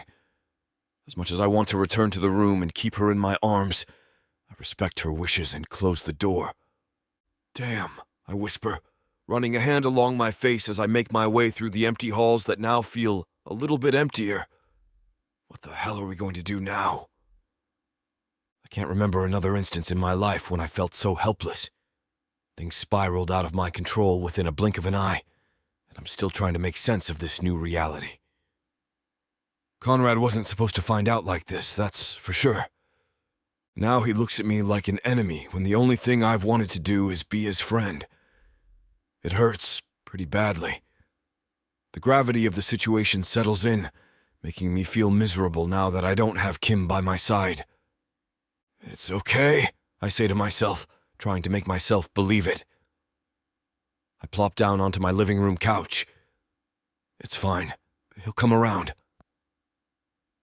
Conrad is a tough man who guards his emotions, but he loves his daughter. He's hurt right now, but he won't stay away forever. At least that's what I deduced from what I know about the man. For the love of God, I hope I'm right. Chapter 27. Kim. Nervous? April smiles at me, reaching over to pat my knee a few times. I nod, wiping my sweaty palms on my pants and doing my best to keep a calm composure. Of course, I'm nervous, but it's been exacerbated by the situation with my dad. He hasn't spoken to me since he stormed out of Joseph's home. Natalie gives me brief updates here and then, but nothing to relieve the growing tension in my chest. Yeah, I'm pretty nervous. I've never planned an event as big as this before. Never? April asks. She sets aside the book in her lap, one that showcases different wedding themes and colors we could follow. Not even a birthday party? I never liked having huge birthday parties when I was growing up. I didn't like the attention. Since it's your wedding day, all eyes will be on you, she reminds me. Are you ready for that? I guess so. April is so kind to me. She radiates warmth with her smile, one that makes me feel as if everything is going to be okay. I wish I could tell her the truth since it's eating me up inside. But Joseph and I don't want to make the same mistake again. We will tell April and Fred the truth about the whole thing when the time comes. But right now we need to focus on what's important, the wedding details. Honestly, I never thought planning for a wedding would be so intensive. It's not like this in the movies or TV shows. Yeah, April replies with a laugh. It's sort of magical, don't you think? They get engaged, and a few seconds later, they're at the wedding. No fuss over the catering or the table seating or anything like that. I wish it were that easy in real life. How's your father feeling about the whole thing? Is he excited too? Nervous? The mention of my dad sends me into a quiet panic. I don't know how he's doing, to be honest. He's not talking to me. I have to rely on Natalie for all of my information on him, and even that is sparse right now. He's okay, but he came down with something recently. Nothing too serious, but I'm giving him some time to rest. Ah, but he'll be fine in time for the wedding, right? I press my lips together tightly, nodding firmly. He'll be fine. Great. That's wonderful to hear. Conrad is a great man and an excellent cook. I still think about that amazing meal he prepared for Fred and me when we went to visit you all at Joseph's. I'm sure he's bursting at the seams with excitement to see you get married. Absolutely. If only she knew how I'm on the brink of breaking down and sobbing with each mention of my dad. I can't cry now, though. It would reveal everything. We're all so excited. My dad's absence looms over me like a dark cloud, tainting my happiness as I try to plan the wedding with April. With each passing day, I feel the anxiety growing stronger and my resolve weakening. Natalie helps out with the planning, too. She finds a nice catering company that is willing to serve our wedding, as well as a DJ that we could use for the reception. She's still pretty apologetic about the whole thing with my dad, but she lets me know that he's doing all right in the meantime. That's something at least. He's sulking and moping around, but he's in good health. Don't worry, Natalie whispers, as she helps me choose out a veil at the local bridal shop. She fans it out behind me, staring at the pretty crystals and intricate designs woven into the material. You're going to look beautiful. Thank you. But that doesn't negate how nervous I'm feeling right now. God, I just want to run away at this point. No, how could you do that to poor Joseph, after all that you've been through together? She says, placing her hands over my veiled shoulders. Besides, that might just be proving your dad right. I sigh. He's still angry about the whole thing, isn't he? Pretty much. He's made some progress about it, though. He's accepted the fact that you're getting married and all that. But he's acting as if... Natalie pauses, sending me a glance through the mirror I'm currently standing in front of. Well, you know how stubborn he is? He's been rambling about not showing up at all. I should have expected that. Maybe I would have braced myself for that response better if I knew. Because right now, I want to start crying. The tears prickle at the back of my eyes, but I blink them away quickly. He said that? I think he's just rambling, Natalie says, shaking her head slightly. I wouldn't take him seriously if I were you, Kim. Just enjoy yourself. How's the rest of the wedding planning going with April? Pretty good. She's been making some good recommendations, and she's been in contact with my wedding coordinator throughout every step of the process. It's taken the weight off my shoulders a little bit. Money's not an issue, huh? Natalie's eyes twinkle. With Joseph's deep pockets and all, most brides would die to be in a position like yours. I'm not in an envious position at all. Trust me, I reply candidly, moving the veil out of my face. I can already imagine Joseph doing this for me during the actual ceremony, right before he seals our future with a kiss. I don't have to worry about money, but I do have to worry about my dad not making an appearance at my own wedding. I get you, Kim. I'm working tirelessly to make him change his mind. I might have to drag him into that theater to see you get married. I don't mind doing that if that's what it'll take. No. I shake my head. That would cause way too much scandal.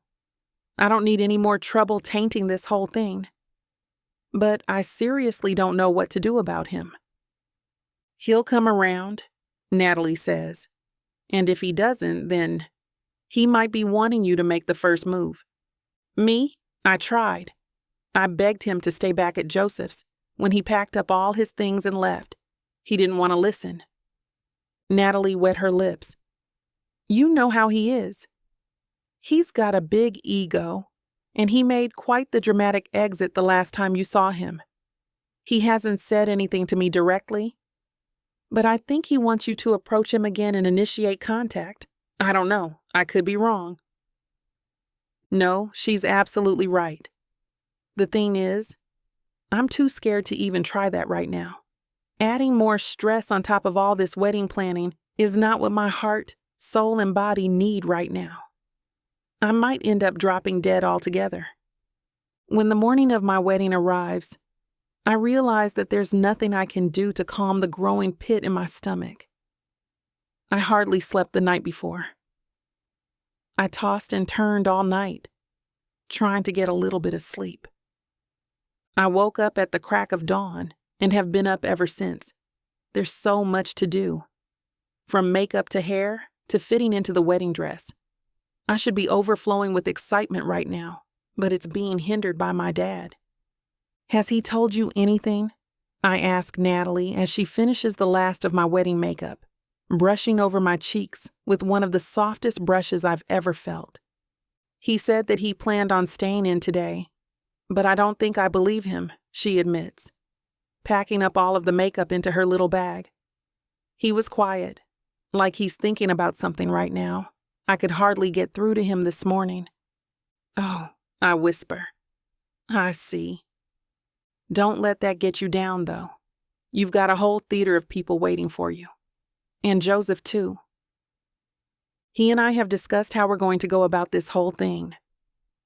I ball my shaky hands into fists, hoping everything turns out all right.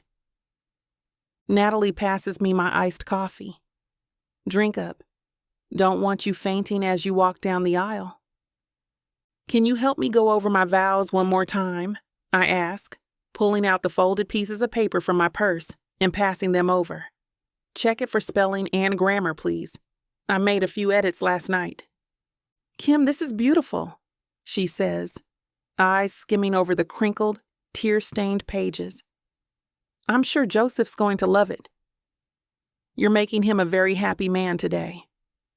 I hope so. All right. I chug down a few gulps of my coffee, thankful I'm not wearing my dress just yet.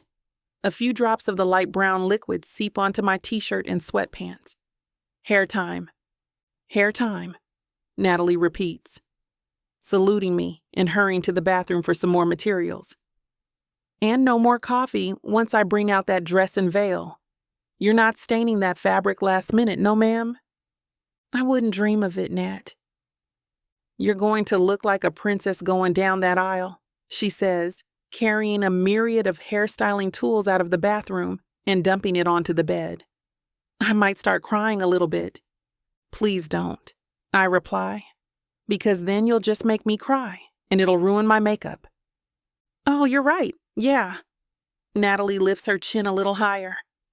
I'll be brave about it, Kim. You can trust me. Chapter 28. Joseph. You look good, Javier says. We got these. Are you the white or the red? He holds out the box with the boutonniere. White, I think.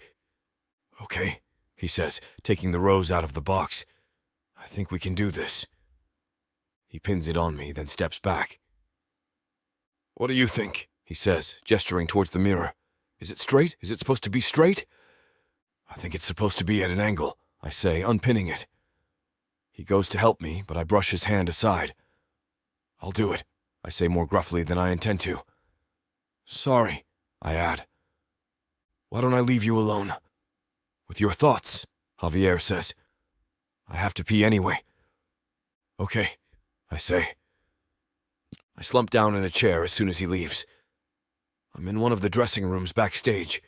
It isn't glamorous, but it has those mirrors surrounded by bare light bulbs. Those lights don't let you hide anything. And I look like hell. This is awful, I think, and kick one of the other chairs in frustration. How did this happen? It was supposed to be a happy ending. Storybook happy ending. I've never been happier. Well, at first I was slightly terrified, but then I was happy after confessing my feelings for Kim.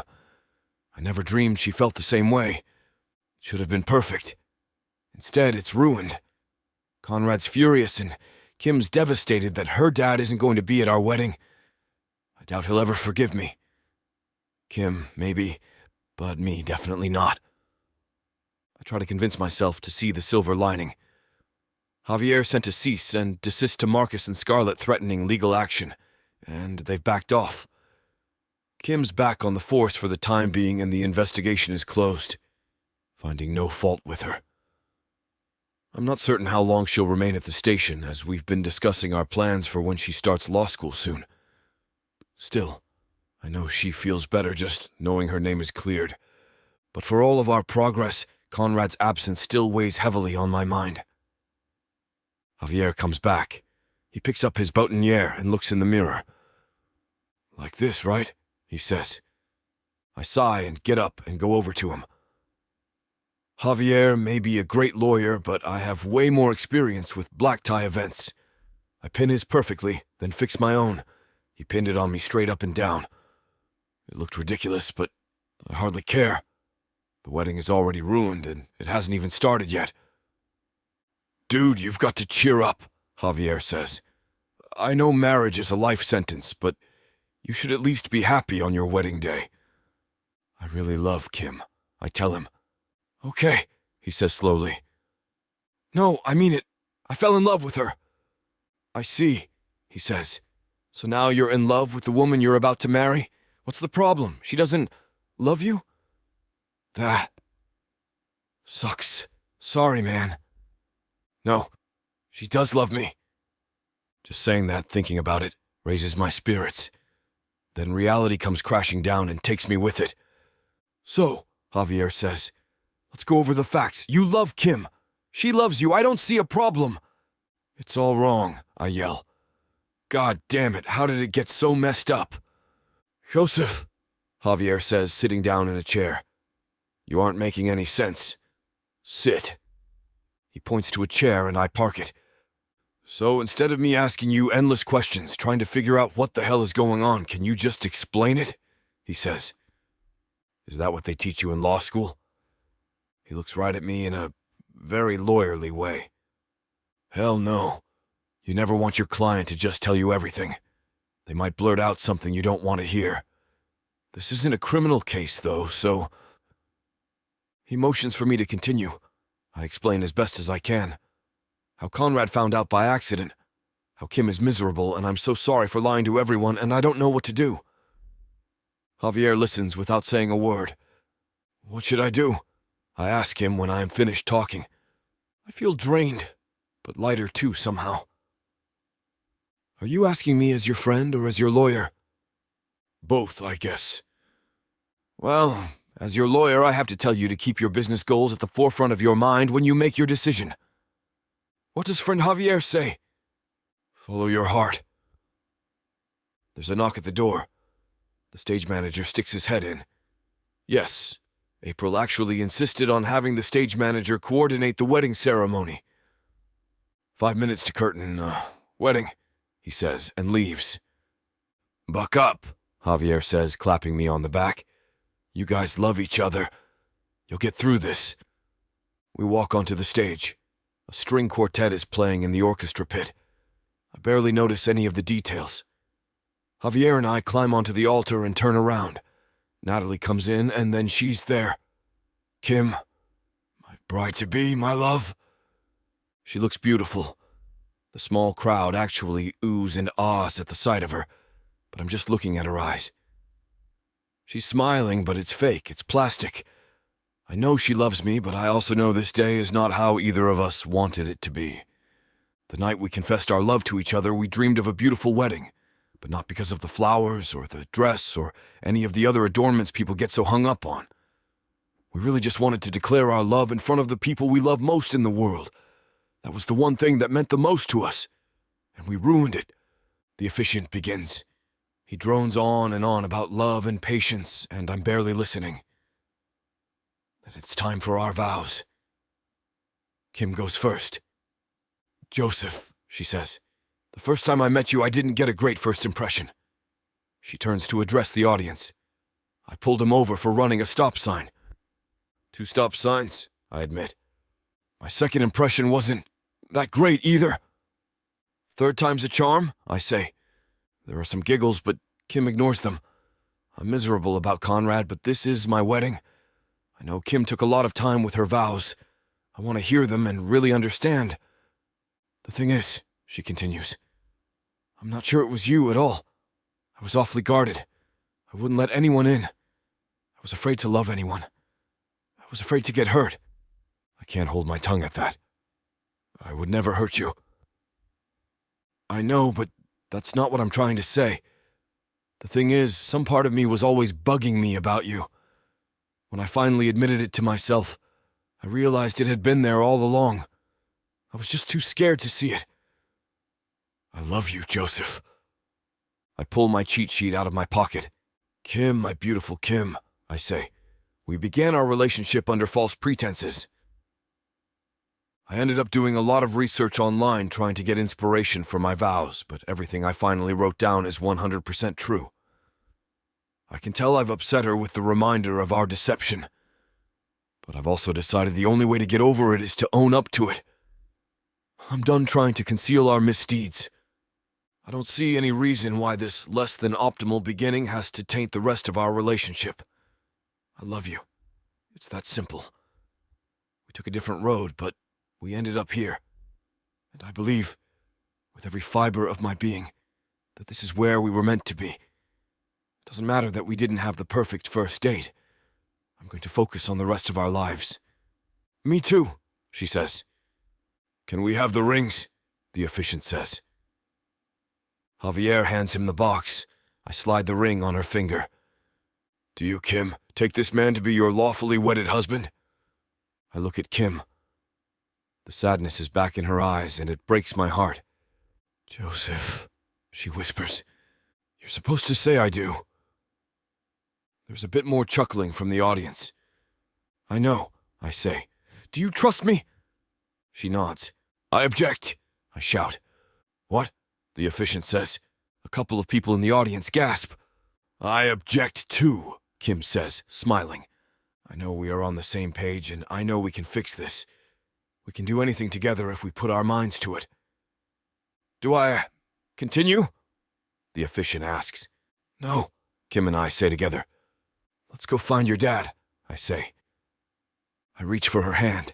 She tosses her bouquet at Natalie, who catches it. We turn and face our guests. We need you guys to wait here, I tell everyone as Kim and I head up the aisle, much happier and very much not married. Have some food or something, Kim says. We'll be back as soon as we can. April is waiting for us at the end of the aisle. I'm sorry, April, I say. There's something. Kim's dad isn't sick. He's mad as us. That's why he isn't here. What on earth? April says. She's obviously shocked. What is he mad about? It's complicated, Kim says. I really think... April, darling, Fred says, gently pulling on her shoulder. I don't know what this is about, but they seem quite serious about it. Perhaps we should let them carry on with what they need to do. Leave their own wedding? We will come back, I promise. I want to marry Kim. More than I've ever wanted anything in my life. We just have to take care of something first. Try the park! Natalie yells from the altar. The park? I ask, turning back to her. Kim tugs on my arm. I know where he is, she says. When my mom died, he would go and play chess all day. He said focusing on the game helped. He didn't have to think about what he didn't want to think about. The park, I say. The one where you agreed to. Yes, Joseph. Let's go. Right behind you. Chapter 29. Kim. Are you sure he'll be at the park? Joseph tightens his grip on my hand as we run out of the theater together, hustling down the streets toward the park where I think my dad is. My shoes dig into my feet, but I don't care. I'll worry about the calluses and bunions later. I know he is. Okay. I trust you, babe, Together we rush down the sidewalks, dodging a few people as we go. We manage to catch a few looks, considering we're dressed to the nines right now, but we don't let anything deter our mission. In the distance, I see a very familiar figure hunched over one of the chess tables by himself, moving around the pawns and knight pieces as he usually does. He spends so much time choosing his next move, engrossed in his own little bubble for hours at a time. "Dad!" I scream out, which brings him back to our world in an instant. He looks around before his eyes land on us, widening the same way everyone else's do as we stop suddenly in the middle of the park. Strangers stare at us, some whisper under their hands, and some look downright confused. That's okay. I can handle the unwanted attention if it means getting my dad's forgiveness again. "Dad, can we talk? Please?" "Kim, you look..." My dad stands from his seat, using the table as leverage. He reaches a hand out for my cheek, and I meet him halfway. "You look so beautiful, honey. Why are you here? What's going on with the wedding?" "We didn't want it to go on without you, Conrad," Joseph says, sticking his hands in his pockets. Despite the little run to the park, he still looks as impeccable as ever. My husband fills me with pride. "We came to find you. Kim knew that you'd be here." "Really?" My dad trails his thumb over my face carefully, as if not wanting to ruin the elegant makeup. "I wouldn't care if he did. How did you..." I smile. "You always used to come here when you needed some time to think. Natalie gave me some hints this morning that you'd be here, and it all made sense. When Mom was..." I trail off, not wanting to finish that thought. The look in his eyes tells me he knows what I want to say anyway. "You used to spend a lot of your time here." "So you left your wedding for me?" he asks, rather incredulously. "Kim, you didn't have to do that. That's unheard of." "I had to, Dad. Otherwise, the ceremony was going to go on, and you wouldn't have been able to see a thing. I couldn't let that happen. I know you wanted to be there with us." My dad swallows hard, hesitating for a moment. He then clears his throat. I rarely see my dad get emotional, but this is a special circumstance. "I wanted to come, honey. I really did. But I thought I had burned the bridge between you and me." I shake my head. "No, Dad. You could never burn that bridge because I would grab some planks and rebuild it before you knew it." Tossing a glance over my shoulder to look at Joseph, I beckon him forward with a nod. "Joseph and I wanted you to be there with us. You're special to both of us, Dad. Joseph sees you like another father." My dad covers his face. "Joseph, I treated you badly when I left your home. Forgive me, my son. I was blinded with rage. I wasn't thinking straight when I said all those things to you and Kim. Conrad, you have nothing to apologize for. I understand where you're coming from. Honestly, if I were in your shoes and my only daughter married some random billionaire out of the blue, it would ring some alarm bells in my mind too. And to find out how you did, I'm sorry." "I shouldn't have pried," he replies quietly. I can hear the regret in his voice. When Natalie started drinking, I took that as an opportunity to ask the questions that were plaguing me. I had a lot of them, and I knew that Natalie would answer them all. "Don't blame yourself for that. No one is to blame for what happened," I say, running my hand along my father's arm. He's dressed in a simple shirt and pants. Not wedding attire, but who the hell cares? I want him at the theater with me in whatever outfit he wants to come in with. "I just want you back in my life, Dad. I missed you so much." "I missed you too." I close my eyes as he cups my face gently. Then he presses a soft kiss into my temple. "I thought I ruined everything, Kim. I thought you'd never forgive me for the way I acted. Never think that. I can be angry with you, frustrated or whatever, but I will never cut you out of my life. I could never do that." "Same here," Joseph adds, raising a hand. "I love you a lot, Conrad." It's been a pleasure to live with you and to learn so much from you. It makes me proud to know that you're going to be my father-in-law soon. Soon? My dad's face brightens. Has the ceremony not finished? Nope. We left before things got finalized, I explain. We have to go back and finish everything, but we want you to be there when we do. You'll come back with us, right? Oh, honey, my dad whispers, rubbing his eyes. This hardly feels real. I know, it's crazy. We just did something completely insane on our wedding day, but it's worth it because you're with us again. This is all just water under the bridge now. You're right, Kim. I shouldn't have drawn this out for so long. I interrupted your wedding day and I didn't even realize it. Joseph smiles, wrapping an arm around me. He's careful to step around my dress trail, but with the way I ran here, I wouldn't be surprised if the fabric dragging along the ground is pitch black already. We have some more explaining to do when we get back, Joseph reminds, nudging me with the shoulder. April and Fred deserve a better explanation than what we gave them when we left. Ah, my dad says, nodding slowly. Fred and April don't know yet? No, they don't. We were trying to find the right time to tell them. We didn't want them to hear this news from anyone else like you did, and they were so excited about the wedding at the theater that it seemed almost cruel to burst their bubble. I see. It's a bit off-putting to hear this news come from the mouth of someone else. I hardly wanted to believe it when Natalie first told me. Glancing around, I noticed the various people watching us from afar. We probably shouldn't stay here for too long. We're attracting a lot of attention.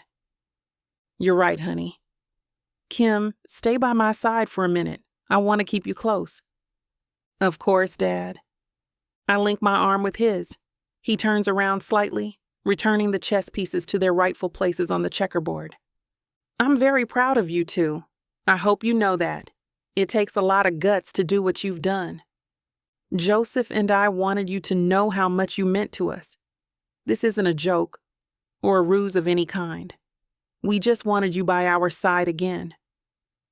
I thought you two were very selfish at first. When Natalie explained everything to me, I was disappointed because it felt as if you two did this for all the wrong reasons. For money, for property gains, for some stupid and silly reasons. I didn't like that. But I'm realizing now that you two aren't selfish. You're both reckless. Absolutely, but not selfish. Joseph grins. I laugh quietly but don't interrupt my father. To halt your own wedding for me, I never would have thought that you'd have the audacity to do that. You two like to surprise me, I see. We love you, Conrad, Joseph replies. My father beckons him over. Joseph leans down so that my dad can press a kiss into his temple as well. My heart swells with happiness. You're my son now, Joseph. So you'll have to get a piece of my fatherly tirades every now and then, too. I do this because I care about you. I want you two to make the right choices in order to be happy. I'm just happy to have you by my side again, Dad, I whisper, leaning my head on his shoulder. This is all I wanted. Kim, you're in love with him, right? Would you do anything for him? Do you imagine a long and happy future with Joseph? When I nod, he turns to Joseph. Do you feel the same way? Absolutely, sir. Kim is everything to me.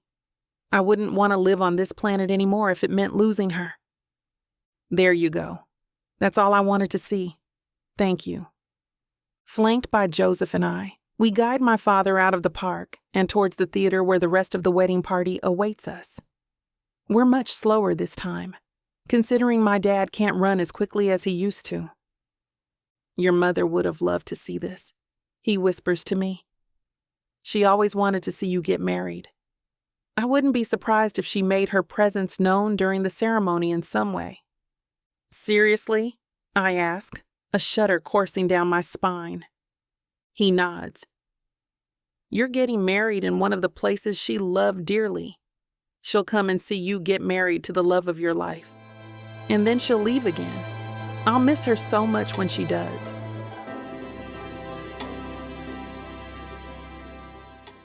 You think you can catch me? You think you can tame me? Oh, I know I can.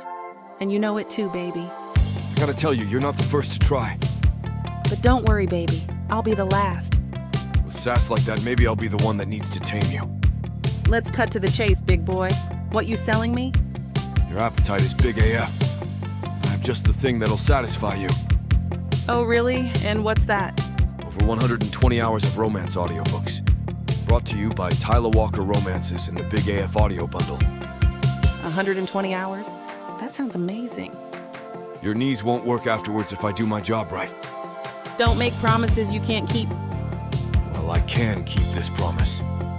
Because these audiobooks are unabridged with all the spicy scenes that will make you put your earbuds on. You know, Tyla can get freaky because she marked the bundle down by 69% for a limited time.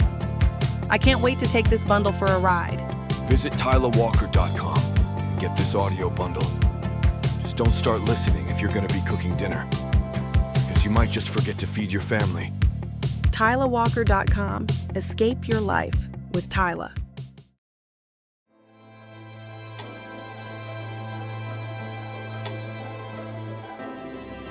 Chapter 30, Joseph. Outside of the theater, April and Fred wait alongside Natalie. She's fanning herself, but perks up when she sees us. I can't say the same about April and Fred, though. Looks like they found out the truth, Conrad says. I hum in response. Yep, let's hope they don't storm off. Don't worry. I'll have your back this time around, he reassures, patting my arm. He keeps his other arm linked with Kim's. I won't ever leave you two alone like that again. I promise. Good God, Fred says, raising his hands as he approaches us. Where did you guys go? Conrad, are you all right? Are you hurt? We thought something might have happened to you all, April continues, resting a hand on her husband's shoulder. She frowns. Is it true? Joseph, are you and Kim? Natalie grimaces slightly. I told them everything. You never let Joseph and Kim explain things for themselves, huh? Conrad quips, tilting his head to look at Natalie. You always have to jump to it before they can. I had to. Everyone was confused as to why they left so suddenly, so I had to tell them. It's okay, Nat, Kim says softly. This isn't your fault. You were just trying to make the best out of this crazy situation. So it's true? Fred asks again, mostly directed at me. Joseph, how could you... Hold on. Please let me explain. Yes, Kim and I started this relationship with a lie. We did it to deceive the world and make everyone else believe that we were a happy couple. I wanted the theater. She wanted to go to law school, so we both thought it would work out fine. But then we actually started to develop feelings for each other, Kim adds, earning her the gazes of everyone in the vicinity. We never thought this would happen. I don't know who fell first, honestly, but it happened, and it was real and beautiful. At that point, I never wanted Kim to leave my side. I couldn't imagine a future without her. I wanted her to be my wife, regardless of the deal we came up with. But I knew that the truth was going to come back and bite us in the ass eventually. And it has, as we can all tell.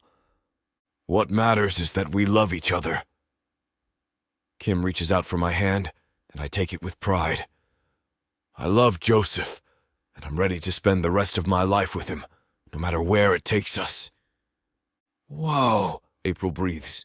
Then she nudges her husband's arm. Fred, this is amazing. Straight out of a play, he agrees with a slow nod. I've never seen anything quite like this before. Are you mad at us? I ask. I was mostly confused, Fred admits, followed by a nod from April. No one knew what was going on with you two, but we assumed it was grave. I'm so sorry that we didn't explain things to you sooner. We just didn't know how to do it right, Kim says, still clutching tightly to her father's arm. When my dad found out the truth, he didn't react so well to the news. We were afraid of the same thing happening again. Upending your world by that point seemed almost selfish. You were happy. and we knew we were about to ruin that. Fred, April, Conrad says, raising a hand. I can reassure you that these two love each other very much. I've seen it for myself. The emotions they feel for each other are authentic. Even if their relationship didn't start off on the right foot, they were able to make the most of the situation. They're just two kids trying to make things right. Believe me, Conrad, I can tell. Fred rests his hands on his hips. Well, what are we waiting for? We've got a wedding to resume. Seriously? My eyes widen. You're not going to yell at us for being idiots or something like that? I would have been more prepared for them to kick us out of their theater than to suggest resuming the wedding as if nothing had happened. Of course not. Why would we yell at you on such a special day? April asks. She waves her hand through the air as if to flick away all of our lingering worries. And if you're worrying about the theater, you shouldn't. Fred and I haven't changed our minds about it. What? Kim's mouth falls open. I thought you'd nix this deal the moment you found out the truth. We talked about it, but... Fred glances at his wife, who sends him a sweet smile. I can feel the love emanating off the two of them from where I stand. This is such a beautiful love story, one that nearly matches our own. We couldn't take the theater away from you guys. Honestly, at this point, it belongs to you too. Fred, thank you so much. I shake his hand. He has a strong, joyous grip on my palm.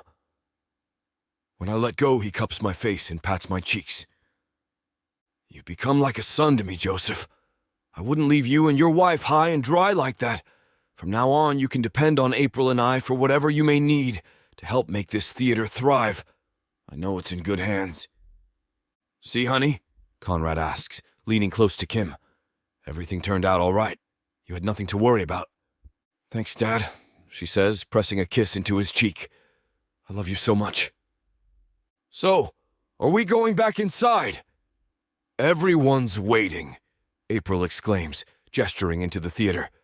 This is the most exciting wedding I've been to by far.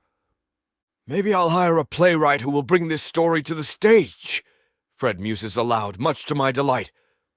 What do you think, Joseph? It's a great idea, Fred. I'd love to see this story translated onto the stage. It'll be a hit with the public, I'm sure. Everyone loves a good dramatic love story that ends in a happy ending. Fred claps his hand on my shoulder. Go on then, son. Marry the love of your life. Will do. The theater hushes to a shocked silence with our return, but Fred and April both reassure everyone that the wedding will go on as planned. Everyone returns to their spots. I take my position near the officiant. Javier sends me a look. What the hell happened out there? Javier whispers once I'm within earshot. A lot. I'll tell you at the reception. This time around, Conrad walks Kim down the aisle as it should have been in the beginning. The smile on Kim's face lights me up inside, making me thankful that we decided to do that crazy little stunt of ours in the first place. Kim steals my breath away, which isn't new. She's been doing that since the moment I laid eyes on her, confident, strong, and with unmatched determination. She can be stubborn, too, but that's something she definitely gets from her dad. I love the two of them with all my heart. Take care of her, Joseph, Conrad whispers as he passes Kim off to me. Make her feel like the most wonderful woman in the world. Of course, Conrad. She'll never need anything as long as she's with me. Considering we already exchanged our rings and said our vows, the rest of the ceremony goes on in a breeze. I doubt our guests would want to sit through that again anyway. And now, you may kiss the bride. Finally, I mumble, moving Kim's veil out of the way. Cupping her face, I kiss her with the same intensity I did the first time. It's sweet, it's languid, and it makes the whole place erupt into a roar of applause and cheers. Kim smiles against my lips, and when we part, she laughs quietly. This is better than I could have imagined, she says. I can hardly hear her over the noise. I love you, Joseph. I love you more, I reply, sending her a wink as I entwine my fingers with her. We make our way down the center aisle of the theater, into the bright daylight that awaits us outside. The reception hall isn't too far from the theater, so as people trickle out, they make their way over. Kim and I accept the happy wishes and congratulations from our guests as they go. We wait for April and Fred to make an appearance outside. When they do, Fred nearly barrels me over with the force of his embrace. April is much gentler with Kim, thankfully. "Congratulations, son. You made me proud in there." "God, that's a relief to hear," I reply, followed by a huff. "I wouldn't have blamed you if you decided to storm out of here with April. We would have deserved it. I'm sorry for keeping this secret from you, and I'm sorry for coming up with this damn scheme in the first place. I should have known better." "Joseph, how could you say that?" Fred asks. "If you weren't cunning enough to do this, you and Kim wouldn't be in this situation right now. You'd still be living your lives as you always had without the opportunity for romance to grow." I pause, considering this. "I guess you're right. Of course I am." He points a finger at me. "I was serious about the playwright turning your story into a play. Let's talk more about that soon, all right? We have the whole rest of the day to celebrate together." April adjusts Kim's veil. "You look stunning up there. I'm so glad you and Joseph decided to go through with the ceremony again. It was such a joy being there with you." "Thank you for believing in us," Kim replies. Then she meets my gaze. "And thank you for loving me, Joseph." My heart races against my ribcage. It was the easiest decision of my life. Chapter 31, Kim. I hate to put a stop to a good time, but it looks like we've hit this platform's limit for spiciness. This platform's got some rules we have to play by if we want to keep giving you these stories for free. And trust me, this scene isn't something you want to miss. While we can't get into all the details here, you can still dive into the full, uncut version at TylaWalker.com. Miss Tyla has an entire collection of unabridged audiobooks and ebooks waiting for you. And the best part? You can treat yourself with 40% off when you use the code SAVE40. That's right. You'll save on any digital product, even bundles that are already discounted. Miss Tyla would never let anyone feel the kind of disappointment you must be feeling right now. So why wait? Treat yourself with Miss Tyla. When Nyla Thomas agreed to a fake marriage, she wasn't expecting it to land her in jail. Nyla Thomas, you are under arrest for the murders of Hilda and William Stone. She wasn't expecting to find out the truth about her family. You're adopted. Marcus Swan is my father. To get involved in crime. The Sokolov family did this. They poisoned him. And least of all, was she expecting to fall in love. It's you, Nyla. It's always been you. But now, everything is crumbling around her. Interim CEO of Stone Hospital Group accused of murdering Hilda and William Stone to secure her position. Alexander, you promised things would change. They have. I'm in charge now. No one knows who to believe. Take the plea bargain. I'm innocent. I thought you out of everyone would believe me. Can you forgive her for killing our parents? No one knows who to trust. This is your fault. Did you ever think that Nyla would be just fine if she hadn't gotten involved with you? I love her. I love her more than life itself. Miss Thomas, the tests came back. There's a perfectly acceptable explanation for your condition. And things are about to get a lot more complicated.